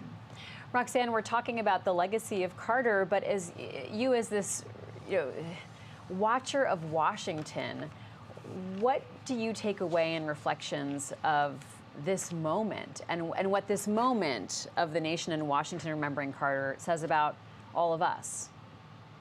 Well, we as a country and as citizens, we like to believe that there are moments that can transcend politics, that we all pull together. And I think in some ways that's increasingly in doubt, but a state funeral is supposed to be that. And there's this unique circumstance where all the living presidents come together allegedly with the idea that we're in this very unique club of people who made, in many ways, this very difficult choice and exalted, but difficult to try to turn the country into what they believed it should be. And so I was always curious to see the interactions between people. President Obama was seated next to President-elect Trump, and I thought Trump was extremely chatty. I watched him. I was able to see him well enough. I couldn't obviously hear what they said, but he was chatting away. I mean, if I had been a church mom, he probably would have gotten his knuckles rapped because he spent a fair amount of time talking. He wanted to be clubby, I would say. Alternatively, at the end of the service, Vice President Harris greeted a couple of the former presidents, but did not interact with President Trump. And although her husband, I thought this was really interesting, he shook hands with Trump, he shook hands with Obama, and then Mike Pence made an effort to shake hands with Doug Emhoff. And so I think that there's this idea that at moments like this, we come together as citizens of a country that transcend politics. And I don't know if that's actually true. I increasingly wonder if, in fact, there are moments like that where we can say that's genuinely the case. But that was what was supposed to be today. That was what was supposed to happen. People are supposed to gather together in celebration of somebody who sacrificed for the country in a very unique and specific way. Roxanne Roberts, who was there today at National Cathedral watching the funeral for Jimmy Carter. Thank you so much, Roxanne. Great to talk with you. Thank you so much. You know, let's talk about this relationship Jimmy Carter had with the city he's about to leave, Washington, D.C. They only lived here for 4 years. We're in the White House. They'd hoped to be here, planned to be here for all 8 years of a double presidency, getting reelected. What was his relationship like with capital T, this town? It was frosty, and they never really gelled. Carter, didn't like the wheeling and dealing elements of politics. He didn't like to socialize with the press. He spoke at 2 White House Correspondents' dinners and said they don't want a president, they want Bob Hope. I'm not going to entertain them. His aides were always trying to get him to socialize with members of Congress, and he just didn't enjoy it and preferred to go to Camp David with Rosalynn and what they were called the Georgia boys. The men who he had brought up with him from Georgia. Who worked for him. And there was It wasn't like a band. It wasn't a band. Making it clear. It wasn't a band. Although he did like musicians. He did enjoy some with musicians. Yep. But and he did a duet with Willie Nelson, as we were reminded during the ceremony. There was a time where his staff asked him, they said, Lloyd Bentsen, Democratic senator, later became the VP nominee in '88. You really need to play tennis with Lloyd Bentsen. He wants to play tennis with you. So Carter, they invite him over to the White House. Carter plays tennis and then just says, all right, bye. And then, they said, how did it go talking to Bentsen? And it was like, well, I didn't talk to him. I just played tennis with him. You didn't tell me I was supposed to socialize with him. Carter sold the Sequoia, the presidential yacht, as part of the depumping of the presidency, and a lot of senators had really enjoyed, kind of the backslapping part of the job. So he was a Southerner, but he was because the idea the president would take these members of Congress out, and it was like a chance to socialize, get a kind of a privileged experience, but also bond. Nixon took the yacht out 100 times during his presidency. So Carter was a Southerner, but he was not a good old boy. Carter also had a frostier relationship at times with the establishment press. He had dinner once at Katharine Graham's house, the then owner and publisher of the Washington Post, and he had a tense relationship. We're hearing from Roxanne Roberts, but our style desk wrote some stories about him that he really, really didn't like. There was one particular story where Sally Quinn, who was married to the executive editor here, Ben Bradley, basically characterized him as a hayseed farmer. He had been a peanut farmer. That was part of his brand. He later said he maybe leaned into that a little too much. And she said it wasn't even clear that Jimmy Carter knew how to tie a bow tie. And decades later, Carter would complain about that sentence in the story because he said, when I was a student at the Naval Academy, they don't let you graduate unless you know how to tie a bow tie. So you're darn right I knew how to tie a bow tie. And it was the kind of thing where it captures sort of the enmity that existed between official establishment Washington and the Carter folks. J.M. Rieger, let's talk about what we learned from that. I mean, I think subsequent presidents tried to have better relationships with Washington, but not all of them. It doesn't come naturally to all of them, right? Talk to us about sort of why those relationships are important. And people talk about now how a lot of that's actually been lost in the House and Senate because no longer do members of Congress live in D.C., base their families in D.C., and have that kind of collegial interaction. Yeah, I mean, we've been talking about moments all day today, historical parallels, right? And one of those is you had Carter, a one-term president, being eulogized by another one-term president, Joe Biden. Joe Biden came into office with one of the best relationships just in terms of how many folks he had known on Capitol Hill because of how long he was there. That helped him throughout his presidency to get things across the finish line with very, very narrow margins. And you contrast that with someone like Jimmy Carter, who, as James was just talking about, had that sort of frosty relationship with D.C., at least at times, with Capitol Hill, and it did stall some of his legislative agenda. He was able to get the Panama Canal Treaty through, for example, but he wasn't able to get SALT II through, as another example, right? The arms control treaty, the follow-up with the Soviet Union. So this is something where, you see these parallels through. We talk about President-elect Trump coming into office here, right? And that was something that stalled some of his agenda in his first term, was the fact that he was coming in as an outsider. He didn't have these long-standing relationships with House and Senate members the way that Joe Biden did, right? You talk about someone like Obama. So you go down the list there, and it is interesting because those relationships can sometimes make or break both policy, legislative priorities, but also kind of the arc of their presidency, because while they have a lot of authority to do things, especially in the foreign policy sphere, domestically and what they have to get through Congress does rely often on those relationships. And that was something that, really did limit Carter at times, as James was talking about. And you see all those folks in the cathedral at the service today, all those former, current, incoming presidents. And you see the moment, you see the contrast and the parallels there. We're watching to see this plane take off, typically Air Force One, but it's only that when the president's on it. Right now, it's been named in honor of Jimmy Carter, James. 39th president, only. Special Air Mission 39. And we saw the troops there saluting, the Air Force officers saluting the plane and saluting Jimmy Carter one last time as he says farewell to this city that he led for 4 years. Let's go to Rich Matthews, who's in Plains, Georgia. Rich, everything is moving to where you are in Plains, the home of the former president. We're going to watch this plane take off, land in Georgia, and head to where you are. Take us through what we're expecting later today. Well, I'm sure you guys talked a little bit about this, but we're running quite a bit behind. So the plan is actually changing a little bit here, and I'll get to that in just a second. But I do want to say that just in the last few minutes, the crowd has really grown. And again, we're still, probably close to 3 hours away from the procession getting here for the first time on the way to the church.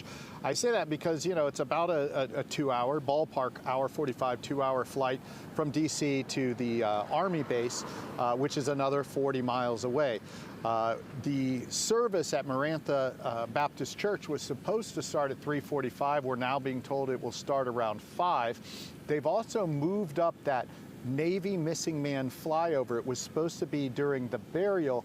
They will now have that before the service at the Baptist Church so that there's enough light so that people here in town can see it and watch it as well.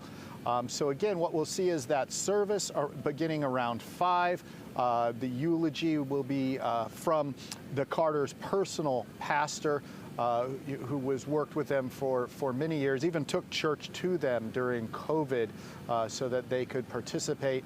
That service, probably 45 minutes to an hour, and then the processional through town, right here past us, ending downtown. And again, reminiscent of that inauguration where President Carter got out, the family will get out of their cars and walk alongside the hearse, allowing people here to say their goodbyes to a man they know as Mr. Jimmy. That's what the folks here call him.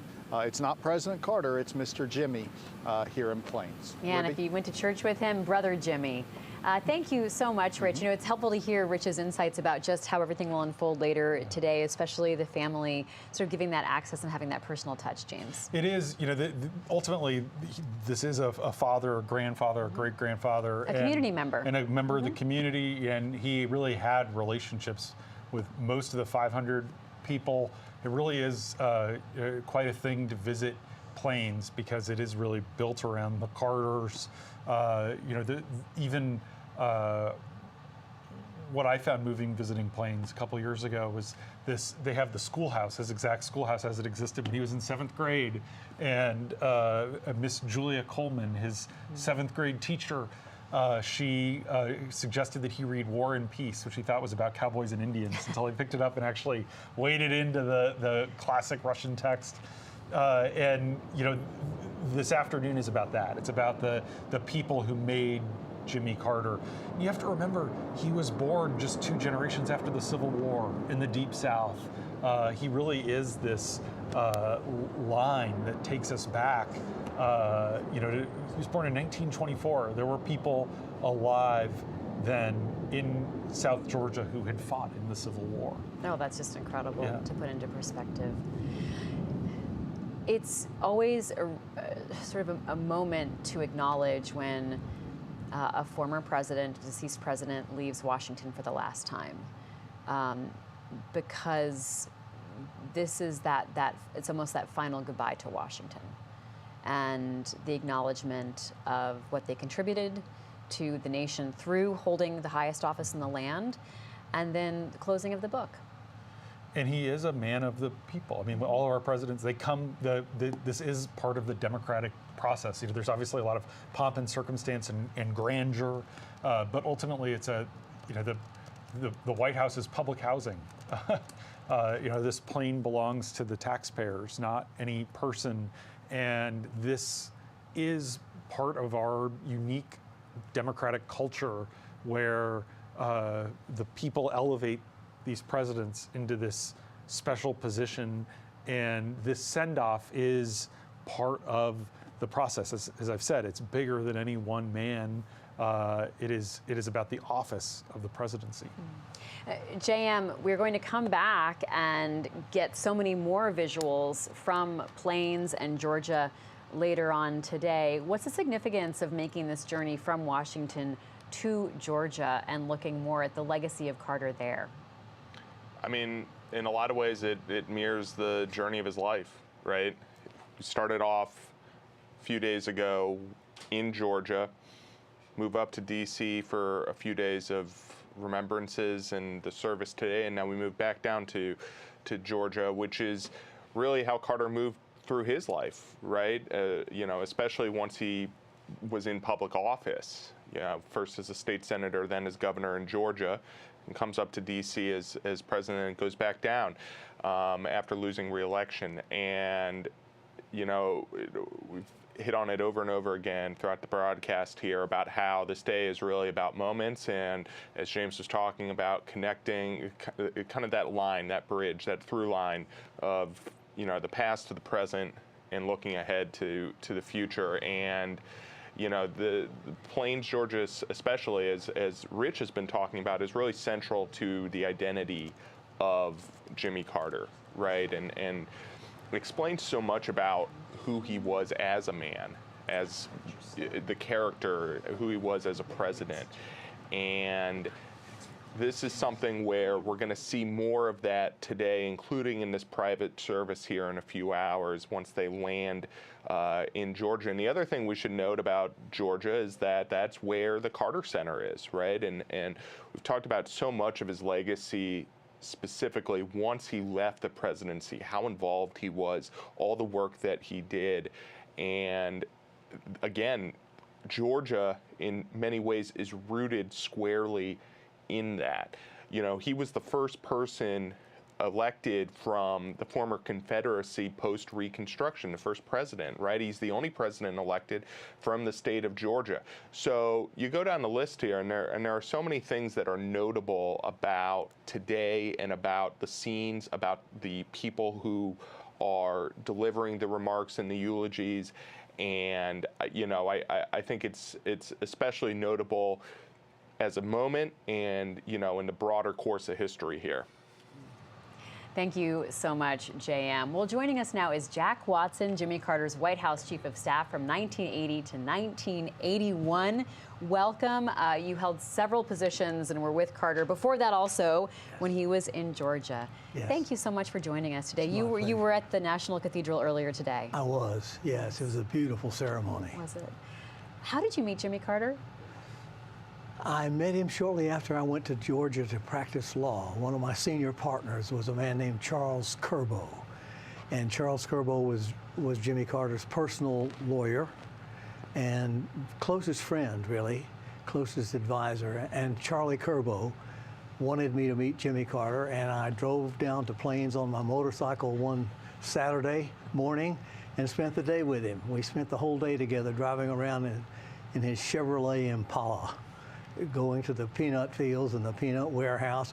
Went over to Archery, Georgia, which is where he grew up until he was about 12, and had breakfast and lunch, and that's how I met him. Did he have political ambitions at that point? He had already run for governor. Okay. He was a state senator. That's how he met Charles Kerbo to begin with. There was cheating, fraud in the election, and Jimmy retained Charles Kerbo to represent him to turn it around, and he did. There was fraud in the election. So he was a state senator, but then in 1966 he ran for the Democratic nomination for governor, barely missed getting into a runoff. Had he gotten into a runoff that year, 66, he would have been elected governor. It was pretty well established that whoever was in the runoff with former Governor Ellis Arnold would win the nomination and then win the election. So I suspect that if he had won in 1966, he wouldn't have been president. But that's how I met him. And yes, he had political ambitions, and we discussed politics and government and the sad duty of politics, as he quoted Reinhold Niebuhr, being to bring justice to a sinful world. That was Jimmy's sort of motivating goal, I think, throughout his whole public service. Jimmy Carter later reflected on that loss of the first run of governor. Yes. And said that was one of the biggest crises of faith he ever had. Yes. And it was a journey for him to get back to faith. And as in his own words, I'm paraphrasing here, sort of realized that it could lead to a new path, that there was still good to be done, even if it wasn't large and sort of grandiose. It could be done on a human scale. Yes. You know, getting people converted to Christianity, going door to door, doing things like that. How did he re-motivate after that loss and get back in the game? Jimmy was very close to his siblings, and including his sister Ruth, who was an evangelical preacher. And I met Ruth. I knew Ruth. I think Ruth had a big hand in counseling with Jimmy after the loss in 1966. Jimmy's motivation for politics was not so much the power that comes with political office, but the opportunity to serve, to be of public service. His motivation from the very beginning, through his governorship, through his presidency, through his post-presidency, was to find ways to serve, and that's what he basically devoted his life to. Can you talk about his management style? You were obviously his chief of staff. The first 2.5 years, you didn't have a chief of staff. Yeah. And Hamilton Jordan, and then you. Yes. How did he evolve as president? How did he approach trying to govern this big, complicated country? We've heard so much today about his foreign policy achievements, but also on domestic policy as well. Carter was ahead of his time, and it's beginning to be perceived, I think, now in retrospect. He had human rights as the centerpiece of his foreign policy. He had civil rights as the centerpiece of his domestic policy. He was an environmental president, the likes of which we've hardly ever had except with Teddy Roosevelt. He did things with energy. He was way ahead of his time in terms of perceiving the need for us to lower our dependence on foreign oil, and he deregulated the price of oil and natural gas, which increased production and therefore started us on a path of lowering our dependence on foreign oil. One of his capacities, one of his remarkable capacities, was the ability to assimilate enormous amounts of information. Carter was one of the most intelligent, one of the brightest men I've ever known. He was also a man who had the ability to focus his attention, focus himself on whatever the issue was, whatever the problem was, and to deal with it in the way that an engineer might deal with it. He could take a lot of information and reduce it to the 3 or 4 or 6 or 7 essential points. And woe be unto him or her who came into the Roosevelt room or the Oval Office to talk to the president about a subject and not know their subject, because He was a voracious reader, and as I say, many people would say Carter was a nerd in the sense that a wonk, a policy wonk.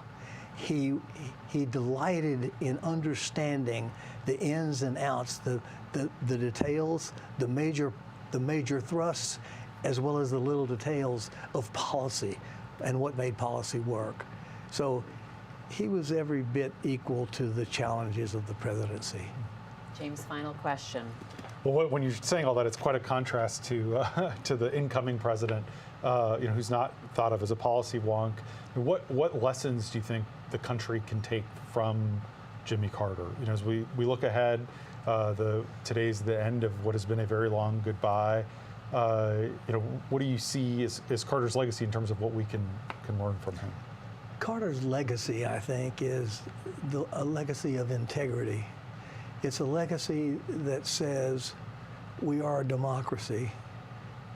In order to flourish, in order to survive as a democracy, we have to debate what we're going to do. And if we're going to debate and discuss whether to go this way or that way, whether to adopt this policy or that policy, domestically or internationally, we have to honor facts.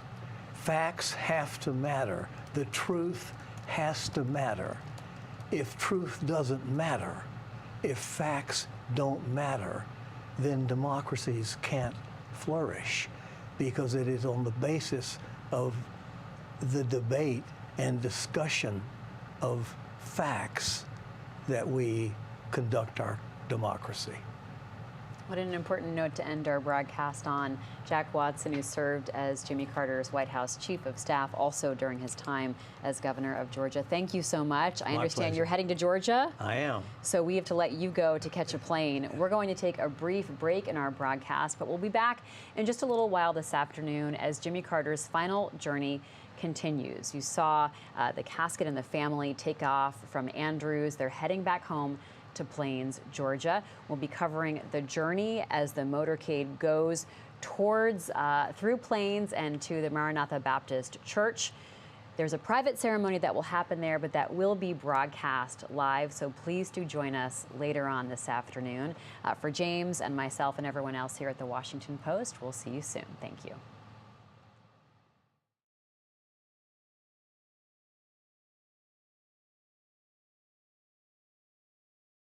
The Washington Post newsroom delivers breaking events around the world as they happen. Unrivaled reporting from the journalists you've come to trust. To get the facts fast and meet the challenges of today head on. Get the news that matters most with a special offer by visiting WashingtonPost.com/watch. Subscribing unlocks instant access, bringing you the Post's award-winning coverage anytime, any place. Because democracy dies in darkness.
The bond of our common humanity is stronger than the divisiveness of our fears and prejudices.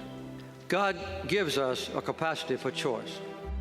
We can choose to alleviate suffering. We can choose to work together for peace.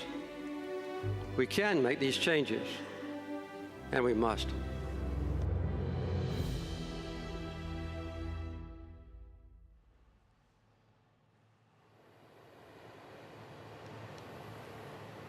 President Jimmy Carter and his family have landed at Lawson Army Airfield in Fort Moore, Georgia.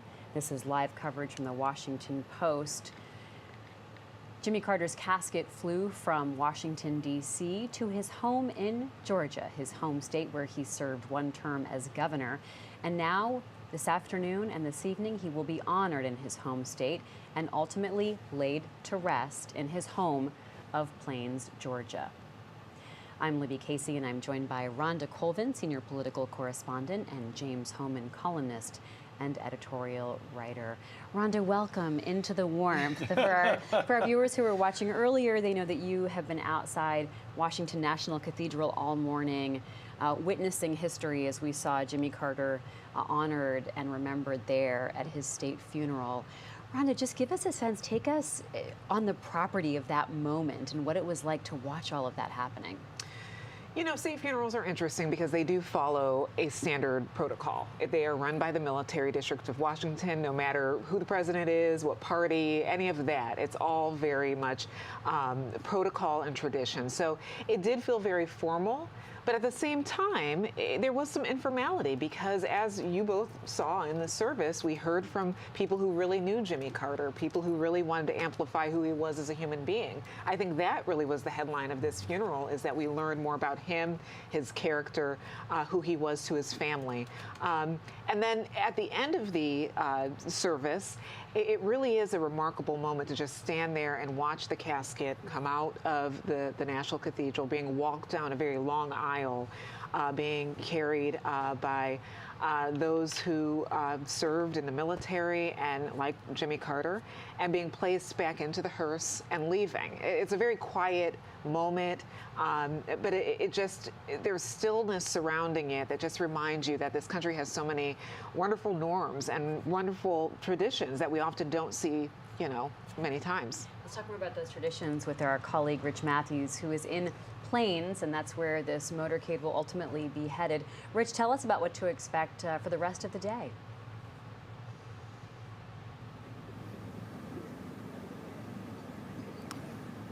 Hey, Libby. Here in Plains, I want to set the scene a little bit. We are everything in Plains is small and close, right? I mean, we're only talking about a town of 550 people. We are standing on ground that used to be part of Billy Carter's service station. It's just over my shoulder. About a block away is the train depot where Jimmy Carter started his presidential campaign. And I want to show you off to my right here that the crowd is really growing in the last hour or two to see President Carter, the motorcade, his hearse. And again, we've been told that in this section of town, the family will step out of the vehicles and walk along this parade route, if you will. Kind of accepting the thanks and gratitude from the people of Plains and people from other parts of Georgia who have undoubtedly come here for this funeral. Again, a large crowd for about 3 blocks in either direction. And these folks are still going to be here a little while. As we just mentioned, the plane has landed. President Carter is home in Georgia. However, it's between an hour and 45-minute drive from that Army base. Of course, they'll be able to go a little bit faster than the speed limit, but it's still going to be a good 45 minutes until the procession arrives here. And they're going to head about 2 blocks behind our camera to the church where the final funeral service will be held. And again, the pastor, who has been pastor for the Carters for many years, will give that eulogy. Just as the processional arrives at the church, while the remains of President Carter are being taken inside, there will be a Navy flyover in the missing man formation. It's going to literally come right down this street over the church, so all of the folks here will also get a good look at that. And then again, after that service is when President Carter will take his last drive through his hometown. You know, it's kind of interesting. 100 years ago, he was born in this town, and now today, the story of Jimmy Carter, at least on this earth, will end here in his hometown that he loved so much. Libby? Thanks so much, Rich. James, there's such symmetry to all of this. Yeah, symmetry is right. Yeah. Tell us about what you're going to be watching this evening. To kind of echo Rich, when he was born in 1924, there was no running water, there was no electricity. In his home. In his home. Right. No telephone, no internet, certainly. You think about how much the world has changed since the mid-20s. Jimmy Carter was born at a time when people who had fought for the Confederacy in the Civil War were still in his town. He ends up being a champion of civil rights as president. It really is remarkable symmetry to watch him go back. Georgia was always on his mind, and planes meant so much to him. He set up his big presidential library, the Carter Center in Atlanta, big population center. It would have been easy to be buried there, but I think he wanted to continue to have this magnet in this small town in South Georgia so that people would continue to come, and it wouldn't just become, another stop sign on a state road. Joining us now is Karen DeYoung, Associate Editor and Senior National Security Correspondent. Karen, talk to us about what you were covering while Jimmy Carter was president. Well, when I was a very young foreign correspondent in 1977, Carter became president. I was in Buenos Aires in Argentina, and that was at a time when Argentina was ruled by a military junta, as was pretty much every country in Latin America. You could count on one hand the number of countries that did not have military, undemocratic governments. And Carter came into office promising human rights would be at the forefront of his foreign policy. Obviously, there were a lot of targets for that in that particular region. He appointed Pat Darien, who was a civil rights worker in the South, to be the Assistant Secretary of State for Human Rights. And I remember, I think it was in March of 1977, very shortly after I arrived in Buenos Aires, that Pat showed up and went and had a meeting with the American embassy. This was before she was even confirmed in her job. I think Carter was trying to make a point, sending her down there. And she had this closed-door meeting, which a lot of people leaked about afterwards, but the embassy was not too happy with her because they had existed under the previous U.S. government, which had not made human rights that big of a deal. And I remember one of the being told that one of the military attachés there stood up and said, look, this is a military government.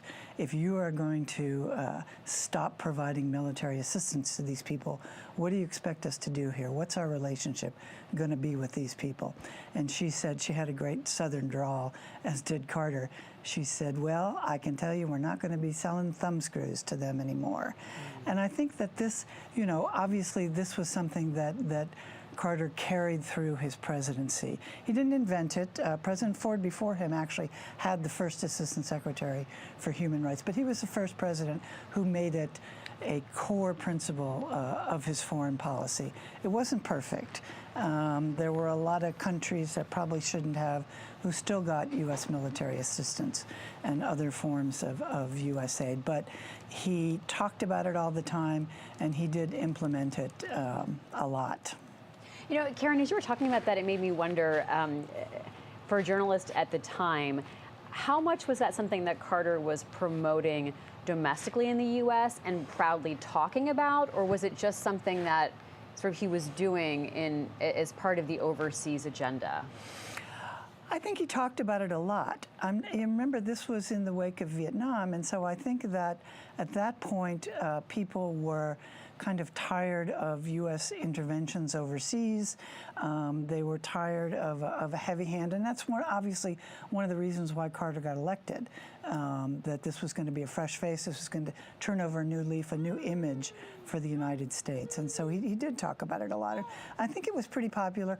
Where it became unpopular was obviously in terms of military aid and other relationships with countries, particularly when they were buying products of the American defense industry that were produced in certain states that some of their representatives in Congress were not very happy about when sales didn't get made.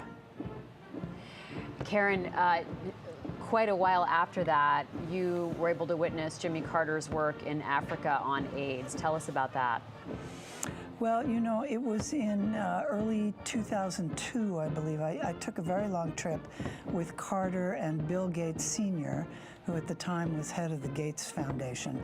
And the Gates Foundation was very interested in AIDS and doing something about what was then the raging AIDS epidemic in Africa, where millions of people were dying, millions were infected, and the likelihood was that tens of millions more were going to die.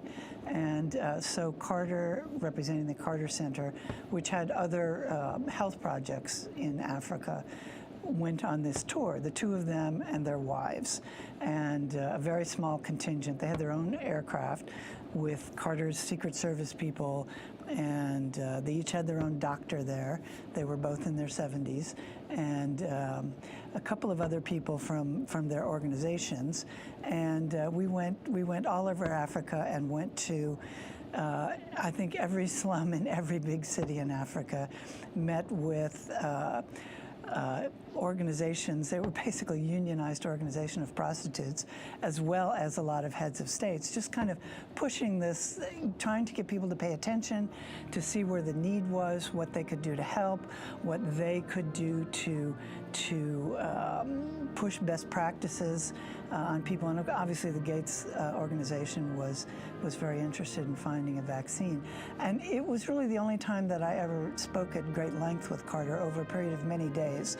And he was, as I think others have described on your program, in some ways very formal, you know, had this great big smile, but you weren't always sure that he meant it.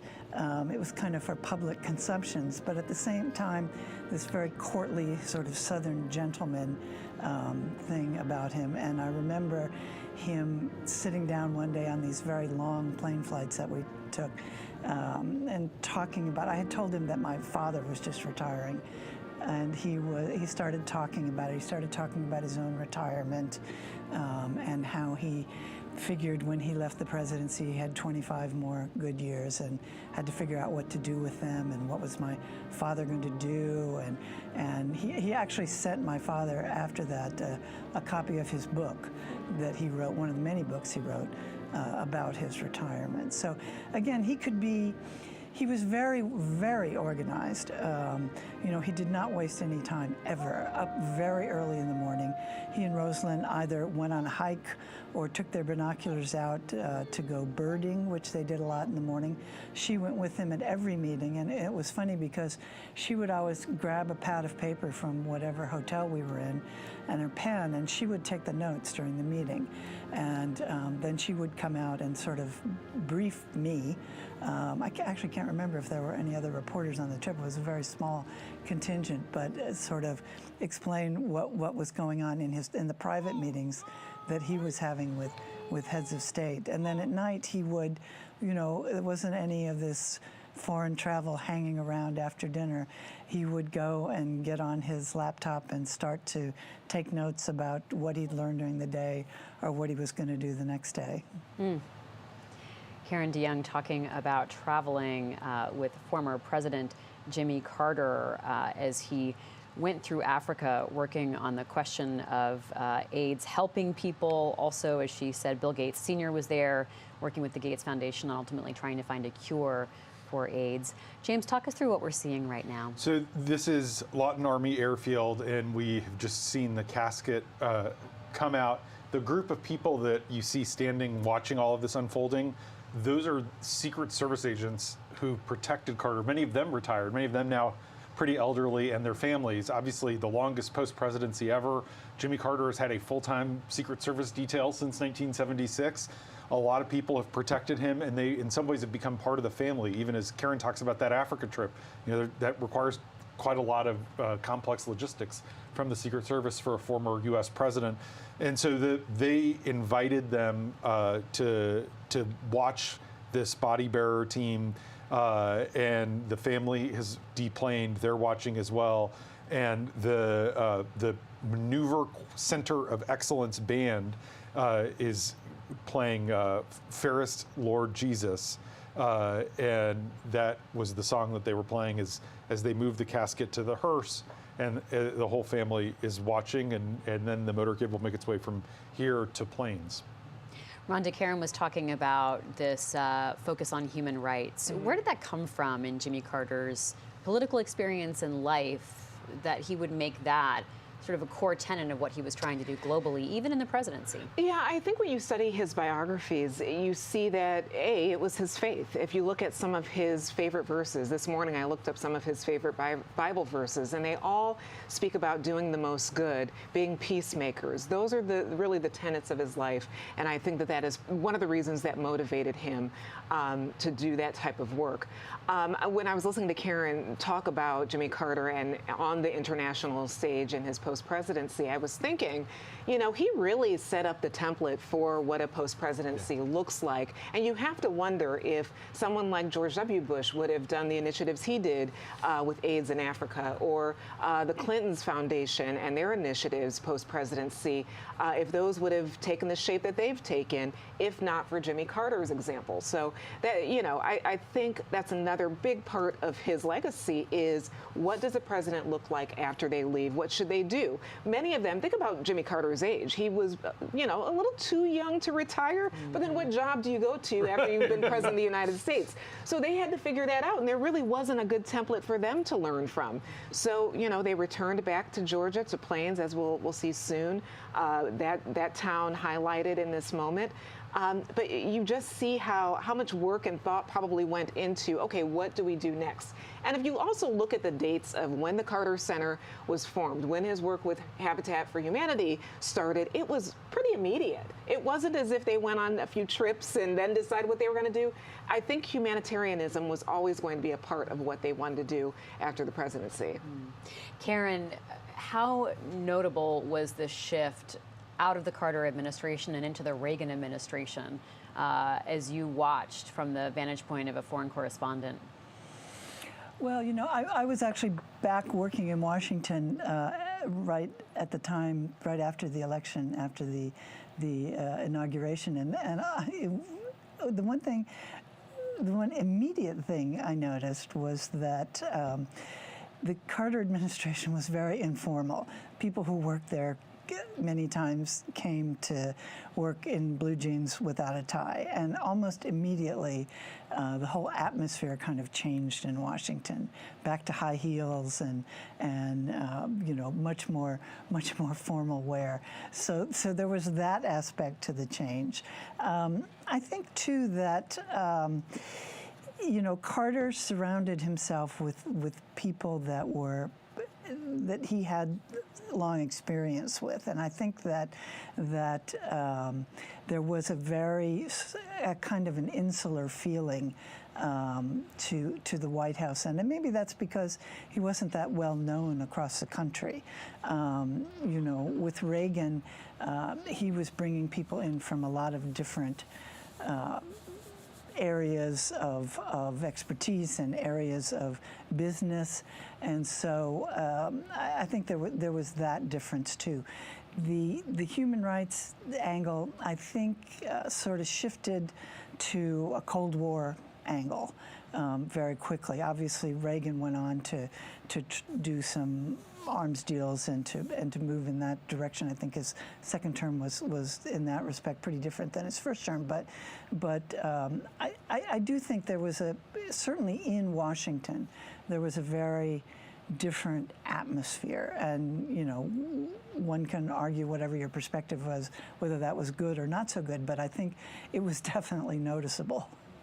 And Karen, finally, how has the lens on the Carter presidency sort of changed and evolved over the time from when you were covering him as a foreign correspondent in his administration and now? It's almost half a century later. Yeah, I'm sure others have mentioned this, and I don't think that Carter maybe necessarily appreciated it, that it's now said that he was a much better former president than he was a president. I think he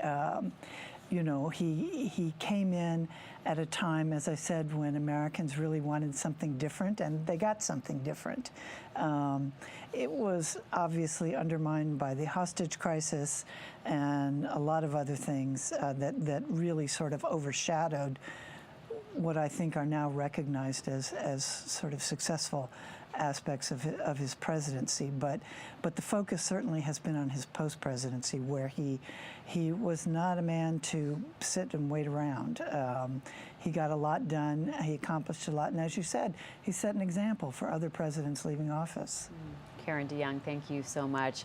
Rhonda, so much of the funeral this morning focused on Jimmy Carter's time as President of the United States, which was really fascinating from sort of a historian's perspective and looking back at the past, because I think so many of us in this moment do think a lot about his post-presidency era, as Karen was talking about. What stood out to you when we were hearing from Stu Eisenstadt and hearing the letters of people who either fought against him or served alongside him read? Well, it seemed like there was some consistency with his relationship with either the people he ran against or ran with. They all had the same story about his character. He seemed to be a well-liked individual. And I know this came up in the funeral, and a lot of people have been talking about it all week long, but his forward thinking on many issues, I think, is really a part of the legacy. I'm thinking, about climate change and how he immediately called for Americans to turn down their thermostat. He put the solar panels. I know everyone's heard that story with the Reagans also removing them when they got into office. But interestingly enough, one of those solar panels is now in the possession of the Smithsonian. One survived. I don't know what happened to the other. I think it was 35. There's another one. There's 30. I don't know what happened to the other 33, but there's also one at the Carter Presidential Library in Atlanta on display.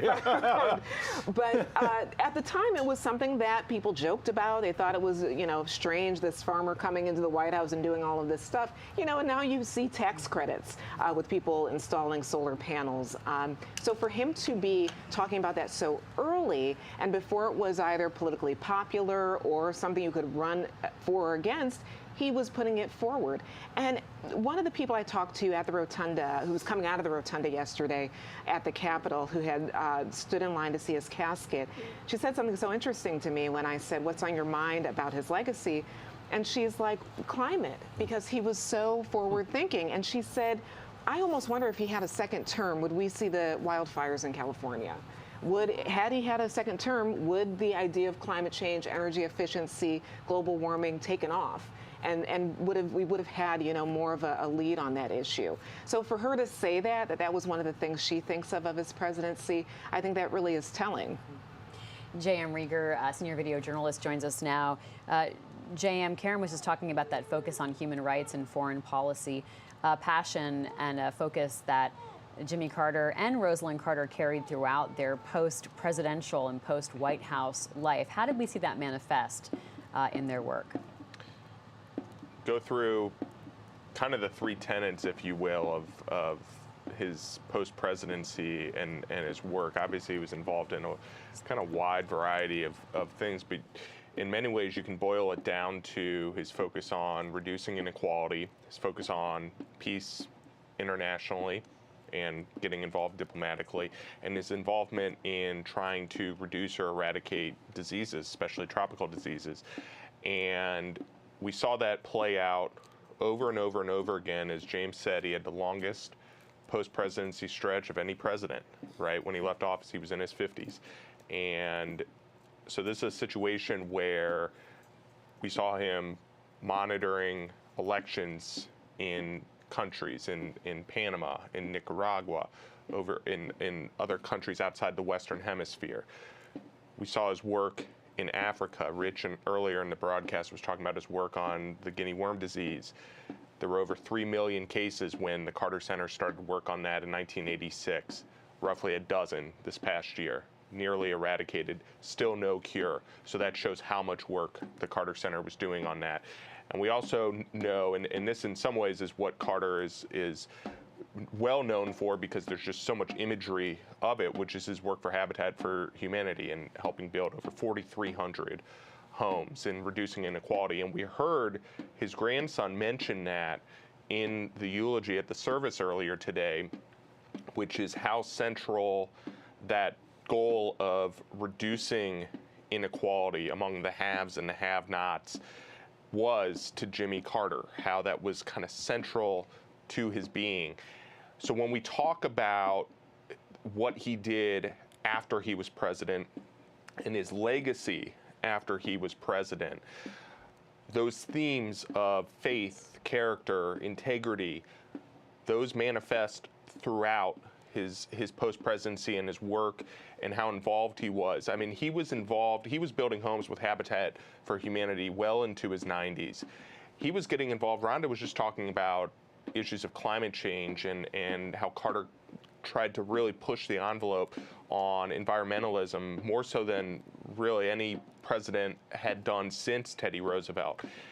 He was involved in those issues until the last few years here, and writing legal briefs in terms of dealing with environmental issues that were in the court system, right? And one issue was recently in Alaska, which is probably going to come up again, by the way, as we talk about past as prologue under the new Trump administration. So these are issues where Carter's legacy is especially in the post-presidency, pretty firmly cemented, because there's a pretty unified, agreement across the political spectrum of the work that he did, of the work that the Carter Center did, and we really saw that come throughout the day so far today.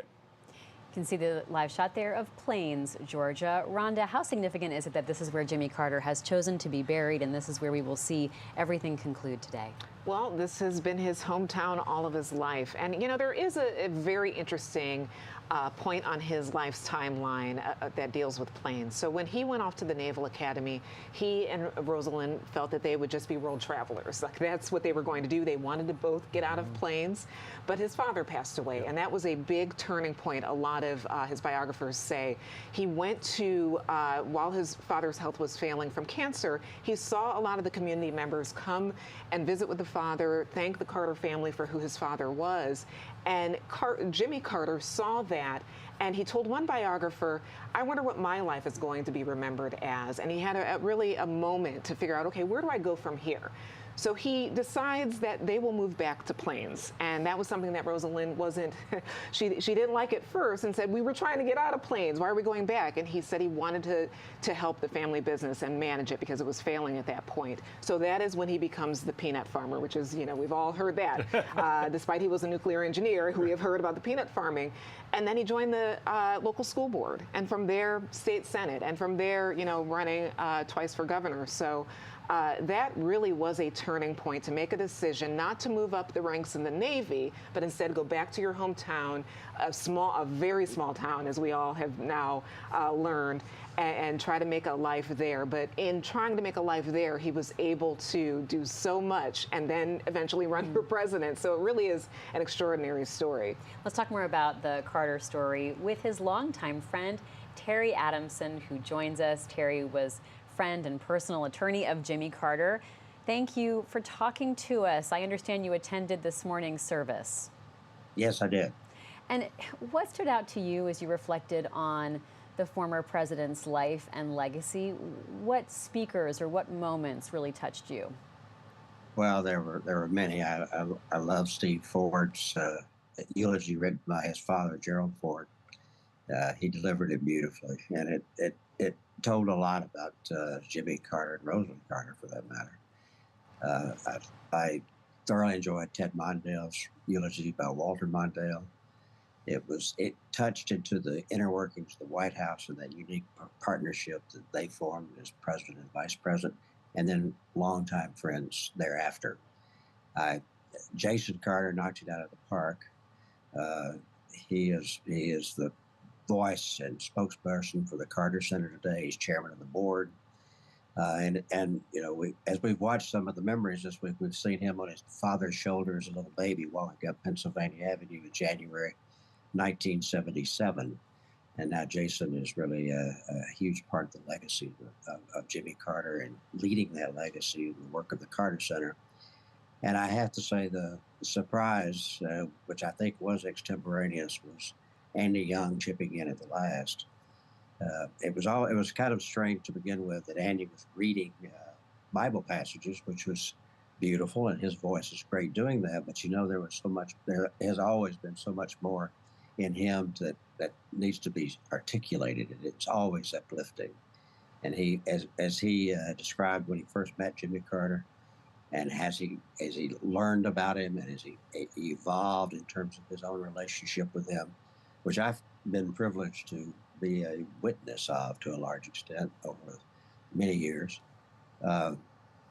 It was really beautiful, and you know, he didn't have a note. 93 years old, and he spoke from the heart and uplifted the entire congregation. There were many others, obviously, high points during the service, but I know you don't want to hear them all. Oh, we love hearing what you have to say. Tell us about what Jimmy Carter was like as a friend and a person. Who was he to just hang out with?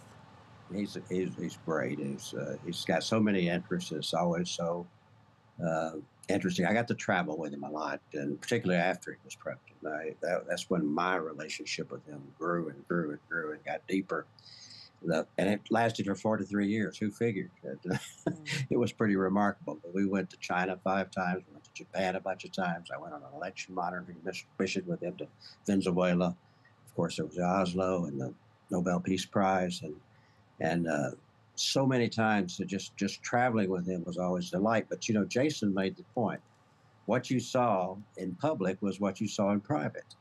He is a very transparent person. There's not a behind the door Jimmy Carter. There's the always Jimmy Carter. He's cordial. He's nice. He's interested in you. He wants to ask you a lot of questions. He wants to know what you know. He gets bored with that, he'll go on to something else. But he is a gentleman in the true sense of the word. And one of the great pleasures of my life has been knowing both Rosalynn and Jimmy Carter together, because you can't talk about one without the other. They were hand holders, and their hands were always joined. Tell us more about that relationship that you got to witness between Rosalynn Carter and Jimmy Carter. How did they work so well together? Well, they didn't avoid disagreeing, number one, but they always made up, and they had some routines to do that. I mean, I saw them disagreeing on many issues because they were strong individuals in their own right and had their own points of view about a lot of things. And you know, one of the, I guess, blessings that he outlived his wife. One, that's what he wanted to do. We all know. But she had a moment in the sun in her own right last year when she had her service, where she, as a person, was able to be defined by a lot of people and by a lot of tributes to her as an individual, not just as a spouse to Jimmy Carter. But they were together 77 years, and a bunch of us got privileged on their 75th anniversary. They threw themselves a party in Plains, and they had a couple hundred of their best friends and longest allies. President Mrs. Clinton were there, and Nancy Pelosi, and we celebrated their 75th wedding anniversary. I mean, how many 75th wedding anniversaries have you been to? Probably not very many. None yet. None yet. Terry, thank you so much for talking with us. We really appreciate you joining the Washington Post today. I'm happy to do it. Thank you for having me. Terry Adamson, longtime friend of the Carters, including Rosalynn Carter as well as Jimmy Carter. You know, that relationship was so central to how we remember Jimmy Carter. Rhonda, what stands out to you in terms of their partnership and the work as we watch all these photos? So much of the post-presidency work that Jimmy Carter did was also something that Rosalynn Carter worked on, made a difference in, participated in as well. Yeah, and we learned, too, when she passed away a little over a year ago, that she was also a trusted advisor, political advisor to him. She even started going to cabinet meetings just to listen and to help him make some decisions. So we learned that she, in her own way, was very savvy in politics. It shows you that they had the ideal closeness, that they worked in lockstep, in agreement with, you know, their worldview, in agreement with what to do with their lives. They were a unit. And I think one of the beautiful stories I've read over the years was one written by Kevin Sullivan, who I believe you had here earlier, and Mary Jordan. And they just, it really, if people want to go ahead and look on the Post site and search it, it is a beautiful story that really just illustrates that these two were just, you know, meant for each other almost, just through the beginning to the end. And of course, and I'm sure you've talked about it on the show earlier, but their meeting happened when she was born, and his mother attended to her mother birthing her, and she introduced Jimmy to Rosalynn. He was 3, she was newborn. And then later on in life, she was the best friend of his sister. And I was watching this documentary on the Carters a few days ago, and she, in her own words, talks about how she had this crush on him because she saw his photo framed at his sister's on his sister's dresser, and said, "Who's that? Can I have that picture?" And then they ended up falling in love, and now we know this great love story. But it does show you a real political partnership. We often see that with presidents and first ladies, but I think they were really an example. I think the Melania-Donald Trump marriage is a little different. It is different. We don't really know, though. We don't know. We don't know what happens, yeah. You know, Karen DeYoung talking about how she's on this trip in Africa, and Rosalynn is coming out and taking notes, and basically, like, the former First Lady of the United States is giving this reporter a readout of these high-level meetings. I love that. I love that picture, you know. Right. Speaking of pictures, you see here these photographs of the Carter family. Amy Carter was little when her father became president. She has 3 older brothers who were significantly older than her, but America got to see her grow up a little bit, James. She went to DC public schools. You know, it's one of the. It's been interesting on the editorial side. We've gotten thousands of letters to the editor since Carter died, and it's a lot of like everyday Washingtonians remembering their own kind of interactions with the Carters, and it was really striking how many people mentioned that Jimmy and Rosalynn sent Amy to a public school in D.C. and interacted with the other parents, and I mean it was a big deal at the time, and no president has sent their child to public school since. During their time in the White House, right? They're often going to send their children to private school if they have children school age. Right. Which is also rare in the last couple presidents. You know, obviously the Obamas had school-age daughters, but but Barron Trump just didn't. You know, he stayed in the sort of the environment that the Trumps had set up for him, sort of regardless of the quote-unquote White House move. It wasn't really a White House move so much for the entire family in that sense. The Carters also went to the local Baptist church, the one that was closest to the White House. I mean, they really did sort of engage in local life, but not so much the political local life. That's a really good distinction. So yeah, so they're like among the, you know, everyday Americans in DC, and they just did not like to hang out with members of Congress. They didn't like the kind of the DC dinner circuit. That was the golden age of the Georgetown dinner party. They weren't into that, and neither were most of the so-called Georgia boys who worked for the Carters, who had come with them from the South. They much preferred to hang out with each other, you know, eat pizza, and didn't really want to socialize or integrate with the rest of official Washington, and that caused some political headaches. But they also it was a very tight-knit group, and most of the people who came with Carter from Georgia stayed with him all 4 years which is kind of unusual this day and age. There's a lot more turnover of people. Not many people survive a full administration. Yeah. And he's been criticized, or was criticized, for being sort of the outside Washington guy. And you mentioned some of the people that worked for him weren't the Washington insiders, or weren't, linked up with the rest of the elites in Washington. And that worked for Carter. That was actually a very good political strategy at the time, too. He was coming after Watergate, of course, coming after, fallout with the Vietnam War, and people wanted that decency that he said. And I know you all have probably talked about it, but he said, "I will never lie to you." That was a slogan. So he really wanted to, walk the talk that he was saying, and make decisions like send his daughter to a public school. He also built the treehouse on the White House lawn for her.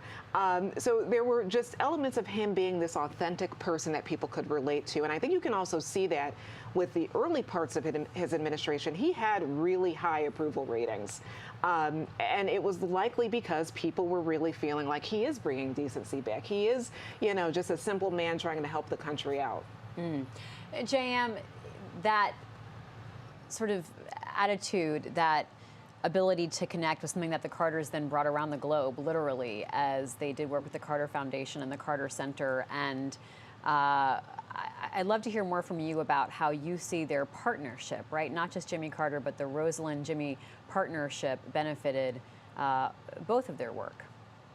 Yeah, I mean, they were partners. They were working, hand in hand on these initiatives. She was one of his closest advisors. She would sit in on meetings. And so this was someone, I mean, they were ingrained together. I mean, 77 years of marriage in the end, right?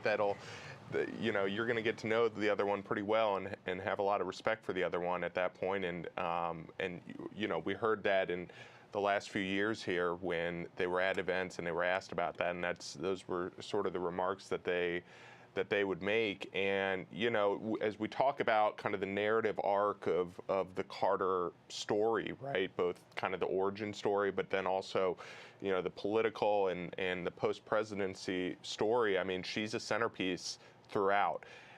We were talking earlier about that kind of move from the Navy back down to Georgia, and how she had sort of not wanted that. She had wanted to get out of planes to kind of expose her family to the broader world.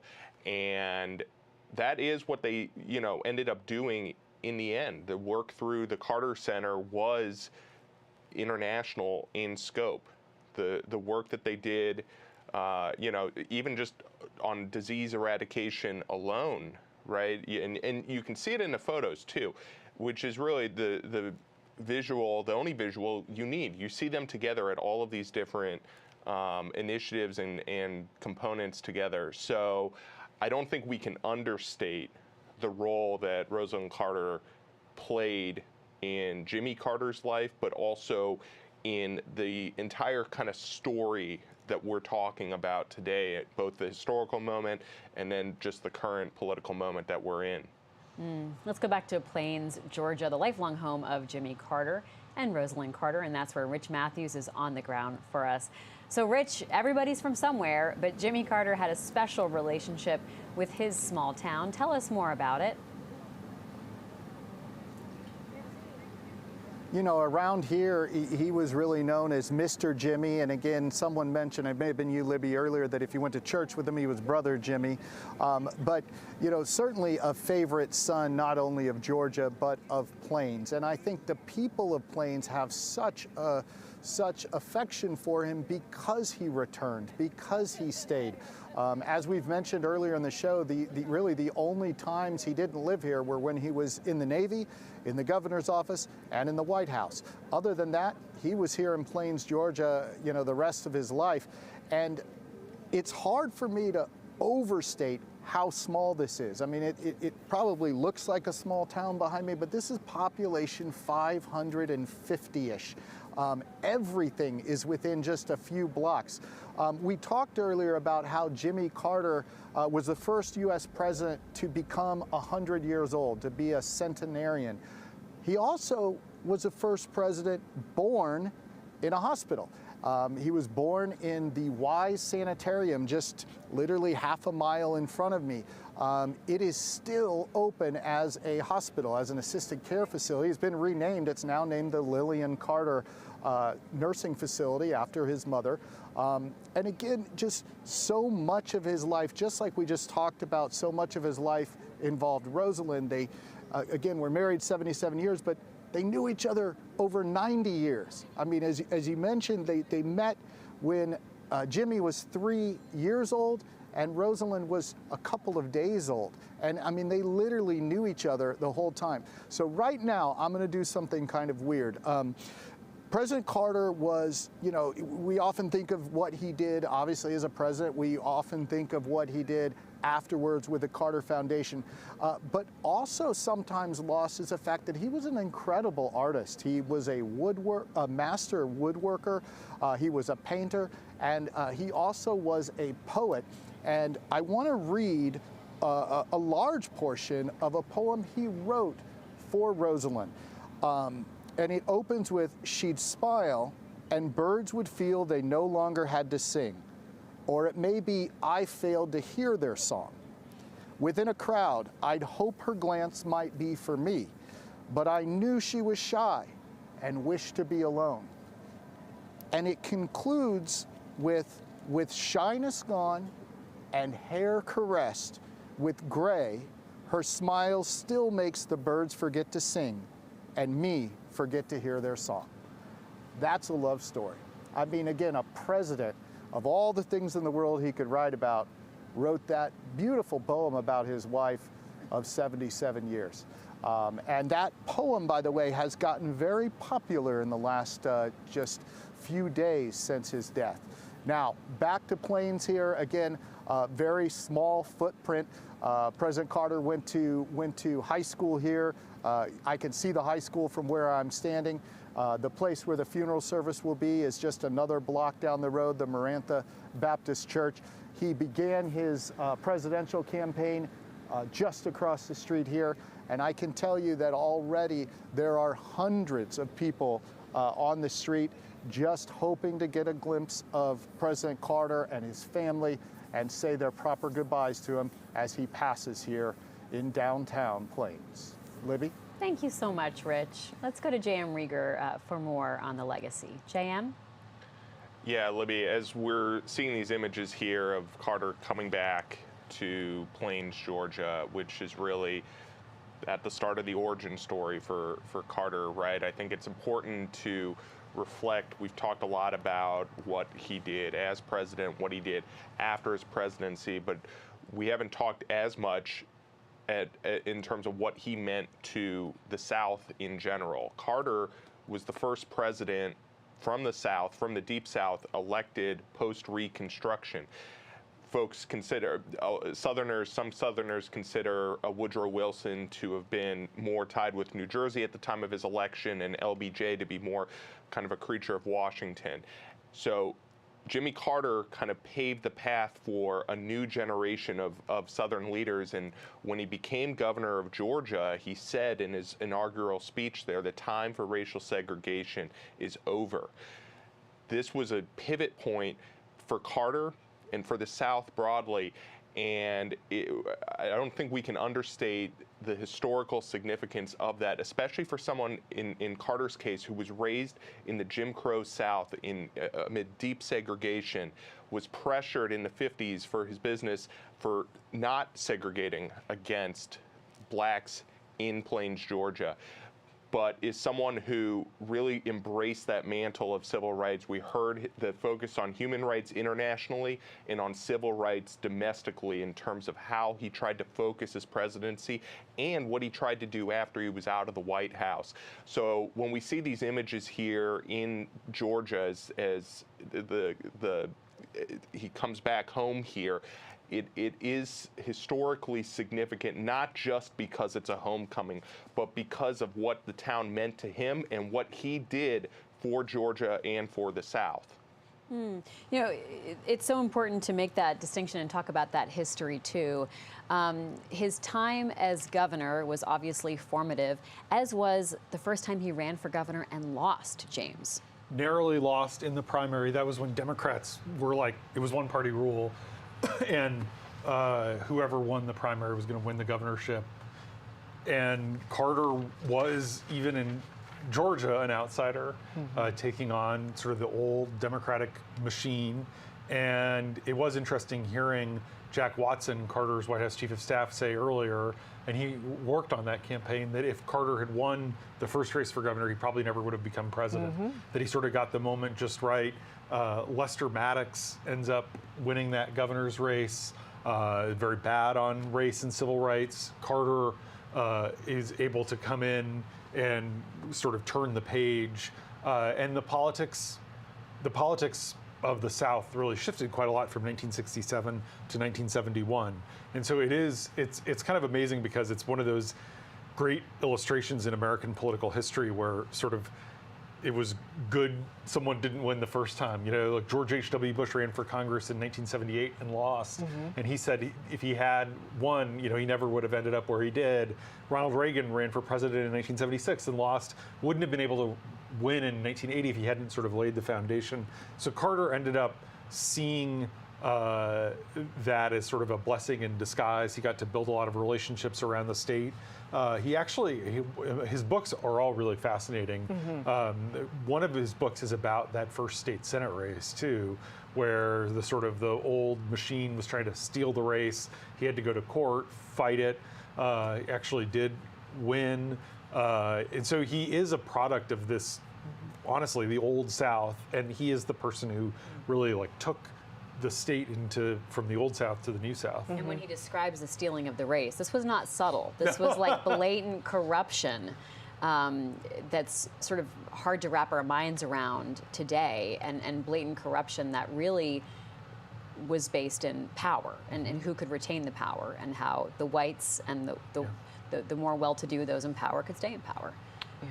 I want to talk about, earlier we heard from Andrew Young at the service, and one of our guests, who was Jimmy Carter's friend, just talked about how moving that was for him to hear those words. As Andrew Young was talking about Plains, Georgia, there was a laugh from the former presidents, because he was sort of saying, you know, I would never guess that someone from Plains, Georgia would get here. But then he had a very tough assessment of what it was like back in the day. To be a black man in Plains, Georgia. Yeah, you know, and at the beginning of our coverage today, I remember highlighting that I was interested to hear what Andrew Young had to say. And I think it was one of the more moving parts. And I think it having been scheduled to be the very last speaker before the prayers, I think that was pretty poignant as well. And I loved how the other guests said he spoke with no notes. He just spoke directly from his heart. And you could see that. I think with the discussion of Plains does add another layer to the story of Jimmy Carter, and it's one that if you heard Andrew Young talk about how civil rights leaders, Martin Luther King, said Sumter County, which is where Plains is, that's not a place you drive through. That's not where we go. So he wanted to try to understand how does Jimmy Carter come from that, rise up to the presidency amid the Jim Crow South, navigating the politics of that. And of course, we also know Jimmy Carter's worldview was racial equality, even though if you look at his gubernatorial race the second time, he really tried to message to the segregationists because he knew he needed their votes to win, basically. But what he did, importantly, in one of his first sentences of his inaugural address as governor, said, we need to end racial discrimination. So he knew how to take what he knew about the segregated South and use that for good eventually. He did not, cater to the segregationists and go their way. He used that victory in order to have a better platform to help Black Americans in the South. And we saw that also in his presidency as well.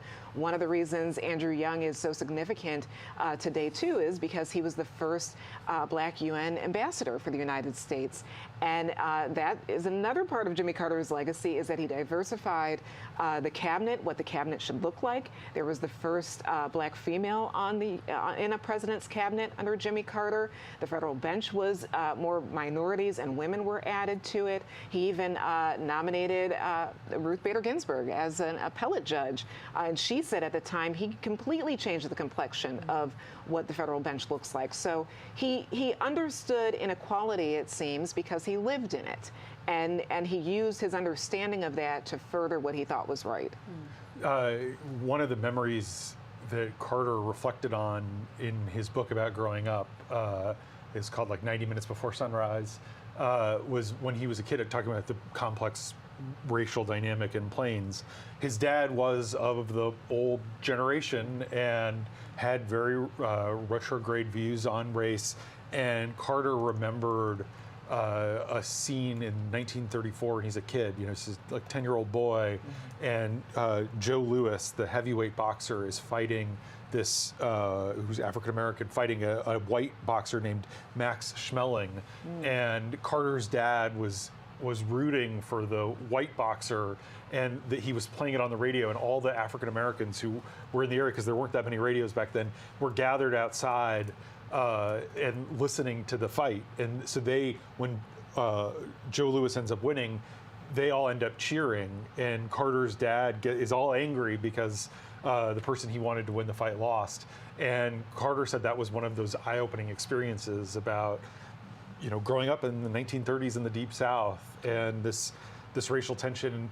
There was also this stark contrast. It's kind of amazing, but Jimmy Carter's governor of Georgia at the same time George Wallace is governor of Alabama next door. And Atlanta's sort of unofficial slogan in this era became "too busy to hate." And obviously they didn't live up to it all the time. But it's the place where John Lewis and Andrew Young and all these people got into politics. And Carter was of that kind of like generation of people who really made sure that Georgia took quite a different path than just right next door Alabama, going into the 70s and beyond. Yeah. Joining us now is associate editor and columnist Mark Fisher. Mark, thank you for joining us. We think about Jimmy Carter as sort of being an outsider of Washington, of this like political establishment. But you wrote about how his presidency brought in so many young people who were passionate about changing the world, who were trying to better their communities, and it was sort of a culture shift moment. Tell us more about that. Well, Jimmy Carter came of age in a period where the United States was still a fairly homogeneous society, at least like to think of itself as one, where there was political consensus for the most part. It was a society where people had enormous levels of trust in major institutions, even in politicians, maybe not in Congress, but certainly in their local politicians. And then came Richard Nixon, Watergate, Vietnam. And that brought the country a level of cynicism, of disrespect, of generational conflict that it had not seen perhaps ever before, certainly going back many decades. And Jimmy Carter came along and identified himself to Georgians initially and then to Americans as someone who could restore some of this sense of faith in government and faith in our institutions.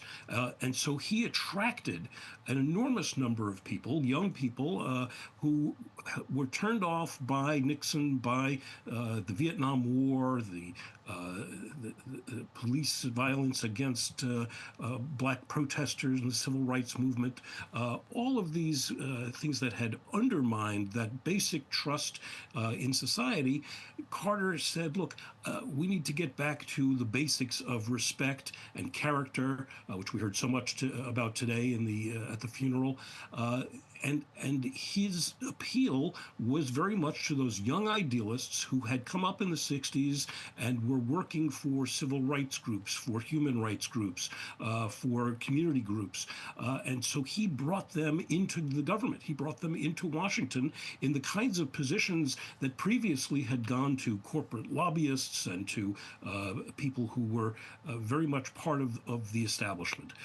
Jimmy Carter brought in people who were outsiders to Washington physically, geographically, and to the whole apparatus of government. He brought in, for example, Joan Claybrook, who had run Ralph Nader's Public Citizen Group, very much an outsider, a highly critical group that had pushed for regulation of auto safety and other ways of kind of making life safer for people, very much loathed by the automakers, and he brought her in to handle transportation safety for the administration.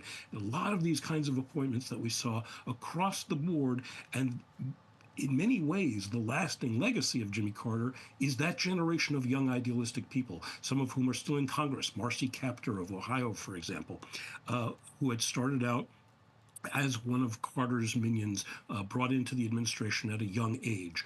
And that changed the character and nature of Washington, of the power structure of Washington. There wasn't any longer just the old crowd that stayed here, administration after administration. It was rather a group that came in to do good and stayed in that kind of environment, whether they were in the government or outside. You quote Mary Elizabeth King, who was a civil rights activist, as saying that the Carters weren't movement people. They didn't go to demonstrations, but they were tuned in to the injustices that the movement was fighting. So how did some of these young people and these activists recognize in the Carter administration a home or a place? Was the Carter team actively recruiting and looking for them, or were they offering themselves up as people who could work within the system to find solutions? Well, it worked both ways. There were people who applied. They wanted very much to be part of this administration. Jimmy Carter was promising a new era of honesty and transparency in government, which was craved by many people in the aftermath of Nixon's resignation and the Ford presidency.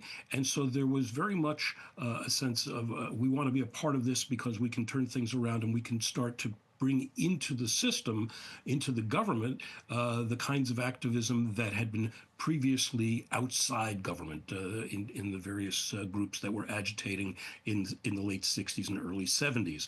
So at the same time, Carter and some of the people around him wanted to bring in that energy. They wanted that idealism. They wanted to send the message that Jimmy Carter was a guy from way outside of Washington. This was really the beginning of a period that continues to this day, in which people get elected to the presidency by promoting just how apart from Washington, how far outside of Washington they are, with Donald Trump perhaps being the culminating expression of that, someone who had no previous political experience at all. And but we saw that in Barack Obama's first campaign. Even George W. Bush portrayed himself as an outsider, someone from Texas who had not really worked in national politics despite his family heritage. And so Carter was kind of the initiator of this. He presented himself as someone who was bringing into the government fresh ideas, fresh energy, and really an intolerance for business as usual. And part of that was this extreme transparency, which was not simply a Jimmy Carter initiative. This was happening in state governments around the country at that time. Florida's Sunshine Law from the same period, which opened up every piece of paper in the entire state government to public inspection, which opened up every meeting of public officials to public observation. And so with Carter, he was latching on to this hunger that was evident throughout the land of people who did not want to be part of the cynicism, the criminal cynicism of the Nixon administration. They wanted something fresh and clean. And from the color of his campaign literature, the green, he was way ahead of his time in adopting green as this campaign color that would represent that fresh new approach. And that was something that was tremendously appealing to young folks who had been operating outside the government and wanted to see if they could really get things done inside.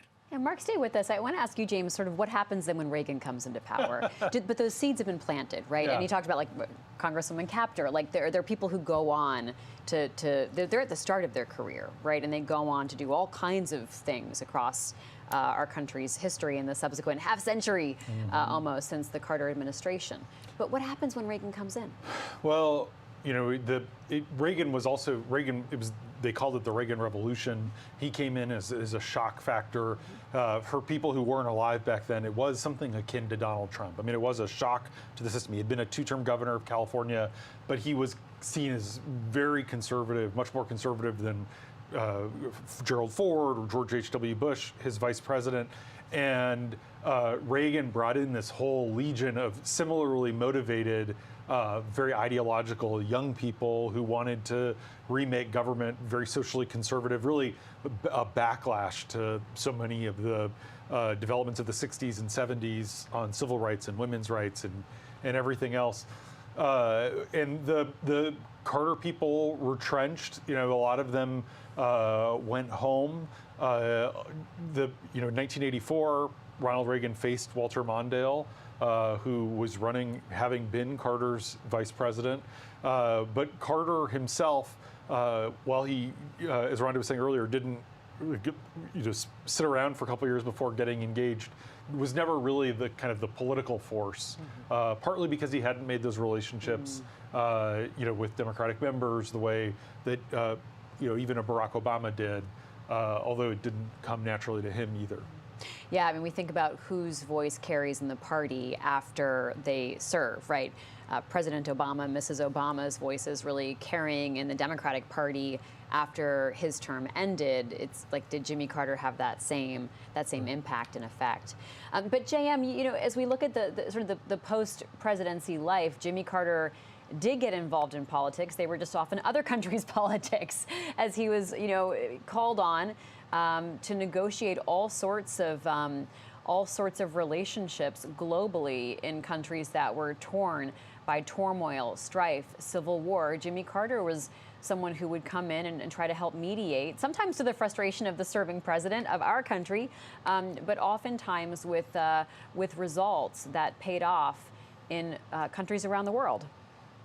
Yeah, and this was a point of tension between him and Bill Clinton back in the 90s, and then they eventually, made up and got past that. In some ways, there were some parallels between that and his initial back and forth with Gerald Ford, obviously in a different context, that being an election. But yeah, I mean, Carter, the election monitoring work that he did, the peace work that he did, and the kind of diplomacy that he practiced, again, traveling, to a country like North Korea, like he did, and negotiating the release of an American who had been held there, been sentenced to 8 years of hard labor, right? And we talked earlier about the election monitoring that he had done, and the first time that he did that was 1989. He went down to Panama, and this was just 11 or 12 years after he negotiated the treaty to hand over the Panama Canal to Panama,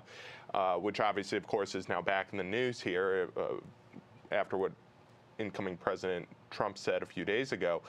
But Carter, after that election, said this was not a free and fair election. That was just a notable standing on principles, standing on values, and came, it wasn't a came to be known situation for Carter. It was, an extension of kind of that integrity that we've heard folks who worked with Carter in and around Carter have talked about throughout the day today, both at the service and on the broadcast here. The next year he was in Nicaragua monitoring the elections down there, and that was when the Sandinista government fell out of power. So this was something, but he did this in country after country after country around the world, and that is even before we get to the humanitarian work that he did on both inequality and on disease eradication. But yeah, I mean, in some ways it was almost like a like a predecessor to what we've seen from some other politicians in terms of the work that they've done around the world in sort of an informal setting, someone who kind of gets called in different settings. And Carter, in many ways, kind of laid the groundwork. Rhonda was saying earlier how he sort of laid the groundwork for what kind of the modern post-presidency in some ways looks like, right? But in some ways, just on the diplomatic front, he also has laid some groundwork there. Not every president has followed that per se, but just in terms of other political figures being engaged in kind of diplomatic efforts around the world, maybe not always in an official title like Secretary of State, for example. So you know, a really notable kind of track record and legacy there for Carter. JM, you know, one thing that we haven't gotten to talk too much about today is where things go from here, where the Carter legacy goes from here in terms of the Carter Center and the foundation's work. Yeah, so we heard from his grandson, Jason, who is the chair of the Carter Center at the service today. The Carter Center itself is based at Emory in Atlanta, but Carter wanted to be buried in Plains because he knew, he said that he wanted there to basically be a reason for folks to travel to Plains, among other reasons, not the only reason that he wanted to be buried in Plains, Georgia. But yeah, I mean, this is something, you know, you talk about the Carter Center, you talk about the Clinton Foundation, for example. You talk about these organizations by these presidents and the work that they're trying to do in terms of especially humanitarian and peace work, right? And Carter is someone who kind of lived that. He was over, you know, he was in the Balkans in the 90s, negotiating peace there as well. And so you go down the list, like country after country after country, conflict after conflict, and then of course we know how involved he has been, he was throughout his life in the Middle East and in the peace process and the conflict there. Moving forward here, I think it's interesting of where, you know, obviously you'd have to imagine that the Carter Center stays involved in the initiatives that Carter started. I think in some ways the more interesting question is, do they expand beyond that to other initiatives as well, or do they continue on kind of the groundwork and the framework that Jimmy Carter himself set, him with Rosalynn, set in terms of what they wanted to prioritize. So I think that's where kind of the next chapter is here, and we'll see what they do and whatnot, but you have to imagine that it will continue to be a mainstay in terms of the diplomatic efforts, the peace efforts, the humanitarian efforts, and the work to reduce inequality and poverty around the world. We're looking at an image of Plains, Georgia, and we're watching for this motorcade to come through, the hearse carrying the casket of former President Jimmy Carter. You also have a lot of family members traveling with him as they've made this journey from Washington, D.C. home to Plains today. We'll see a service shortly at the church where Jimmy Carter attended, along with Rosalynn Carter, and then later today, burial in Plains. You know, Mark, Jimmy and Rosalynn were such community-oriented figures when they lived in Plains. They were also community-oriented people when they lived in Washington, D.C. And we've talked today about how more than many other presidents, even though they were only here for 4 years, they got involved in Washington and the sort of the other part of Washington that's not what we think of as like the K Street lobbyists and the big power brokers, but just the District of Columbia, the regular folks, sending their daughter to public school, attending a local Baptist church. Tell us about the legacy they left at their Baptist church here in Washington. Sure. Jimmy Carter, as one of his grandsons said at the funeral today, spent something like 92 of his 100 years in Plains, Georgia. But during those times when he was living elsewhere, whether it was in college at Annapolis or serving as president in Washington, he put down some pretty significant roots. Now, no one will ever pretend that a president can live a normal life here in Washington, D.C., but some presidents live almost entirely in the White House. President Trump comes to mind. I think he visited a grand total of one restaurant during his 4-year term, and that was the one that had his name on it. by contrast, and there are plenty of presidents who make their way around Washington, treated as a backdrop for announcements of various kinds, perhaps make an appearance at a public school. Certainly Barack Obama and Joe Biden were known for having their lunches together at various burger places around town. But Carter put down roots here in a different way. He lived here, as you mentioned. He sent his daughter Amy to a D.C. public school at a time when not many white people did so. And he put down roots at First Baptist Church. It's about 8 blocks north of the White House on 16th Street. And it's an old church, a rather small congregation, down to about 200 people now.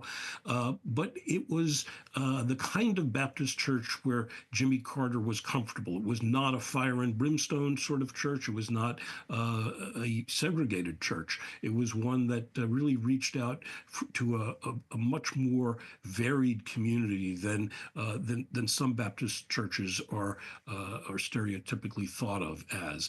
And so he and Rosalynn became true members. They went to services there more than 70 times. And he taught Sunday school. There was at the time what was called the couples class. And couples would come on a Sunday afternoon, and Jimmy Carter would be their teacher as often as not. He would always stick to the scripture and elucidate on the scripture, offer his interpretations, but he would do so by weaving in some of his own experiences that past week.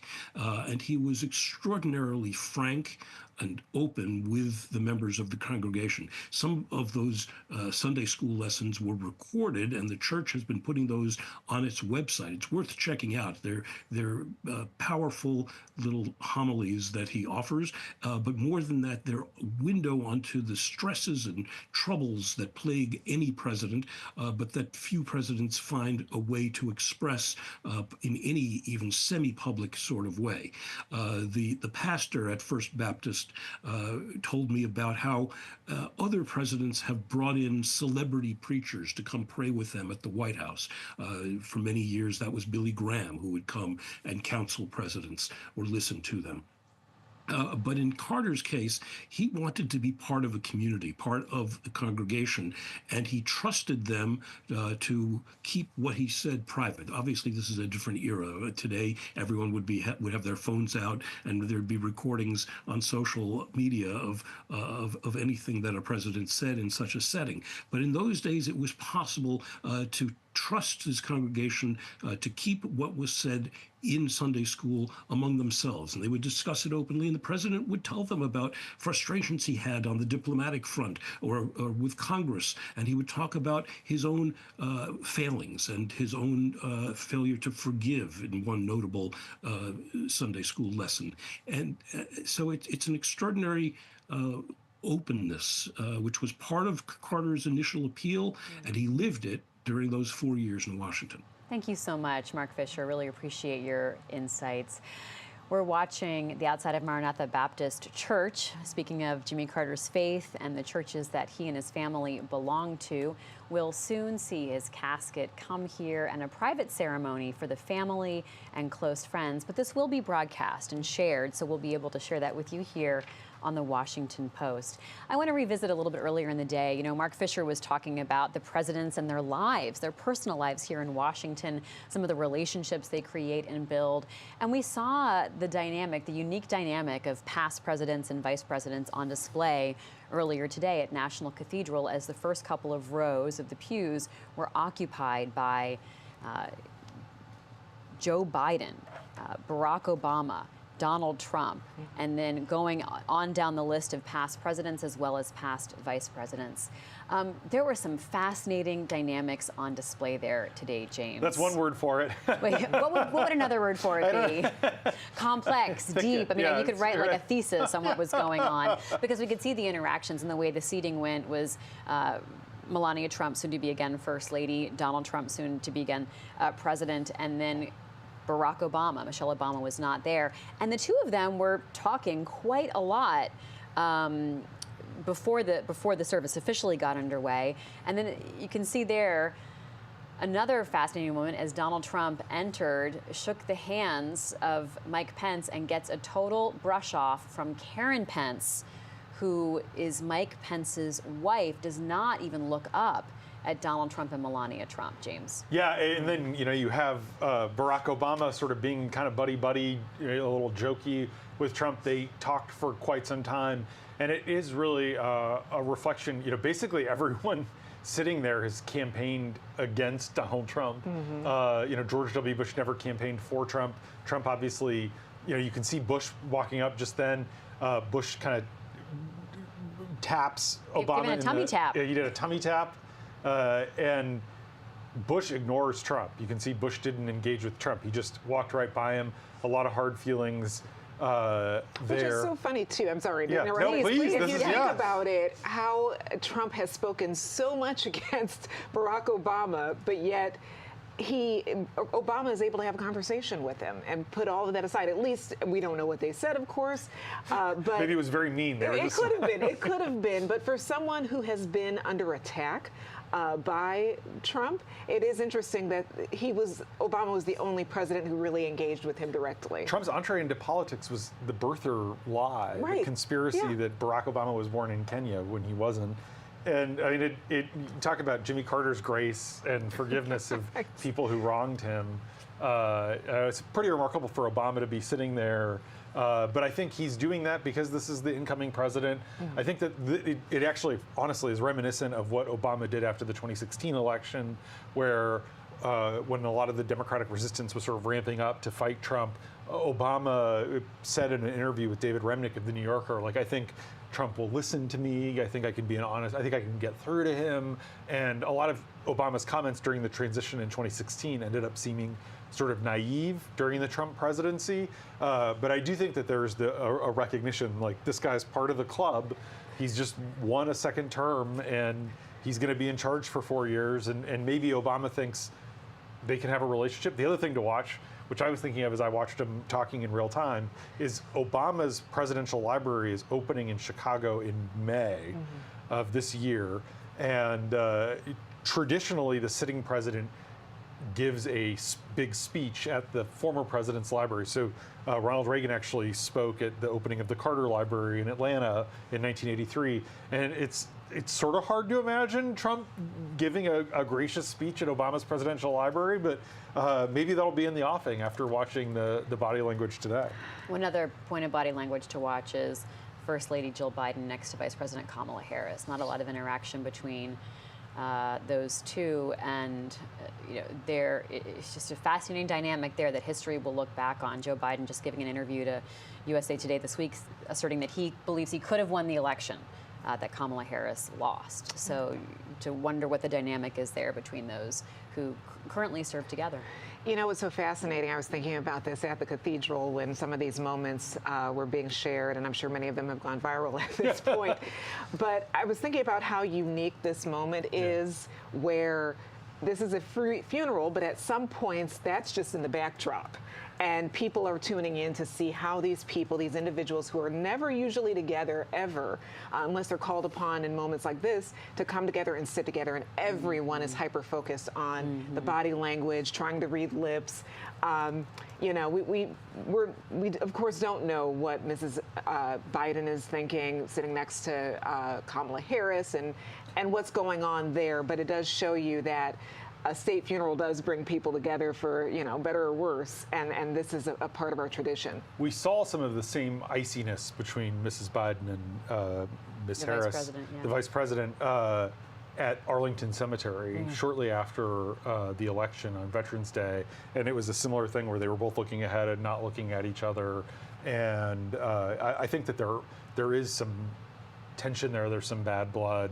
The Bidens feel like they were sort of shoved aside, and I think Harris feels like maybe she could have won the election too if she had had more than 106 days from Biden dropping out and hadn't been saddled by his presidency. But I'm sure Biden's comment to USA Today, which is we know to be true from reporting, I'm sure that stings Harris too, because she stayed so loyal to him. She avoided criticizing him publicly during the last 3 months of the campaign in a way that probably hurt her campaign.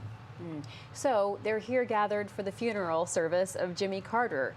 What do you do with all of this as you hear these messages of how he was, according to the people who eulogized him, a man of sort of faith, a man of moral fiber? And they're all sitting there sort of grappling with their own complicated political dynamics. I mean, one of the eulogies was read by the son of one of Carter's chief rivals, Gerald Ford, who he defeated to win the White House.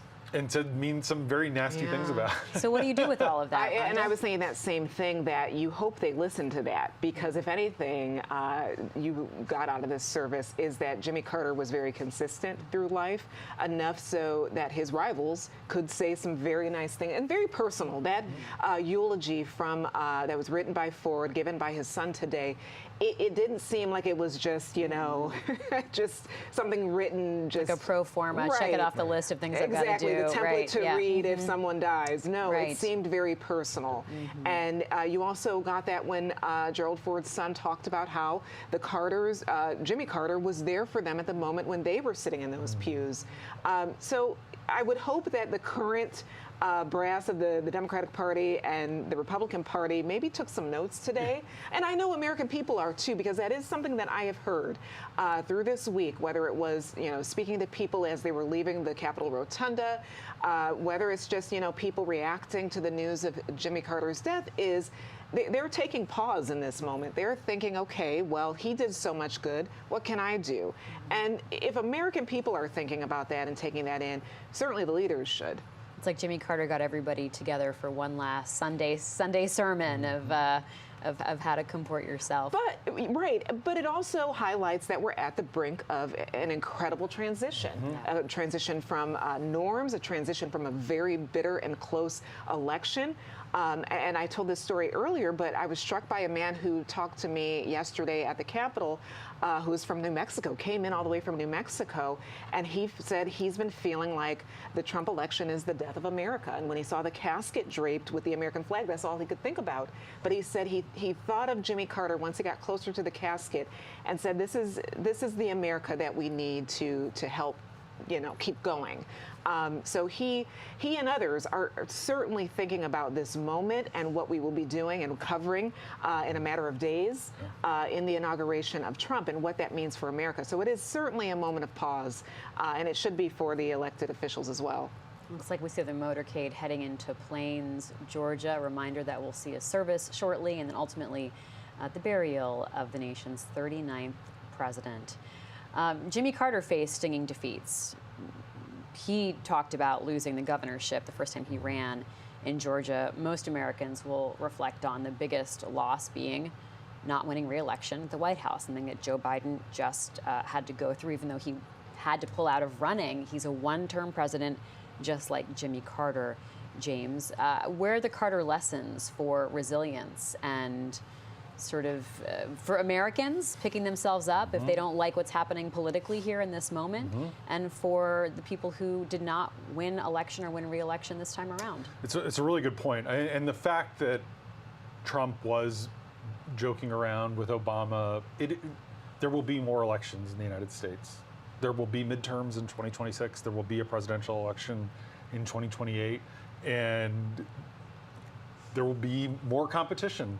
And I think hearing about a lot of the problems of the late 1970s, you do hear parallels to today, right? When they're talking about inflation, we've been dealing with inflation. When they're talking about the crisis in the Middle East, we certainly have seen that the last year and a half.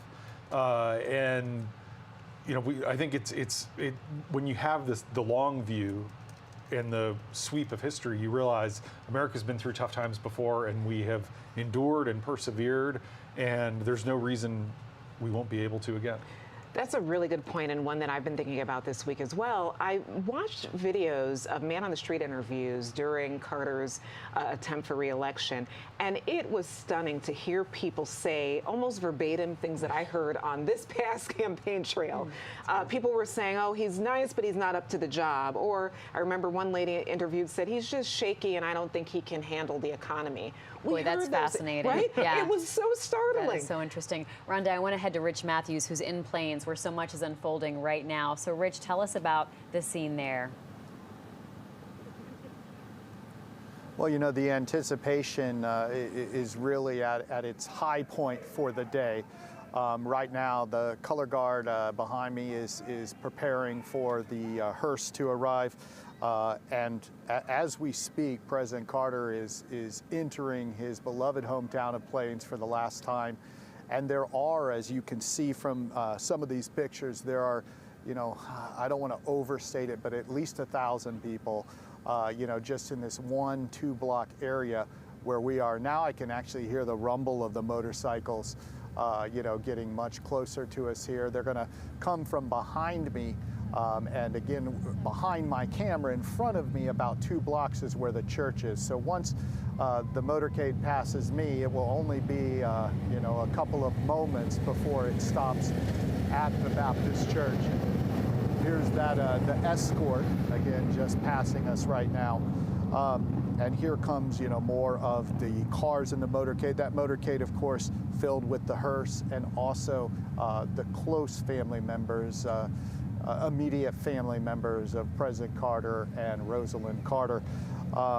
And again, just by looking at the crowd here, it's easy to tell how much this town loves Jimmy Carter, the man that they called, you know, Mr. Jimmy. His name is on the sign at the city limits. His name is on the police cars, of all things, here that say, you know, Jimmy Carter, home of Jimmy Carter, 39th president. And he spent so much time in this town. I had a person earlier today tell me that coming to Plains and seeing Jimmy Carter was similar to going to Disney World and seeing Mickey. You're not surprised, but you still get excited when it happens. And I know that's a weird analogy, but I thought it was really thoughtful. You know, this was a very rare place that you could come to and literally run into a former president of the United States at the Dollar Tree or at a restaurant. Or you could even go to church and have a former president of the United States, leader of the free world, teach your Sunday school class. So, you know, that was what was really neat about Plains. And we did mention earlier that there are people that are concerned about what will happen now that Rosalynn and Jimmy, you know, have both passed away, because, again, you know, not that this is Disney World, but certainly almost all of the tourism around this city, you know, surrounds the Carters. So, you know, as we mentioned, that's one of the reasons that he is going to be buried here, buried on his property, but it is now a National Historic Park. And a lot of the buildings here encompass that park, the high school, his brother Billy's service station. Now, the one thing I want to prepare us for right now is we are expecting a Navy flyover of about of multiple F-18 Hornets. They will be flying in that missing man formation, and they will do that after President Carter's body is taken out of the hearse, after the casket is removed from the hearse, but before it goes into the church. The original plan was for the flyover to be during the burial, during the internment service, but it literally got too late, and they don't want the planes to do a flyover at night when nobody can see them. So I'm told that they'll come from behind me, come literally right down this street here, and right over the church, and then again do that kind of famous peel-off missing man formation that we know. I will say, other than myself and a few other reporters, it was very quiet as the Carters passed. I was kind of curious what people would do. There's a lot of people with American flags, signs. There's a couple people with Carter campaign t-shirts that I can see. But really, it was a pretty reverent moment from the folks in this town. Libby? Rich, how has Plains been preparing for this? It's such a build-up to do this final goodbye to Jimmy Carter. Yeah, I mean, look, it's something that Plains has been preparing for years, and the Carter Center has been preparing for years. And to be frank, Jimmy Carter has been preparing for years and was, heavily involved in the planning of this. In fact, as we have talked about, he adamantly wanted the end of his state funeral to be right here in Plains. He didn't want it to be earlier in the week. He wanted to get all the pomp and circumstance that he, famously didn't love out of the way, and then he wanted to simply return home to Plains and to Rosalynn and be buried here. And again, that's what's going to happen. There is a lot of extra police activity here, state troopers, members of his Secret Service detail here. And again, the whole town, seems to be out or at the church. If you were close friends with the Carters, you're probably inside that church. Otherwise, people are out here on the streets, and they are waiting. I was curious if people would leave. It's been a long day. Some of the folks have been here. I arrived at 7 a.m., and there were already several people here. So folks have been waiting a long time, but by just looking at the crowd and scanning it, very few people have left. They want to stay and watch the processional on the way to the burial site, where again, we're told the Carters will get out and walk alongside of the hearse between the church and the burial site. James, Plains forever now holds the Carters. I mean, this is going to be something that people will be able to visit and go to and take a trip to Plains, Georgia to see where this man was from and ultimately returned to spend his entire post-presidency, despite all the extensive travel that the Carters did. Why is that significant to Plains? It's hugely significant to Plains because, small town America really has hollowed out. There's a lot of places like Plains that used to have 550 people, and now they really have scattered. There's been a big move toward the cities and the suburbs and the exurbs, and a lot of rural areas are less populated than they were, certainly 100 years ago, 50 years ago, even 25 years ago. And this ensures that Plains, Georgia will continue to remain a community, a place.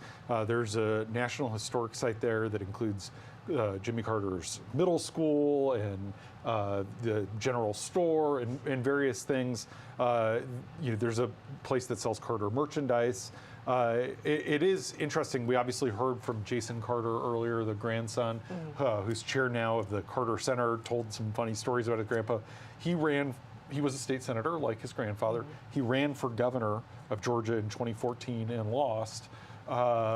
And it'll be interesting to see if he ever tries to run again, because he still is young. He's only about 50. And, in 2014, Georgia was a much redder state than it is now. We obviously saw Joe Biden carry it in 2020.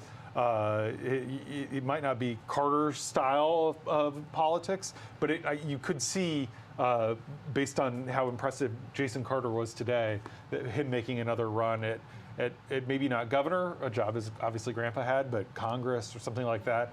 And so the Carter legacy could end up living in that way. It's after 5 o'clock in Plains, Georgia. You can see those long winter shadows of the photographers and journalists who are gathered there to document this moment. Rhonda, warmer in Plains than it was here in Washington, where you were reporting from outside the National Cathedral this morning. Talk to us about the significance of doing this private service at Jimmy Carter's own church. I think it, again, underscores who the man was. And I know Rich tapped on this, too, that he was not about pomp In fact, I think we've talked about some of the frugality measures he made when he came into the White House. White House events would end before midnight. He didn't believe in doing more than was necessary, and I think that that's what you're seeing here right now, is to just do this all in one day. Have it at his church, nowhere else. And what's interesting, too, about Maranatha Baptist Church, it only holds about 450 people. I remember talking to the press secretary at the Carter Center in preparation for this week, and this was years ago, and she told me this is going to be really tight because this is a very small church in the standards of other state funeral processes where we've seen presidents be eulogized at their local church that is much bigger and can fit a lot of people. This is not fitting a lot of media members or visitors. This is a hometown church. So I think that just fits right into the Carter narrative that this is his life. He never veered or became anybody else. This is who he is. JM, let's talk about how Jimmy Carter was such a key part of this church on Sundays and with Sunday school. I mean, going off of what Rhonda was saying, I think the other notable thing here is he taught over 800 Sunday school lessons, and we talked about, Rhonda was just talking about the size of the church, and people would line up the night before to make sure that they could secure a seat because the church was so small to be able to hear Jimmy Carter. We know how important the faith was, and I think it's a notable tidbit to add on there. Absolutely. Rhonda. Yeah, I will also add, here's another anecdote. There are so many stories about Jimmy Carter. You really we're seeing this, I think this flyover is getting ready to happen now. Let's go back to Rich Matthews, who's there on the ground in Plains. Rich? Yeah, while we're waiting for the flyover, which again is going to happen in a second, I just wanted to add about the Sunday school services that one thing that was very interesting was, well, actually, here comes the missing man formation. We now see that. And again, important that the Navy is doing this because President Carter went to the Naval Academy and then served both in the active duty and also in the reserves. And we have seen a lot of top brass here from the Navy, including the lieutenant commander. It may get a little loud as the F-18s come right over me. And they flew up here from Jacksonville to participate in this. Again, Jimmy Carter, after the Naval Academy, served on several warships and then spent the majority of his career on submarines. And there Rich, are let's just listen to still we'll just watch the flyover for a moment. Of these F-18s.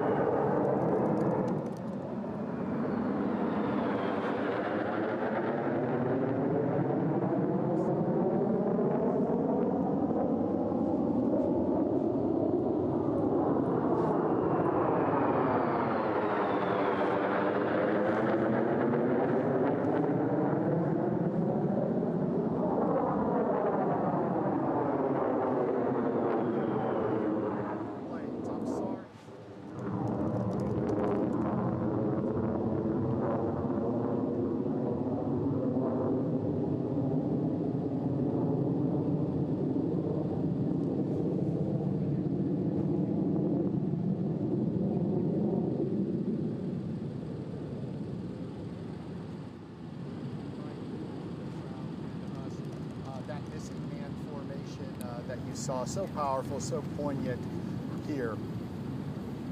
So again, that's the missing man formation that we just saw. Hard to hear, Rich, because it was so loud there. What a powerful symbol, though, to have the Navy represented, to have the missing man formation. Jimmy Carter would have likely stayed in the Navy and continued his career, Rhonda, with that, if not for the death of his father that returned him to Plains. Right, that returned him to Plains to manage the family business that was struggling at the time. And he went right into what he had grown up knowing with his father's business there. And certainly changed his life, changed the trajectory of his life. I was remarking too about the Maranatha Baptist Church, which holds about 450 people, very small church. But that actually was not the Carter family's first church. It was Plains Baptist Church that they belonged to. And again, in the fashion of Jimmy Carter and also under the influence of his mother, the Carter family voted to integrate that church at a time when churches were very separated. You know, black parishioners went to black churches on Sunday morning, white parishioners went to their churches. But the Carter family took a church vote with the other members, and they lost. And the church did not invite black parishioners. And so when Carter moved to D.C., we heard from Mark Fisher about his attendance at First Baptist here. When he moved back to Plains, they decided to join Maranatha. But again, that does show you that theme in his life about equality, even in the church. Rich, what was it like for the flyover? Sorry we had to leave you there, but we could hardly hear you. It was so loud, and what a vibrant experience. Tell us about it. Yeah. Yeah, you know, it really was, you know, it was pretty neat standing here with all the people of Plains and nearby towns while those F-18 Hornets flew right over us. And then that missing man formation, just that peel off, you know, at the end is really just something pretty cool, you know. And it was important that it was the Navy that performed that flyover because, of course, Jimmy Carter went to the Naval Academy during World War II, and then he served in the Navy, both active duty and reserves. He spent a little bit of time on a couple of warships, but did the majority of his career in submarines. Which, you know, again, just a really interesting job, a tough job, and not one that you know a lot of presidents have done. The people here in Plains, actually, I mentioned how quiet they were as the hearse went by. They did applaud and cheer as the Navy flew over, and it was just, you know, as you could see at home, it was just, you know, a group of four, a group of four, a group of four, and it just kept building and building, and then that final peel off in the missing man formation. Libby. Rich, tell us more about I think you were talking about where they had come from and who was actually flying. Yeah, they came from a joint base in Jacksonville, and I don't have a whole lot more than that, but I know they were, you know, Navy pilots, and they were F-18 Hornets, which is the Navy's flagship fighter jet. We're seeing some images inside Maranatha Baptist Church. We saw them there a moment ago. We'll watch now as the casket of former President Jimmy Carter is transferred from the hearse into the church. The journey is not over yet, however. We will get to experience the ceremony that's about to take place, and then the Carter family will walk alongside Jimmy Carter's remains as they head home to the family house there in Plains, where Jimmy Carter will be laid to rest next to his wife of 77 years, Rosalynn Carter. Our colleague Kevin Sullivan was earlier telling us about eating with the Carters and talking with them and touring the property with them, and then the Carters pointing out where they would eventually be interred, and Rosalynn seeming to be quite peaceful about that, James, sort of Jimmy kind of joking about it a little bit, wanting to move on to something else. But they did seem to be, Rhonda, people who were at peace with life and death, and as part of their spirituality and their faith. That is exactly right. There have been a lot of quotes circulating around this week about how comfortable Jimmy Carter was with death, what he talked about, how he talked about it, and he said he was at ease, and it was because of his beliefs. And Rosalynn also shared those beliefs as well. But if we all remember, President Carter suffered from a cancer scare and had cancer, and that people thought because of his age and that illness that would be the end, and he was comfortable with that. So again, I think that was also, when we watched the service earlier, his family could have a little bit of levity because he instilled in them that he was at ease with death. Yeah, I mean, he really proved himself to be a fighter. That melanoma scare in 2014, I mean, I remember conversations, people just assumed it wasn't going to be that much longer, and then he lives another 10 years. Yeah.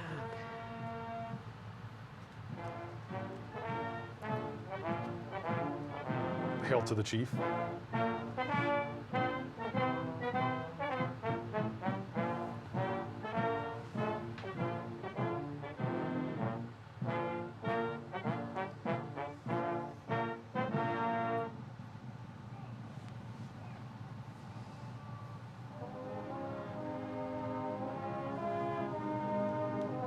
So this is the 282nd Army Band, and they are playing How Firm a Foundation.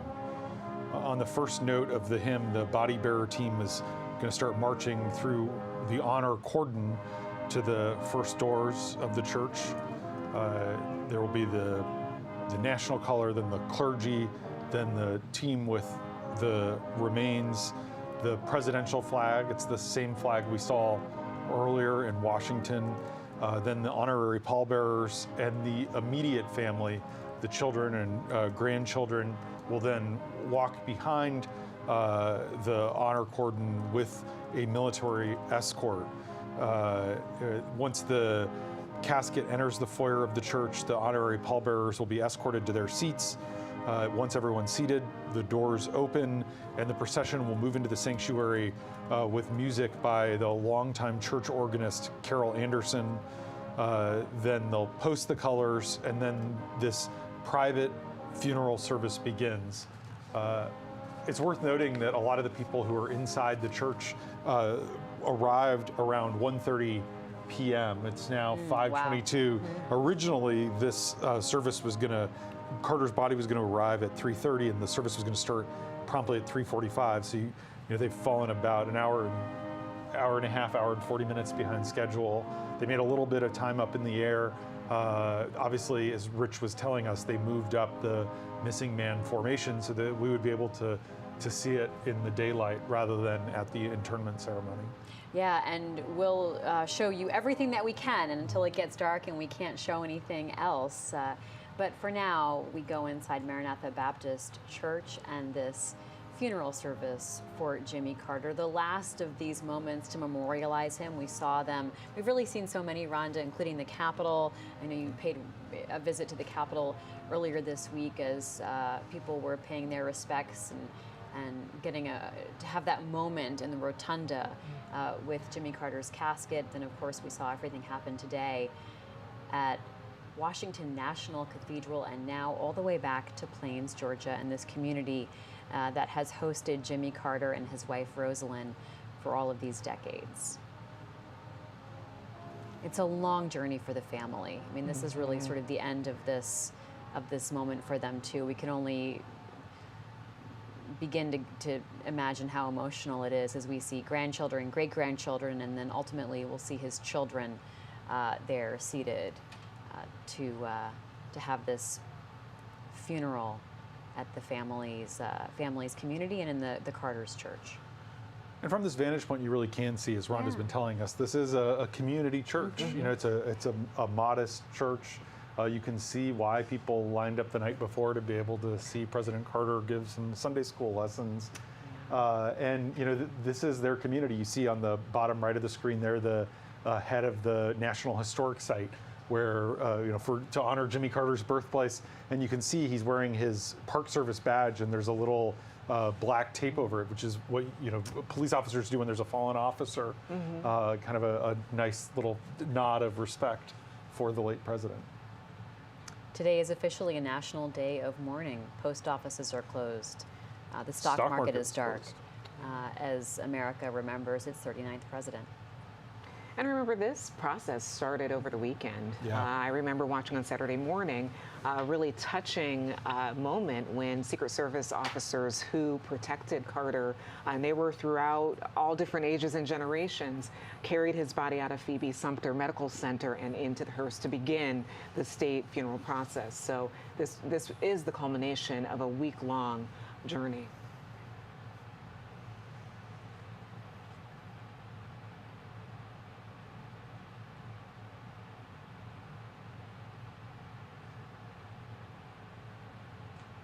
Looks like we're still waiting for some family to be seated.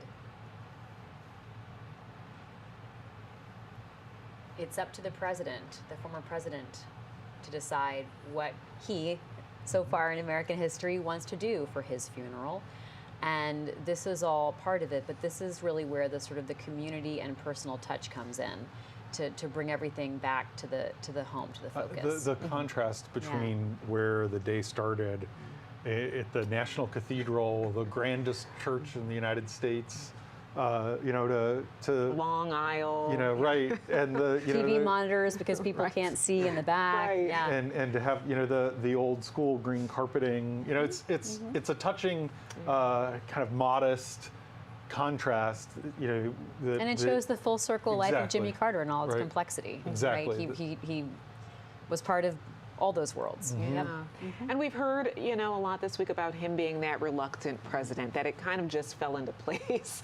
And we live in days where... Very ambitious, though. Right, very ambitious. And he was a very no one accidentally falls into Right. But I remember reading how his mother responded when he said, I'm going to run for president. She said, president of what? Wow. So it was, if you think about that and where he's from and how he never really left those roots, I think that speaks to how it is a story that shows you really anyone in America can rise and ascend to the top office.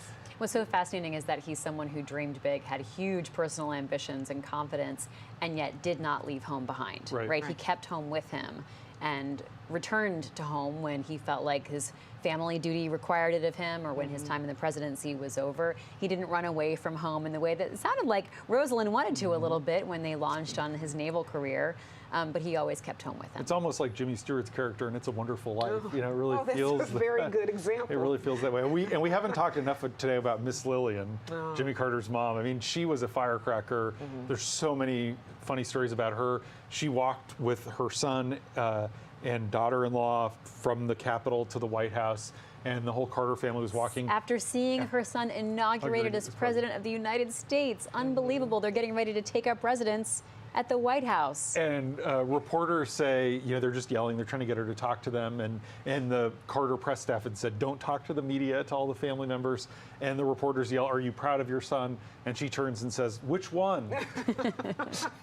that does show and Jimmy, roots. And Jimmy Carter later said that really took the wind out of his sails, that, it was sort of a humbling moment. She was not going to let his head get too big for the moment. James, you also told us that it was ultimately Lillian, Miss Lillian, who insisted to him that he turn up the temperature in the White House because Rosalynn and everybody else was freezing. Yeah, it was the energy crisis, and ultimately it was the mom that had to call the president to say, you got to turn up the heat, it's too cold. The workers are struggling. Yeah, absolutely. Well, let's watch now as this service gets underway at Maranatha Baptist Church, as we watch the rest of the family come in. And Jimmy Carter is honored and celebrated and mourned here at his home church in Plains.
Please be seated.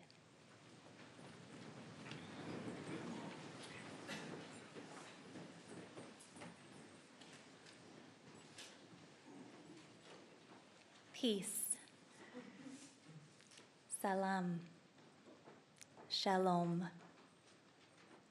We are here to honor the life of President Jimmy Carter, a faithful partner to Rosalynn, un padre orgulloso, a proud parent to Jack, Jeff, Chip, and Amy, a gifted poet, a neighbor in this tiny, peanut-loving town of Plains, and a global peacemaker.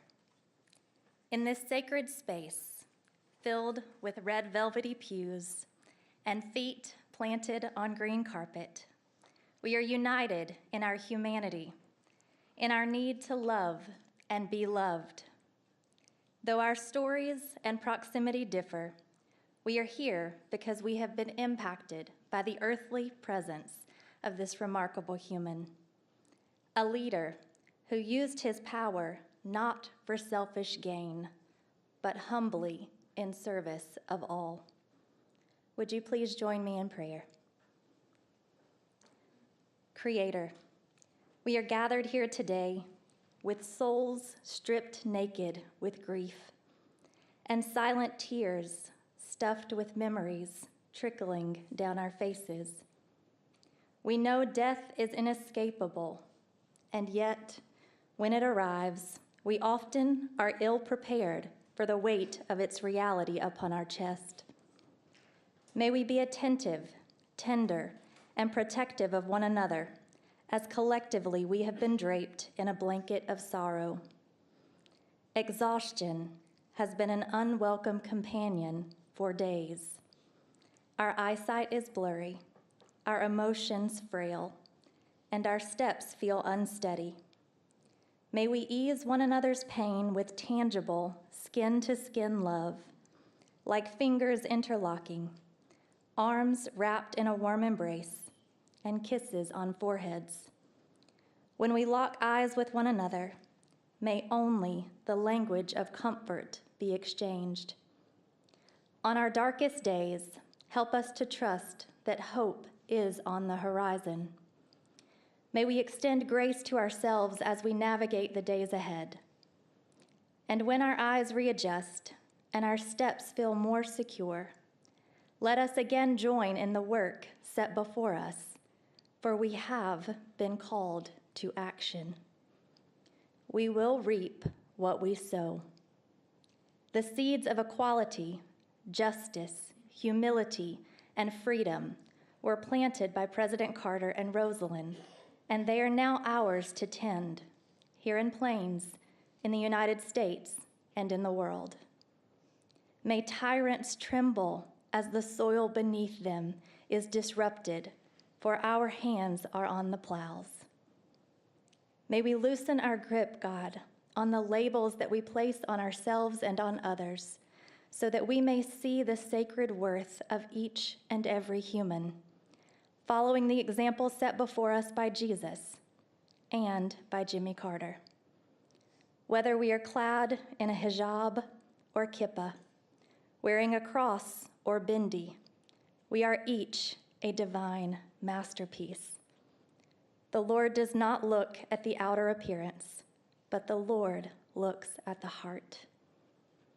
So, Spirit, awaken us to the breathtaking mystery of your indescribable and uncontainable love. Love known by many names.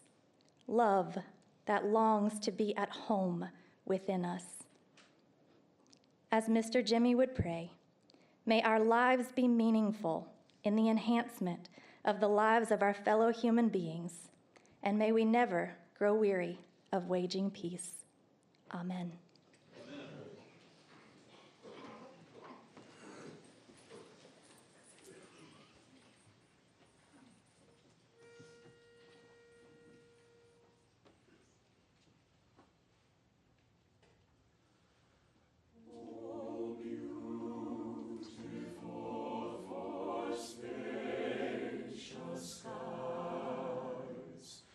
For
He has showed you, oh man, what is good. And what does the Lord require of you? To act justly, and to love mercy, and to walk humbly with your God.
Praise the Lord, everybody.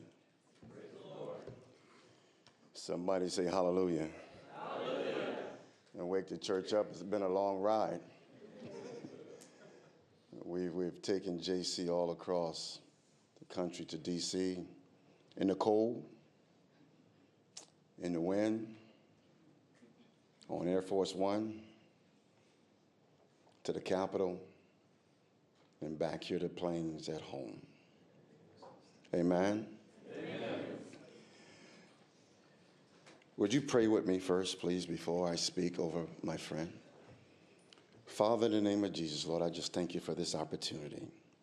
I pray, God, that your will be done today. Hide me behind the cross, God. May the people be blessed by you and not impressed by me. Comfort this family, God. Comfort all the friends, all the staff, all those that's played a part in this great man's life. Comfort the family more than anything. Comfort Maranatha Baptist Church, God. Give them hope. Allow them to stand on their faith. Comfort those that are standing alongside the roads waving flags and honor your great servant. Father, we give you the credit and all the glory. It's in Jesus' name I pray. Amen. Amen. Last Sunday, our God called the Sunday school teacher home. This ex-president, the governor, the senator, Jason Pop, he called him home on Sunday. Today we honor the life and legacy of Jimmy Carter, a man of faith, courage, and conviction. From his humble beginning as a Georgia farmer to his incredible accomplishments as commander-in-chief, President Carter embodied the ideas of a life of service. In 1979, America was divided. President Carter gave a speech, Crisis in Confidence, where we had a confidence problem in our government leaders. He challenged America to recover the sense of unity and purpose that binds people together. In true Jimmy Carter fashion, I believe it's only fitting that his transition into heaven coincides with a pivotal transition taking place in our nation today. Right before we swear in Congress, right before we have an inauguration, and right before we get an opportunity to pick a new government. President Carter is still giving us a lesson today on faith and hope while the world picks new leaders. President Carter has given us a lesson today on faith and hope to be the guardrails of our democracy, the guardrails of everything that we do. Whether it's building houses, whether it's helping the homeless, whether it's feeding the poor, whether it's giving clean water to those in Africa, faith and hope should be our guardrails of everything that we do. The greatest forces of human spirit, faith and hope, often seems so elusive from all of us. We see all in the media all the different things that takes place, and we wonder whether or not we have faith and hope and whether it's going to bring change about in our nation.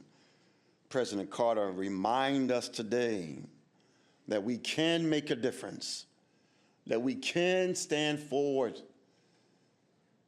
and make change in our nation and around the world. As I think about President Carter's unwavering commitment to serve our nation with faith and hope, his covenant to spread joy is a testament to his character and his leadership. He advocated for justice, fairness, and equality for all people, regardless of race, creed, or gender in America, all around the world. He championed civil rights, worked tirelessly to end discrimination and protect the environment, and urged us to lend a hand. He knew what it was like to live in public housing, because after he got out of the military, right down the road here, he ended up living in public housing. And he was grateful to a nation that gave him a place called home. And later on, those same circumstances, years later, he had very, very different circumstances where he ended up back in public housing called the White House. He would find himself in public housing once again. He was a servant leader who was called by 2 books. When I think about President Carter, taking his left hand and raising his right hand and making a covenant with his God that he would serve this nation and serve it well, he was called by 2 books. There's a big book standing outside of the Carter Center, his office in Atlanta. This big, massive book, Curtis. It's so big you wouldn't want to pick it up. But it's a big book, and it talks about the duties of the president, Jack. This book tells him when to appoint the Supreme Court justice. This book tells him about carrying out the duties of a president. This book tells him all the things that he should do as the president of the United States. But there's another book. The book that he put his left hand on when he was a state senator. The book that he put his left hand on when he was an officer in the Navy. Jan, the book that he put his hand on when he became governor of Georgia. That same book that he put his hand on when he became the president of the United States. That book that taught him about faith and hope. That book taught him about loving your neighbor. That book that taught him about there should be no discrimination in our country. That book that allowed him to go around and talk about, I can build homes in America for the poor. Why? Because my Savior has already built a mansion for me. That book that gave him hope when he fell. That book that gave him hope when he had cancer. That book that taught him about the love, taught him about Genesis, taught him about Exodus, taught him about Revelations, but more importantly, taught him about Galatians. Galatians chapter 5, verse 22 to 23. And it reads this. Congressman Bishop, it says, but the fruit of the Spirit is love, joy, peace, long-suffering, gentleness, goodness, faith, meekness, temperance. Against such there is no law.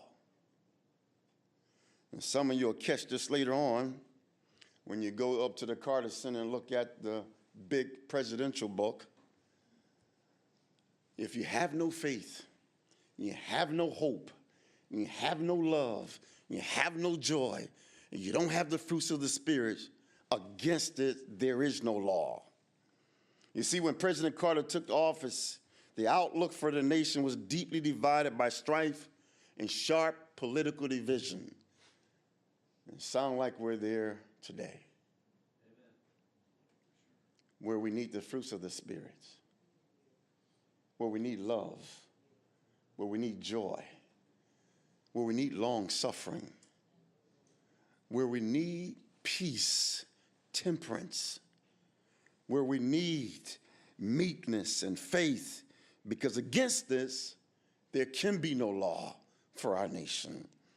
If we have not any of these fruits of the Spirit, then maybe we should just take off the words, in God we trust, on our currency.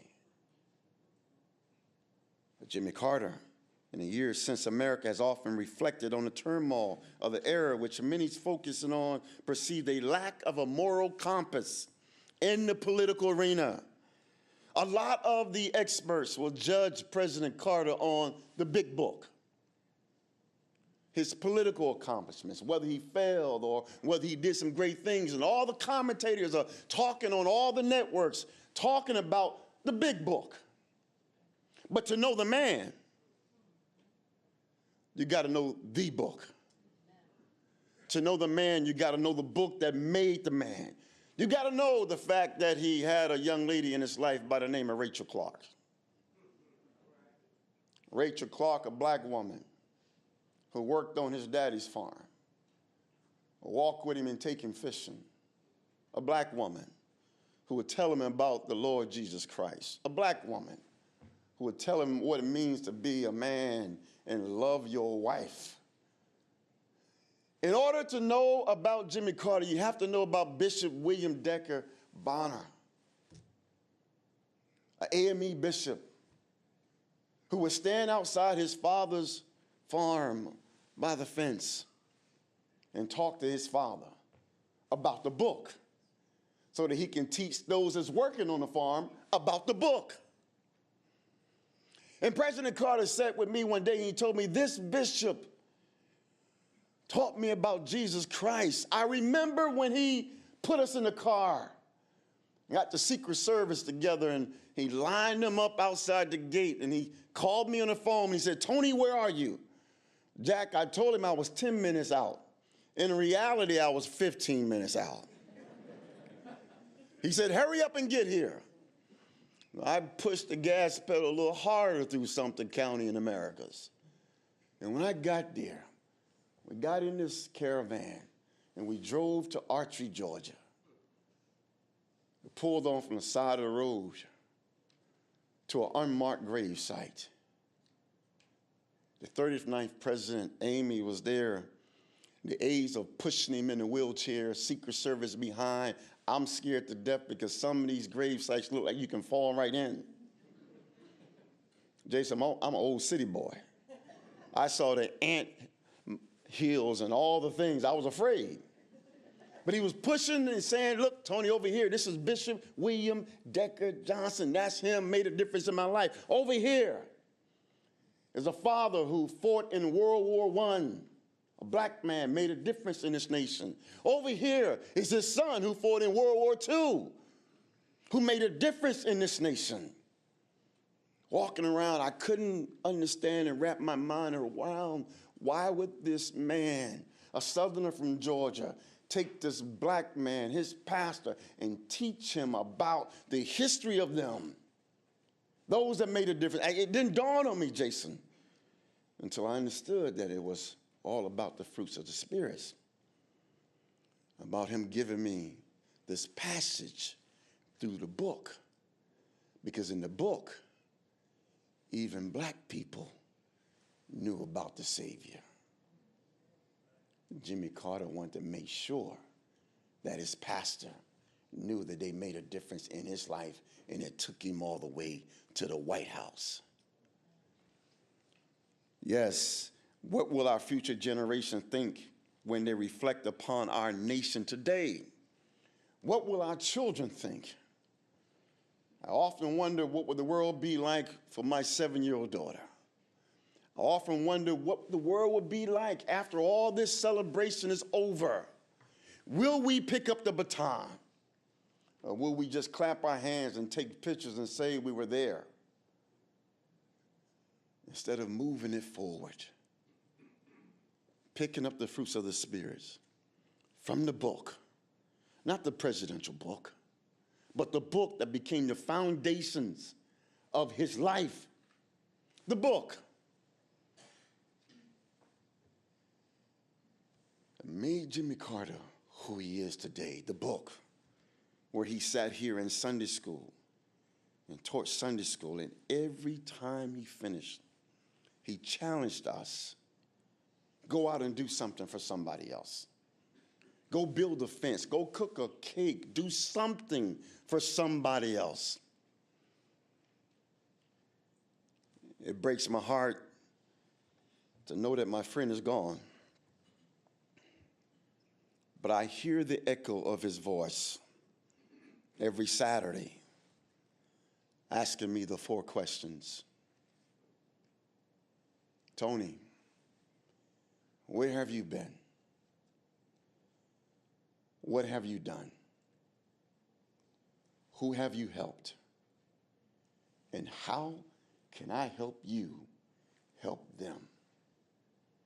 You got to understand, George, that sometimes he was weak and struggling.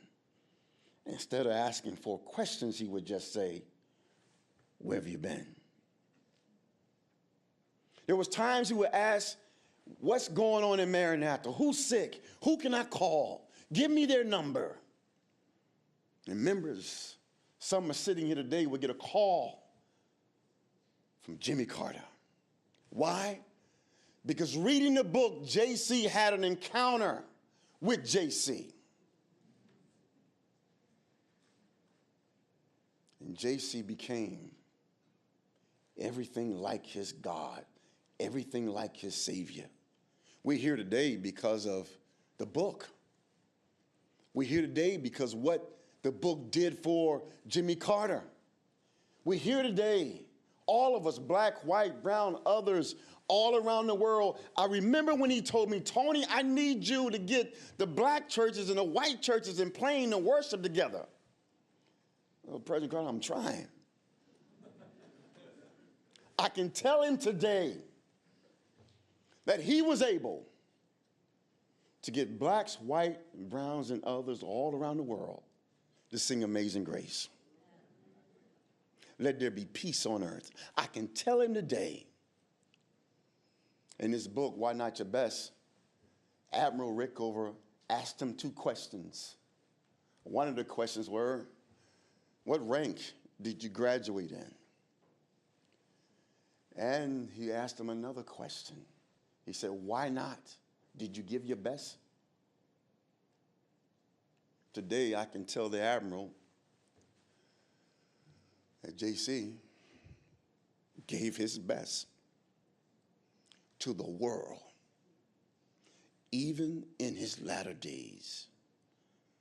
Today, I can tell the Admiral that JC gave his best all the way to his dying moments. Today, I can tell the Admiral that I saw seamen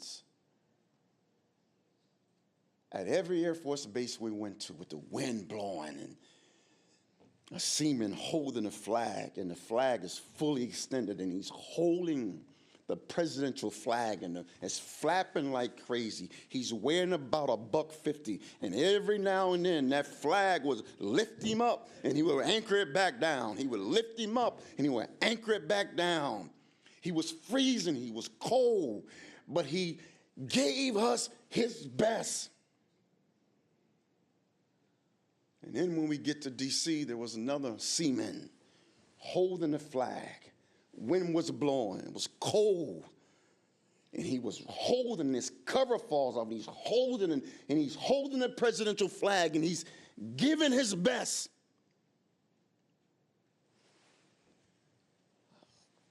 I know we had a lot of ceremonies, and I know we walked down to the Capitol. I know we did all the things, but I would imagine the day that President Carter would have stopped and walked over to those seamen and said, "Thank you for giving me your best."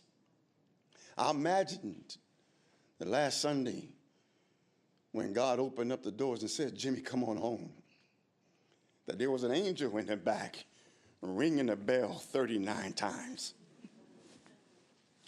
I imagine that those who've been on a detail planning his demise start running because they went before he did. I imagine that some of his friends that helped build the Carter Center come running to the gate because the angel was ringing the bell 39 times. I imagine that his mom got up and said, "I hear the bell, I hear the bell." I imagine his bride start pushing her way to the gate, telling people, "Move out of my way so I can get some sugar from my Jimmy before he start building homes up here."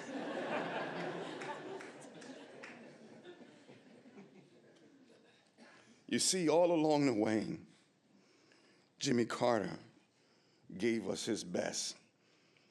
And there's something I want to point out to you, because the only way you can see it, you have to stop and look. We got here today when the pallbearers was carrying his body.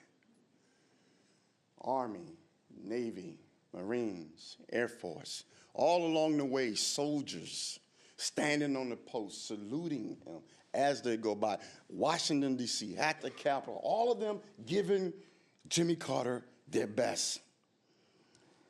I had to look up some of the nation's mottos about our soldiers. The U.S. Army, this will we defend. The U.S. Marine Corps, Semper Fi, always faithful. The U.S. Air Force, aim high, fly, fight, and win. The U.S. Coast Guard, Semper Paratus, always ready.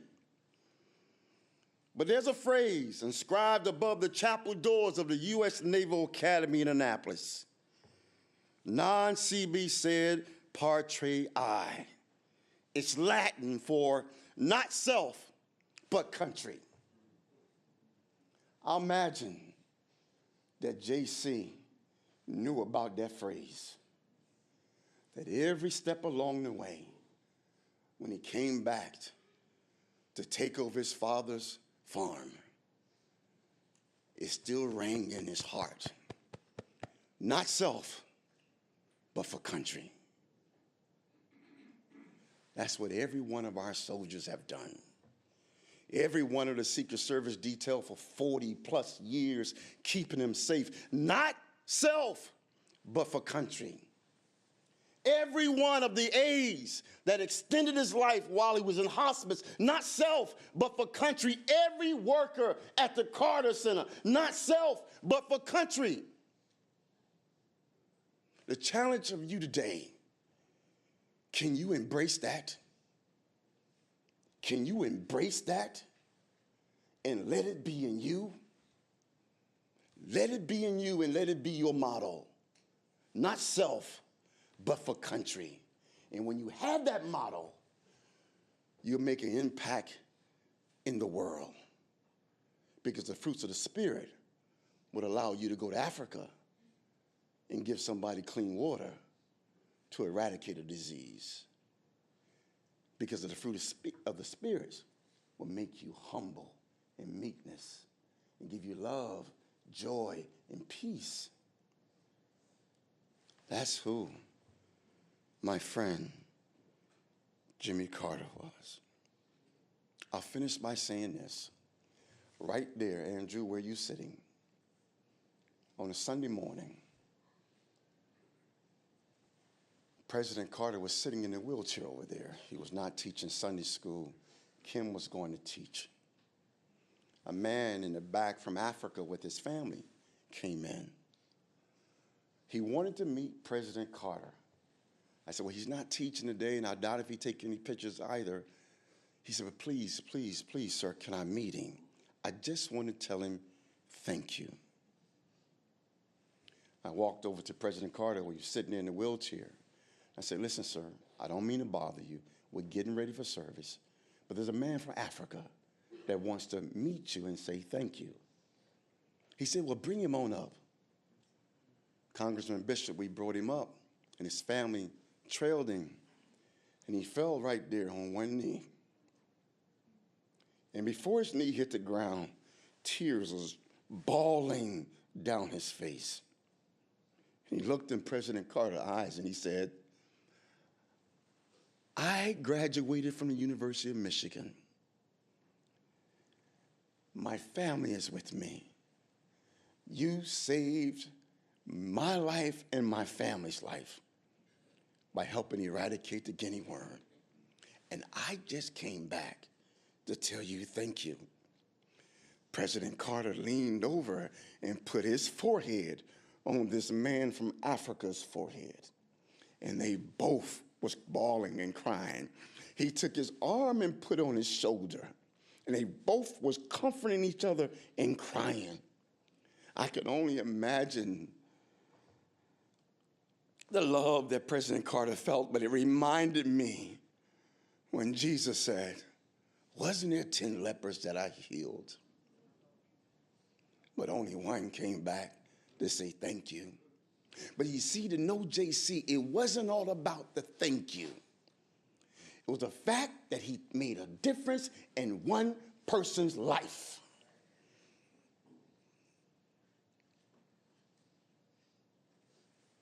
Not self, but country. not self, but country. Don't let his legacy die. Don't let this nation die. Let faith and hope be our guardrails. God bless you.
Let's do the Lord's Prayer together.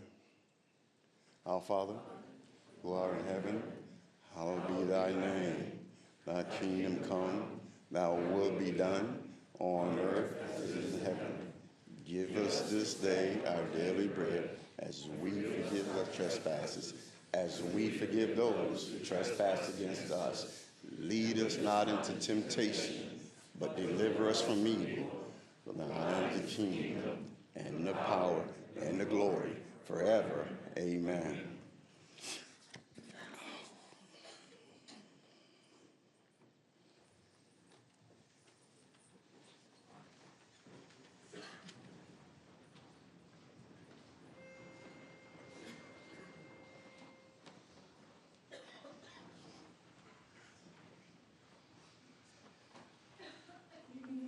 Eternal Father, strong to save.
The last time President Carter was here in the Navy was in the choir. There was sailors from all over, and there was thousands of people who were watching online, and there was people who had spent time all out in the parking lot sleeping at night before they got here. And he would finish his Sunday school lesson by saying, "Thank you." Caregivers, could you stand, please? Please stand.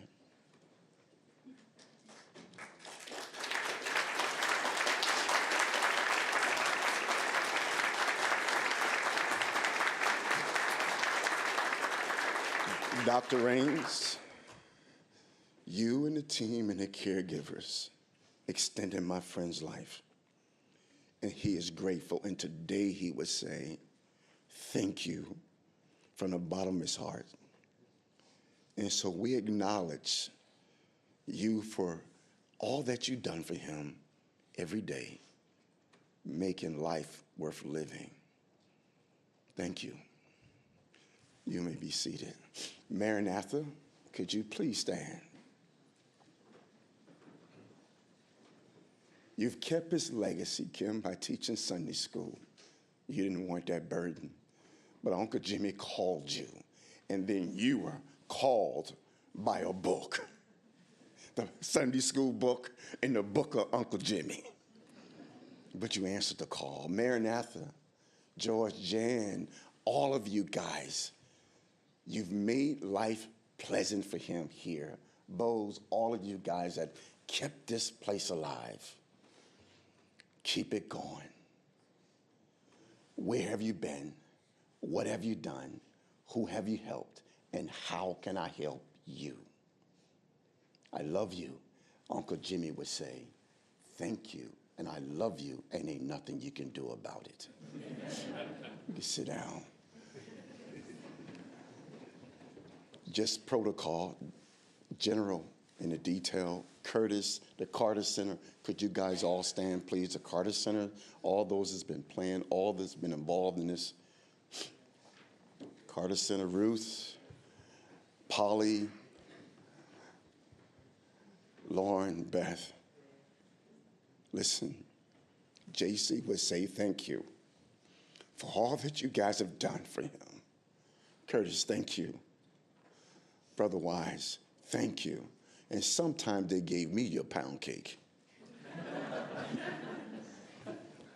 General, thank you for the spirit of excellence for our nation, putting our nation on display in the spirit of excellence for the best. I know he would say thank you. And on behalf of the Carter family, all of them, I want to personally say thank you for your leadership.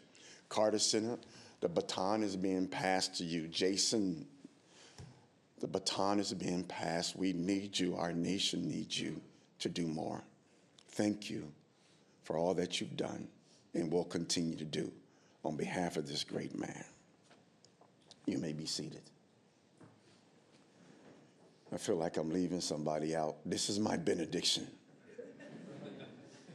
To the Carter Center family, I love you. Amy, I love you. Jeff, I love you.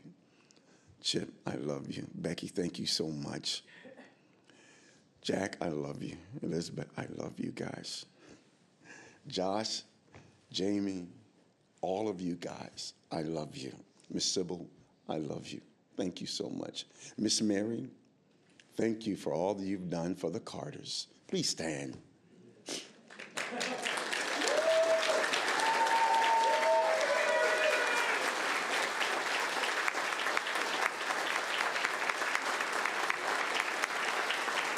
Thank you. Thank you, Mary.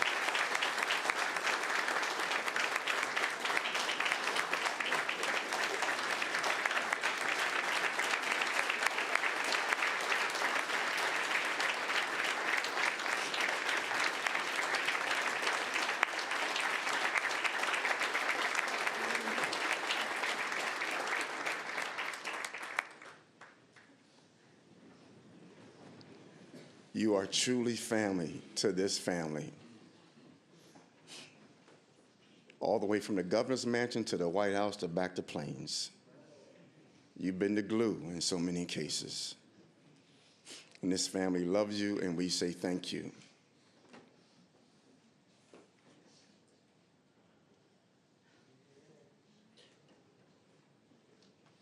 You see, at the pearly gate, blacks are all at the gate with the whites and the browns and others. At the pearly gate, everybody's there, Miss Mary. And there's no difference. And we thank you. You've been a blessing to this Carter family. If I forget anybody, hold it to my head and not my heart.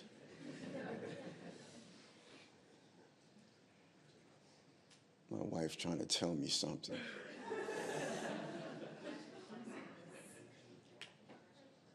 Park service, please stand.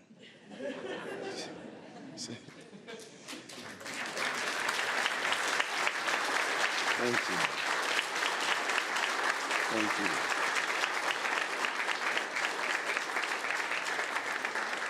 you. You have a big task ahead, and the nation is waiting.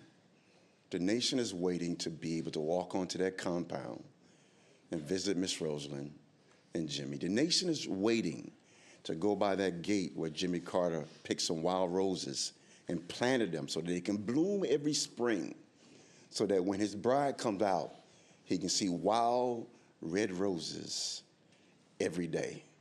He told me to do it, Chip, but I don't have that type of talent. I just have to buy roses. Thank you. You got a big task, getting everything ready for him. Finish the race. Finish strong. Continue to mantle. And I love you guys, and ain't nothing you can do about it. That being said, we're going to have music by David Osborne with our receptional. And listen, the church knows I'm a crying preacher. I've been crying the last 6 days. But these are tears of joy because JC has an encounter with JC.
Center face.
casket of former President Jimmy Carter leaving Maranatha Baptist Church, where he taught Sunday school for decades. And of course, he and Rosalynn were members of this church. Pastor Tony Loudon delivering remarks and then the benediction in this small private service that we've been privileged to get to watch.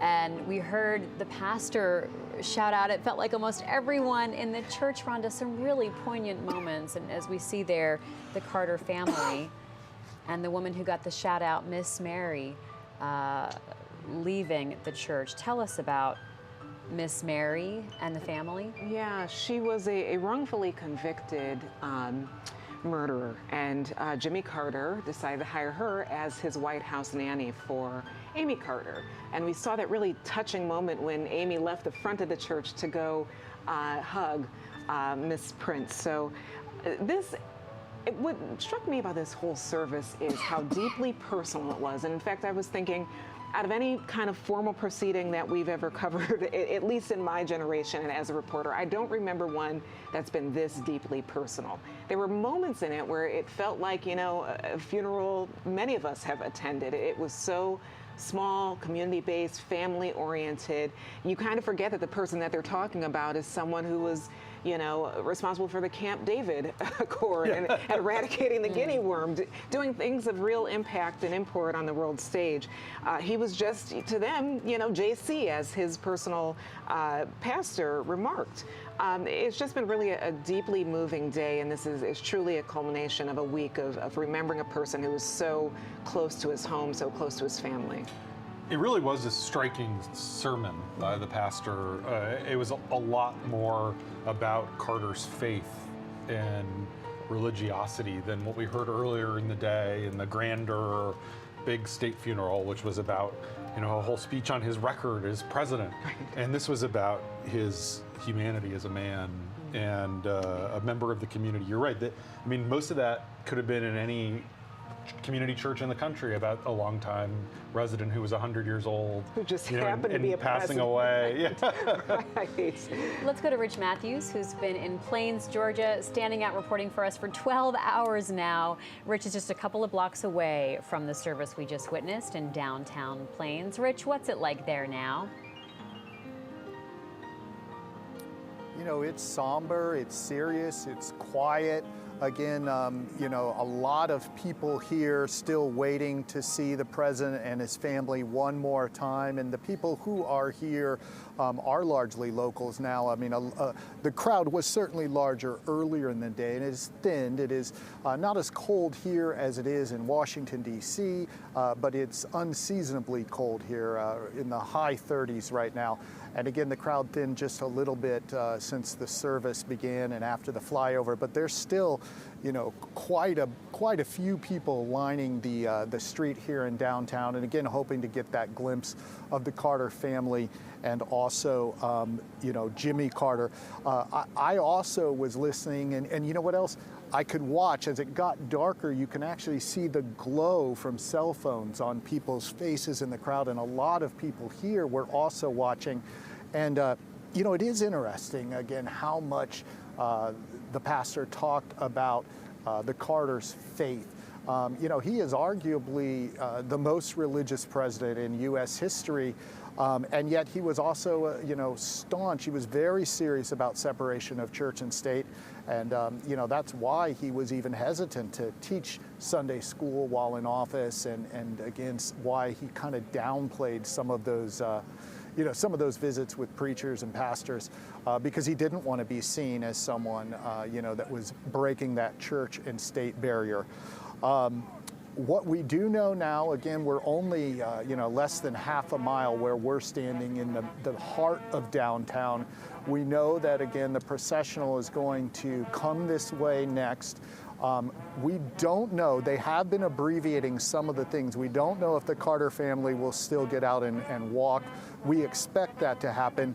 If it happens, they will all get in the vehicles and they will travel from the church to the high school. Now, the high school is within sight of me, literally 200 yards.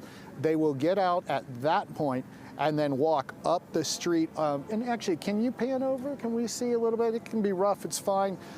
They'll walk up this street and then turn right at the end of just this block. There's a stop sign there, and they'll walk in front of that sign that's been over my shoulder all day, the Jimmy Carter sign, home of Jimmy Carter.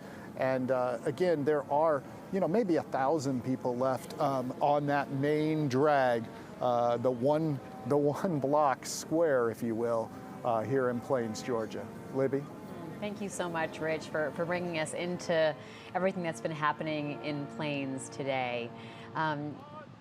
Let's go back to you, James, as we watch this mix of such pomp and circumstance, hearing the refrain of "Hail to the Chief," seeing this formality and yet this communal moment for Plains and the community of the church. This was a lot more emotional than the service this morning. This is someone who lived a full life. No one thinks he was cut down in his prime or taken too soon. He lived 100 years. And so this morning's service at the National Cathedral, you didn't see a lot of crying. You saw a little bit, but tonight you really did get this is raw for them. This is personal. This is someone that, I think for a lot of official Washington, they were teenagers or middle schoolers in Kamala Harris's case when Jimmy Carter was president. For the people in Plains, the people who were in that church service, whatever they call him, Pop or what, all the different names, he has been a major fixture in their lives, and he's now going away. And so you saw a lot more tears there, a lot more emotion, a lot more visceral, and it really is a contrast. Just everything about it, the raw emotion, the single organist as opposed to the big organs, and it is the story of Jimmy Carter. It's a fitting ending to what has been a very long goodbye. Right. I think one thing that also stood out to me is at the end, that last hymn was "It Is Well With My Soul." And that is a hymn that speaks to the comfort in dying and knowing that you will be reunited with family members, you're going to heaven. And that was definitely Jimmy Carter's belief. He is on record saying how comfortable he was with death. So it's almost something that helps the family and the community mourn a little bit, knowing that he was comfortable with this eventual moment. I'll say it again, too, that it was just a community moment. I noticed how the minister, who was a former pastor at this church, someone who Jimmy Carter called and said, "Can you be the pastor at this church?" He had come and done a guest sermon, and Jimmy Carter called him. And Anthony Loudon, that's his name, he said he sometimes listens to that message just to hear Jimmy Carter's voice again. And he said he knew that this would be a tough day for him. He, too, has been traveling with the family and talking about his connection to Carter. And you just see that Carter wasn't just someone he was influenced by or inspired. He had an actual connection, and that just was underscored again and again throughout this service. Yeah, J.M. Rieger, we also saw the pastor give thanks to the so many people who've been involved behind the scenes at the Carter Center preparing for this day, but also people with the National Park Service.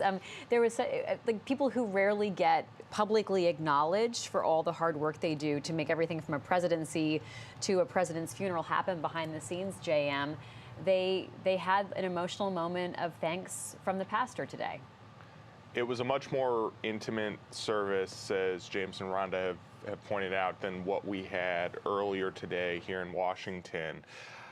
I thought especially the tail end there where he did bring up the Park Service, as you mentioned, Libby, was notable because earlier in his remarks, at one point he brought up Carter's crisis of confidence speech, otherwise known as the malaise speech, even though he doesn't actually utter the word malaise anywhere in that speech. But he brought that up to talk about how there was a waning confidence in institutions in the country and sort of a social cohesion that was lacking. And we've talked throughout the broadcast today about the historical parallels to the current moment that we're in. And when you have such an intimate and emotional service as we just saw there, as James especially pointed out, and you bring up those sorts of things where there's a waning confidence in institutions today. It almost makes Carter's remarks in 1979 seem quaint in some ways, because of where confidence is in institutions. So the fact that he's bringing up not only the military, where of all the institutions, that's one where many Americans still have confidence in that institution, but to bring up the Park Service, for example, I thought was really notable because it does sort of bring together and weave together sort of the themes that we've seen throughout the day when folks have talked about Jimmy Carter, and tonight we heard those themes yet again of the character, the integrity, the faith, and the commitment to service that really defined him before, during his presidency, and after his presidency. James. It's a great point about institutions, and it really is sort of remarkable how that speech reflected his truth-telling instinct. That he promised he would never tell a lie. And when you talk to people who covered the Carter White House, on the big things, he didn't lie, and sometimes to a fault, not defending, defending dissembling. But part of what he did in that Malay speech was he told a deeper truth that the American people didn't want to hear, and it was part of a pattern of taking a principled position even when it wasn't politically expedient. And that can be called a lot of different things. I think that's sort of what Joe Biden was referring to when he said character, character, character. But it's also, I think, what made him the man for that moment, post-Watergate, post-Vietnam. There's so much about him that just feels inconceivable in today's politics. Even the evangelism, it's easy to forget that the evangelical movement wasn't like conservative. It wasn't a Republican sort of coded thing in the early 1970s when Jimmy Carter really was a born-again Christian, in his own words. And even the pastor there, that church is clearly in the progressive tradition of evangelism and the Baptist church. And it does feel like this bygone era. And I think Carter really, in planning today's funeral, has tried to redeem, to use the word Stu Eisenstadt used, perceptions of his presidency, his faith, his post-presidency, and his contributions to the country. One thing I was thinking about this week is Jimmy Carter once said that Harry Truman was his favorite president because he did not profit off the presidency. And we've talked, of course, about his cost-cutting measures and all of that, but it also shows that he looked at the presidents who were somewhat like him, someone who wanted to do the job, use it as a platform for the things that he thought would help Americans, help the globe, and he wasn't flashy.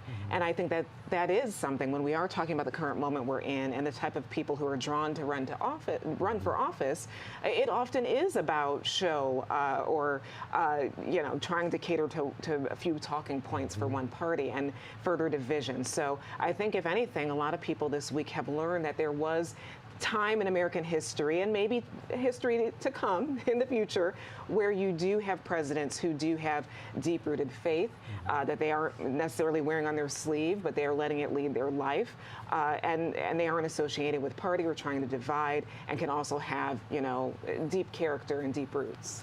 Here's what we're watching now. This, of course, is the hearse carrying Jimmy Carter's casket. This will be followed by the motorcade, and they're headed to the private interment, the residence of the Carters. Now, the family does have the option of walking along, sort of really an echo to that walk that Rosalynn and Jimmy Carter did when he was inaugurated and walked along Pennsylvania Avenue on the way to the White House. Now, we'll see if they choose to do that because it is dark now.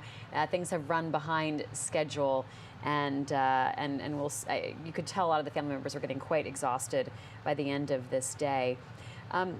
It's so interesting to see who the invited guests will be at the interment. It's the immediate family, the longtime Carter personal staff, the Dr. and Mrs. Michael Raines, who we heard given a shout out by the pastor in the church, President Carter's physician, and then 10 aides who cared for President and Mrs. Carter in their final years. And we also did hear them given a moment of recognition in the church by Pastor Loudon, and that I mean, the caregivers aren't always acknowledged and certainly aren't always seen, Rhonda. Yeah, that's true. And he was in hospice for a while. A lot of people thought that when he entered hospice that was it, and it was really the end. But he hung on there, and I think having them at the internment also again speaks to community, speaks to having people around you who were close to you at the times you needed them. And service, and speaks to service. Exactly. It's practicing what he preached on being a man of the people, lifting others up, and you know, really having these deep personal relationships with folks, you know, who came from every walk of life, and that part of him never changed. Once they arrive at the residence for this private internment, we will have Pastor Loudon again will give remarks. So as you said, Rhonda, he's really been with the family all along this journey. So he will be there, and then we won't be privy to all of this, but just so we know, there'll be remarks and remembrances by Jack Carter, Chip Carter, Jeff Carter, and Amy Carter. So the 4 children will get a chance to say something there at their father and mother's gravesite. James. You know, it's sort of funny that they're running so behind schedule, because that was very much not Jimmy Carter's ethos. Like when you talk to former staff, they all have stories about, so from his days as a submariner, he would wear his watch so the face would be under the wrist, so, and everyone in the White House sort of followed his lead, because that was back when everyone had a wristwatch. But he would be in meetings, and if someone came in a minute or two late, he would look at his watch and then stare at them. And so there's lots of anecdotes like that and stories people will tell about how that was the only time they were ever late for a meeting with the president. So you know, it happens. There's a lot of moving parts and a lot of VIPs, but it's sort of an ironic way for Carter's burial to be running, you know, an hour or 15 minutes behind schedule, because I don't think he would have liked that. One other touching element to everything that's still happening throughout this evening is that after the interment, the family will go to the residence, and they'll be putting out a floral arrangement made from flowers left at tribute sites throughout the week and throughout the journey here that'll go in front of the headstone for Jimmy Carter. And that is a gesture to show the sort of the love and appreciation of the American people and the connection the Carters have with the American people, Rhonda. Yeah, that's right. And that's really been the through line of today, the service earlier, actually the whole week. It's really, again, being about connecting with people, being symbolic and intentional with some of the choices that the Carter family and Carter himself made to have as a part of his tribute. So that, you know, after watching the whole process go throughout this week, that little detail almost it makes total sense, because that has been a consistent theme here. J.M. Rieger, you know, we were talking about sort of Jimmy Carter's nature, and we've gotten such a loving image of like Paw and this sort of sweet old man building houses and running Sunday school, but he was also, as James pointed out, tough in the White House, someone who did not suffer fools, did not like it when people were late, and he made tough decisions that upset people on his own staff as well as Americans at times, because he thought he was doing the right thing. JM? Yeah, I mean, one of the criticisms of him in the White House was that he would micromanage things. There's an anecdote of when he first got into the White House, how he was monitoring who was on the White House tennis court, right? And so when James is talking about you know, keeping people prompt and on time and checking the watch, and folks attributed that to sort of his engineering background and his work on the nuclear submarine and whatnot. You know, I think that we've heard throughout kind of the character and you know, the personification, if you will, or the remembrance of who he was, and it helps paint this picture, right? Because this is a moment where for folks who were not alive at the time or may have been young at the time of his presidency, this is a moment to really gain some perspective, you know, and in some ways a historical checkup on what was and what that tells us about what is and what will be. And furthermore, as we've kind of talked throughout the broadcast, there's a number of parallels that we've seen both from his presidency and how it and post-presidency and how that relates to the current moment. And, you know, so I think not only do we get these really kind of poignant moments, especially this most recent service this evening here in Plains, but all the stuff throughout the day really paints this picture. Let's go to Rich Matthews, who's there in Plains. Rich. Yeah, I mean, you know, really just a powerful moment for the people who are here. There are honor guards standing at attention, and right now, I do believe that the processional, you're going to see it stop here in literally just about 10 seconds, and we'll see the family step out.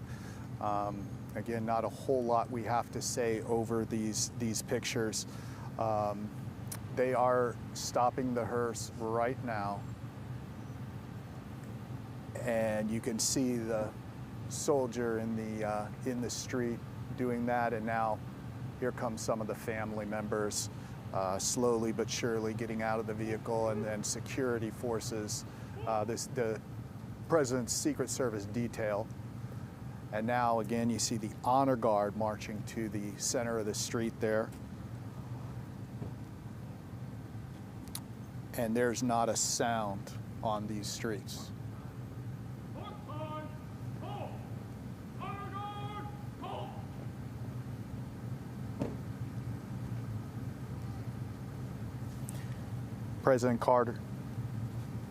President Carter's life, you know, really bookended here in Plains. Born here in a hospital where his mother worked as a nurse, and now he will be buried here in literally just a few minutes. As I mentioned earlier, Plains so small, nothing's more than 2 or 3 blocks away. So from this point, the processional will simply head to the Carter family property, the Carter family home, where he will be reunited with his wife, Rosalynn, literally in their garden.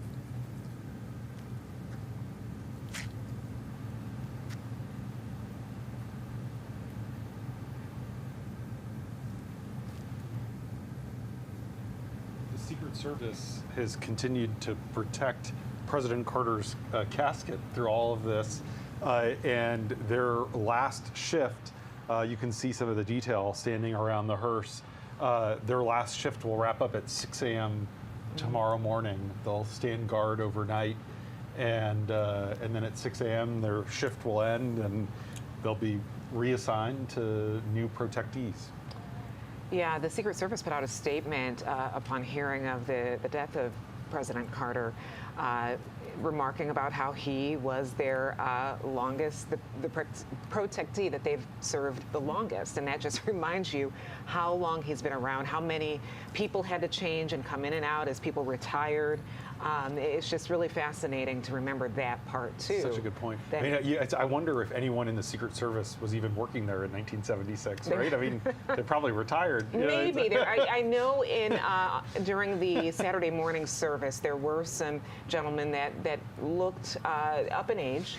And that, again, was just, it was lovely to see because they were helping carry the casket, yet they were elderly themselves. And they probably, if they weren't serving him during the administration, perhaps shortly after. Yeah. I mean, we found out today that there, as far as we know, 2 members of Congress now in the Senate. We talked about Chuck Grassley earlier. It turns out Ed Markey as well was a House member that served throughout Jimmy Carter's presidency, but only a couple of members of the House and Senate served in the Capitol building and were, you know, combatants against Jimmy Carter, sometimes allies of Jimmy Carter. I mean, and of course, Joe Biden, who's now the president, giving the eulogy today. But that just shows you, and Chuck Grassley's 91 years old. Ed Markey's nowhere near 91 years old.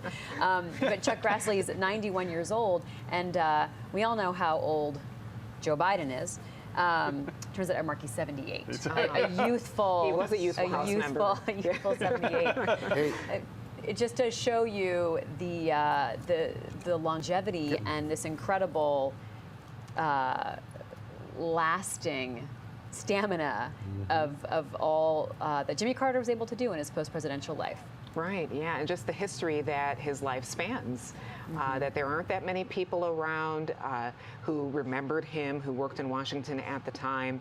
I thought it was interesting this week. I listened to some audio of when Jimmy Carter went to Delaware to campaign for Joe Biden. He was in his 30s at the time, but Joe Biden had given him that endorsement, the first U.S. senator to endorse Jimmy Carter. So Jimmy Carter returned the favor during campaign season, and he didn't often go on the campaign trail or stump for others.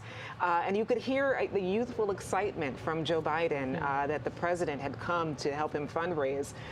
So yeah, the people who are still around and talk about Carter and his impact really have some incredible insight, given how long ago it was. Oh, this is great to see the camera pan now and see people lined up to watch this procession go by. You can see those signs that Rich Matthews has been telling us about, saying thank you, Mr. President, God bless you, Jimmy Carter. And we'll watch here as the hearse goes by. And this was the opportunity for family to walk this last stretch to the interment. And there they are. You can see the family walking behind, and it is very reminiscent of that January 1977 day when Rhonda pointed out earlier, 28 degrees. Same the wind chill probably wasn't as bad as it was today, but yes, it was that same temperature, degree, yep. Which is a remarkable symmetry. And it wasn't just Jimmy and Rosalynn Carter, it was the whole family. And Carter kept a diary, and they turned it into a book a couple of years ago. It's called White House Diary by Jimmy Carter. And the entry from that day, he said, it was one of the only times in my life where I really felt like everything was just right and exactly as it should be. You know, because you've run this unlikely campaign, you've been elected president, and you're there, and you know, you're coming into the West Wing, and just reading his reflection on that day, you know, it was clearly incredibly meaningful to him because you don't face all the problems of the presidency yet when you're just starting, and so it was symbolically important because no president had ever done that walk before. That always, even before cars, taken a coach, you know, a stagecoach with a horse, and so it was a big deal at the time that the Carters walked, and so it is this symmetry from one of the high points, and it is hard to believe, you know, that was 48 years ago. Yeah, and as you mentioned, the first president to do that right after the inauguration. And I watched a clip of that moment of his inauguration, and you could hear the anchor, who I believe was with CBS, saying, we don't know what he's doing right now. He appears to be walking out among the people, but it showed you that it was a big deal at that moment, that a president was going to walk among the people, walk from the Capitol to the White House, which of course is not a very short distance, but it was a moment. J.M. Rieger, let's bring you into this. Jimmy Carter said that was a tightly kept secret, successfully kept secret, and he's joked that it might have been the only thing kept secret that was supposed to be during his presidency. I think a lot of presidents feel that way, J.M. Yeah, and I think that was Walter Cronkite himself, who Rhonda was referring to there, who was like, well, I don't know what's going on here, but he's gotten out of the vehicle, it appears, and he's walking down Pennsylvania Avenue. You know, one thing that we've talked about a few times here, and that sort of was yet another illustration of it, that walk after the inauguration, was how he sort of did away with a lot of the traditional trappings of the presidency, right? One of those was he would carry his own bags on to Air Force One. One was that he didn't want Hail to the Chief played. And now that we're back in planes here for kind of the bookend of this long day of remembrance of Carter at the house, the only house that he's owned, that he's lived in, other than the White House, his whole life since 1960, 1961, and you know, it was kind of a humble house, modest means, and even when you look at other presidents, right, other ex-presidents, the costs of protecting, we talked about the Secret Service detail and trips and other components of that, the costs that the federal government spends or was spending on Jimmy Carter. Our colleagues Kevin Sullivan and Mary Jordan reported during their interview with Carter in 2018 was significantly less, hundreds of thousands of dollars less, because they lived such kind of a straightforward, simple life. And also the center, the Carter Center, the foundation, was much less than what the federal government was spending on the foundation for George W. Bush, for Obama, and for other presidents. Rich Matthews, you are there in Plains getting to witness this moment. What is it like? Yeah, we're watching, with our eyes exactly what's on the screen right now. You see that Phillips 66 sign that's just behind the American flag? That was actually Billy Carter's service station. And Billy, for many years, would do interviews. Sometimes Jimmy Carter didn't necessarily like them, but would do interviews from that service station. Just on the right-hand side of the screen, it's actually just out of the shot, is that train depot where President Carter launched his campaign in 1976.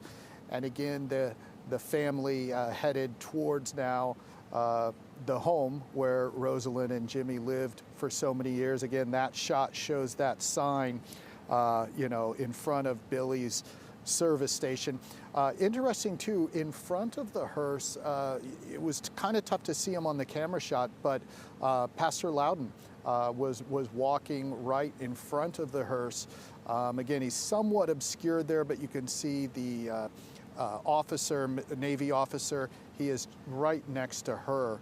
And then, of course, honor guard next to the hearse, and then behind them, the family walking slowly, towards this burial place. And again, other than us reporters who are, trying to share information and tell folks around the world what this looks like, it's pretty quiet here.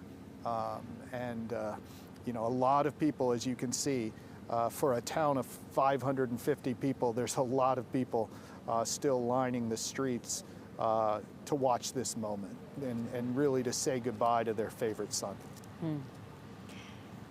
Jimmy Carter's connection with the Navy has been highlighted all day, James. And there was a time when the commander-in-chief was often a veteran of the military. It was much more common. That hasn't been the case in our recent past.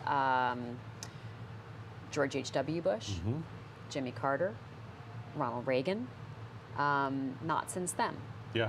No, it was formative. I mean, he obviously ended up back in Plains, but it was his path out to see the world. And he really, he was deployed all over in the Korea era and was a literal nuclear engineer with Admiral Rickover, who was sort of the father of the nuclear engineering program for the U.S. government.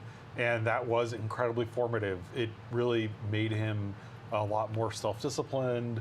The engineering, the military comportment, it was key to his upbringing, those years in Annapolis.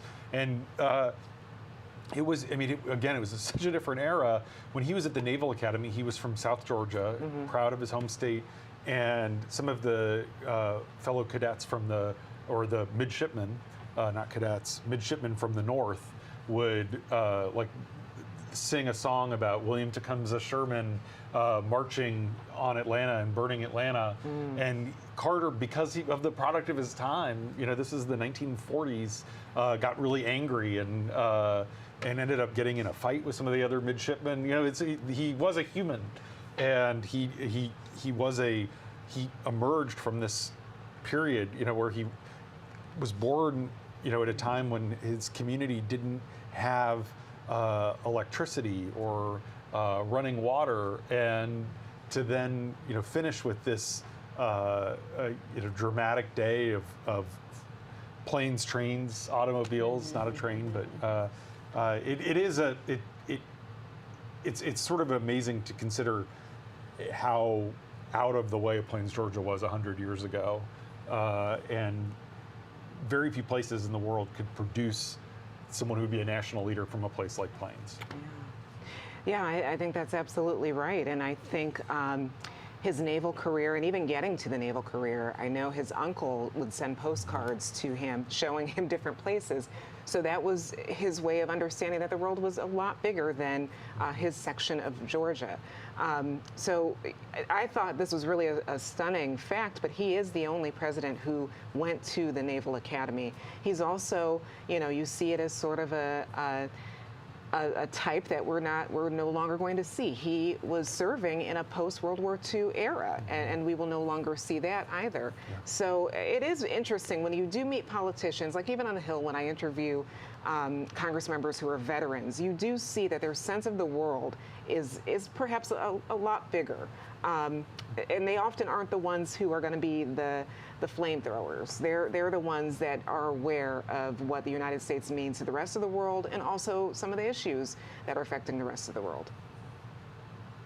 We're watching this procession go through planes. You can see Carter family members. They're walking behind the casket.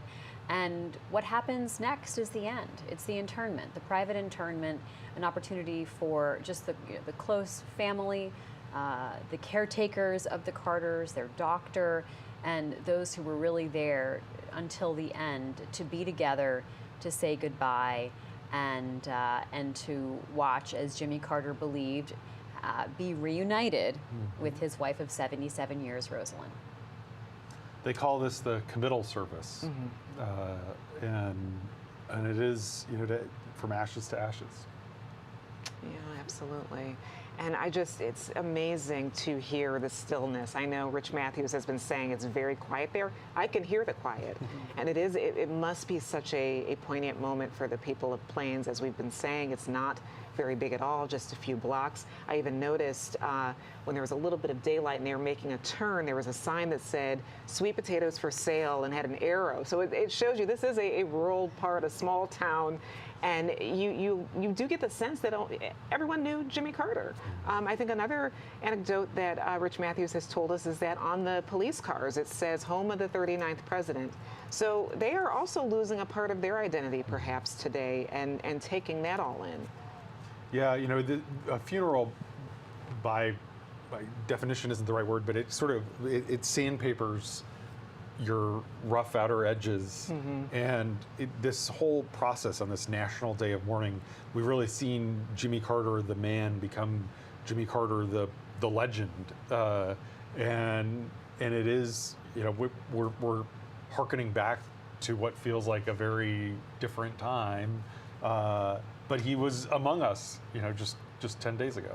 JM, what are you thinking about in terms of putting this in the context as we eventually leave Plains and we come back here to Washington, putting this into the context of this historic moment? We see the inauguration of Donald Trump in just 11 days' time, JM. Yeah, I mean, in some ways, Carter was, it was a different time. It was a different era. In other ways, it's very much the era that we're in, right? Because whether it's the specific policy stuff that we talked about earlier in the broadcast, stuff like preemptive pardons or the Panama Canal being back in the news, or just stuff about, faith in institutions, character in public office, coming into Washington, campaigning as an outsider, as Carter did. These are all themes and things that we see today in our politics. And I do think that this is a moment that gives Americans some perspective on things, right? History is often meant to at least give some perspective on a moment that we're living through. And when we look at, when we remember Jimmy Carter, when we remember his presidency, when we remember where he came from and where he went after his presidency, it gives us perspective on maybe some inklings of the moment we're in and where things may be going. There is a declining faith in institutions. Trump is coming into office campaigning, or at least the first time around he campaigned as an outsider, and he did a bit this time as well, right? So there's some parallels there. And James earlier in the broadcast was talking about there are some parallels in terms of how Reagan and Trump positioned themselves, Carter being a one-term president, Biden being a one-term president, right? Both men, in terms of Biden and Carter, of deep faith. So, you can go down the list of all the parallels, but it does, put things in perspective, in context, in what is really a unique moment. These sorts of things do not happen often. There's only been about a dozen or so state funerals in U.S. history. So this is not something that happens that often, and when it does happen, it is a moment for us to pause and both reflect on the legacy and also think about the moment that we're in. Oh, such a good point, Jay. I mean, it really is a rare occurrence at this point in our nation's relatively young history to have this. Every president plans for their funeral and what will happen, how they will be memorialized and remembered, even when they're still in office, James? The process begins? The process begins. A lot of presidents put off the meeting because they don't want to tempt fate. The first real earnest planning sessions for Carter's funerals took place in 1986. That's when they put together the ops plan. There's a big binder with everything that they're going to do. And it's changed a lot over the years. And it's sort of amazing how, we haven't had all that many presidents. But the last Democratic president to die before Carter was Lyndon Johnson in the early 1970s, before Carter became president. And he died just weeks after Harry Truman. Some of it's that presidents live longer, and but we heard Gerald Ford's funeral was 18 years ago. We obviously had George H.W. Bush's Rhonda was standing out there in the cold too. But these are one of the very few moments where everyone comes together, everyone watches. People are putting the country first. All the former presidents come. Partly because they want everyone to come to their funeral. One of the more interesting moments of Bill Clinton's presidency was when he delivered the eulogy at Richard Nixon's funeral. And Nixon had been this reviled figure among Democrats. And Bill Clinton, who had faced some scandals and some criticism and had been in office at that point for 2+ years, he gave this very sympathetic speech about Nixon and how he really tried his best. And it changed the way a lot of people thought about Bill Clinton. It's really widely remembered as one of his most significant speeches. So this is the kind of the full circle moment. As we watch the Carter family make that turn there and head into the property, let's go back to Rich Matthews, who spent the day and prior days in Plains. Rich?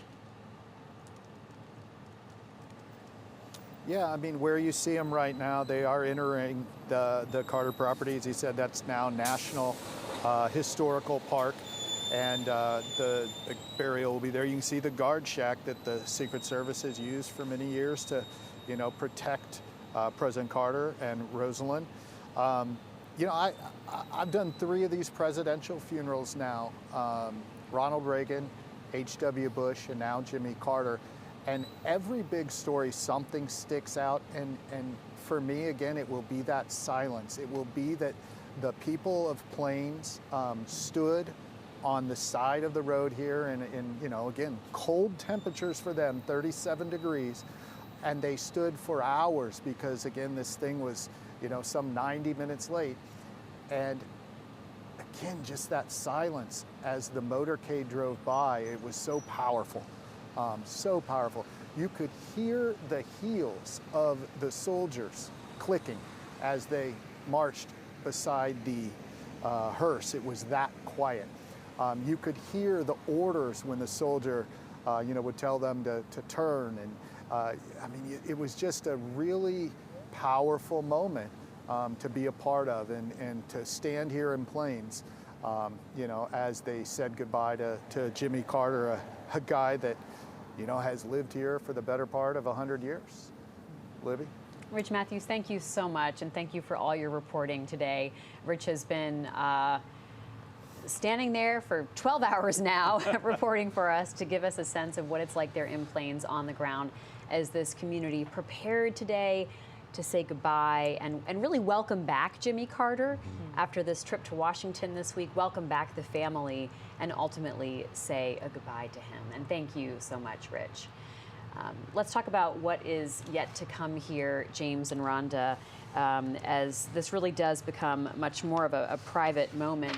There was to be this flyover at this point during the walk, but that had happened earlier, so they could take advantage of the daylight, that missing man formation.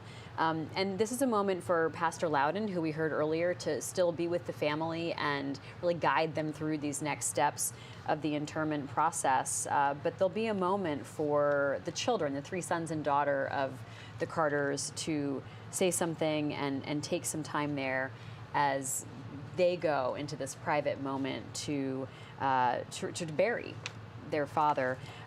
Their dad, right? Yeah, It's their dad. Yeah. And this is that time in this process where it's like, and you could see it at the service at the Baptist church, where it's like the emotion is finally breaking through, because it's like, what a long day, what a grueling 6 days, what an amazing for them in many ways, as they see the nation come out and celebrate their father's legacy. It all ends here. And so this is the moment where they can kind of finally come together as one family with the caregivers of Jimmy and Rosalynn Carter and say their final goodbyes, Rhonda. Yeah, you know, one thing that struck me on watching the earlier service at the National Cathedral is looking at the faces of the family members. And yes, you're right, it was more stoic. It was the beginning of the day, and perhaps this will be a little bit more intimate for them in their final goodbye. But I was also thinking of how they have lost their matriarch and patriarch within the span of a little over a year.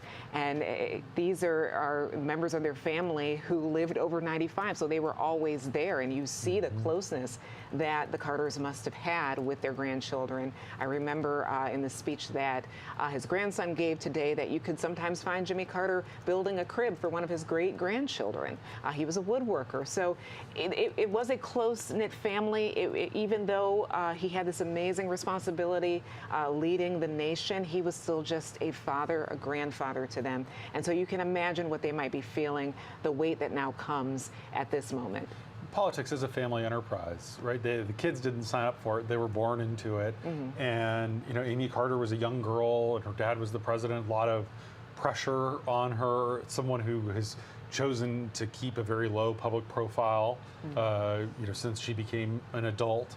And you know, it is notable that the kids let the grandson speak during the big ceremony when the country was watching, but to remember their dad, you know, they just want this very small, intimate group of the caretakers and the detail to hear their personal reminiscences, because their whole world, to your point, I mean, the world is revolved around Jimmy Carter, who, you know, is this patriarch. You can see this shot here. It's the backyard of the Carter residence, and we heard Kevin Sullivan describing for us what it was like to walk with Rosalynn and Jimmy Carter along their property. And didn't he say that they dug this pond, James? And by the beautiful big tree and the pond, and this is where they chose to be interred. And so this is what we'll eventually leave you on here, this shot of this location. You know, it was adding some complications that it was happening at night after dark. That wasn't the original timeline and plan, but in a way, I mean, it really is a stunning view. And to see see that motorcade sort of lit up and see the inside of the hearse with the light shining on the United States flag, has given even more of sort of a contrast to this moment. Rhonda, final thoughts from you tonight? It really does feel like a fitting end to a man's legacy, not only as President of the United States and a global leader, but just a person who loved his family, loved his community. We've heard so many personal stories. And this feels like a unique state funeral process for a president, because he was someone who really must have felt the idea of community. And I remember one line out of the service we just watched from his pastor saying that Jimmy Carter would often ask him, who have you helped and how can I help you help someone? And that was something that he's carried. So the impact this man had, because he had a desire to help, obviously comes from his faith, but it is something that we've heard throughout, and it's been continuous all week, and perhaps people will take that away as their memories of Jimmy Carter. J.M. Rieger, final thoughts from you? Yeah, I mean, the life legacy of Jimmy Carter, this was an ode to that today, and it was a remarkable life that he lived. Nobel Peace Prize winner, president, governor, the work that he did after his presidency, all of that encapsulated today, and really a fitting tribute to his life and his legacy. James. Jimmy Carter wanted to help people. He lived a full life of 100 years. He kept farmer's hours, often would wake up before sunrise, never wanted to waste any time. And perhaps some younger generations who are watching these reminiscences over the course of today will be inspired to help people and to try to make the world a better place, which Jimmy Carter did. Well, Dave, tributes for the former president, Jimmy Carter. He was honored by presidents and loved ones in Washington. We heard from people he fought with and eventually became friends with. We heard from the son of his vice president give the words of his father. Really kind of incredible to hear those time capsule memorials delivered by the sons of his vice president and one of his top competitors in politics. And then we saw everything move here to Plains and an emotional private service. And now he will be laid to rest next to his wife, Rosalynn. Today concludes 6 days of official funeral proceedings for the 39th president. We're going to leave you on this shot so you can see all that you can. It's going to be private. We're not going to have the microphones in it, but you can at least see from a vantage point what is happening as the family says their final goodbyes here as the burial takes place. One note for you, our team here at the Washington Post, Rhonda, James, me, and everybody else behind the scenes will be broadcasting live on Tuesday for something very different. We'll cover the confirmation hearings for Pete Hegseth, which kick off Tuesday. That's President-elect Donald Trump's choice to be Defense Secretary. And on January 20th, our team will be live for the inauguration of Donald Trump, the soon-to-be 47th president. We'll again leave you with these images as the Carter family returns to the residence to say their final farewell. Have a good night.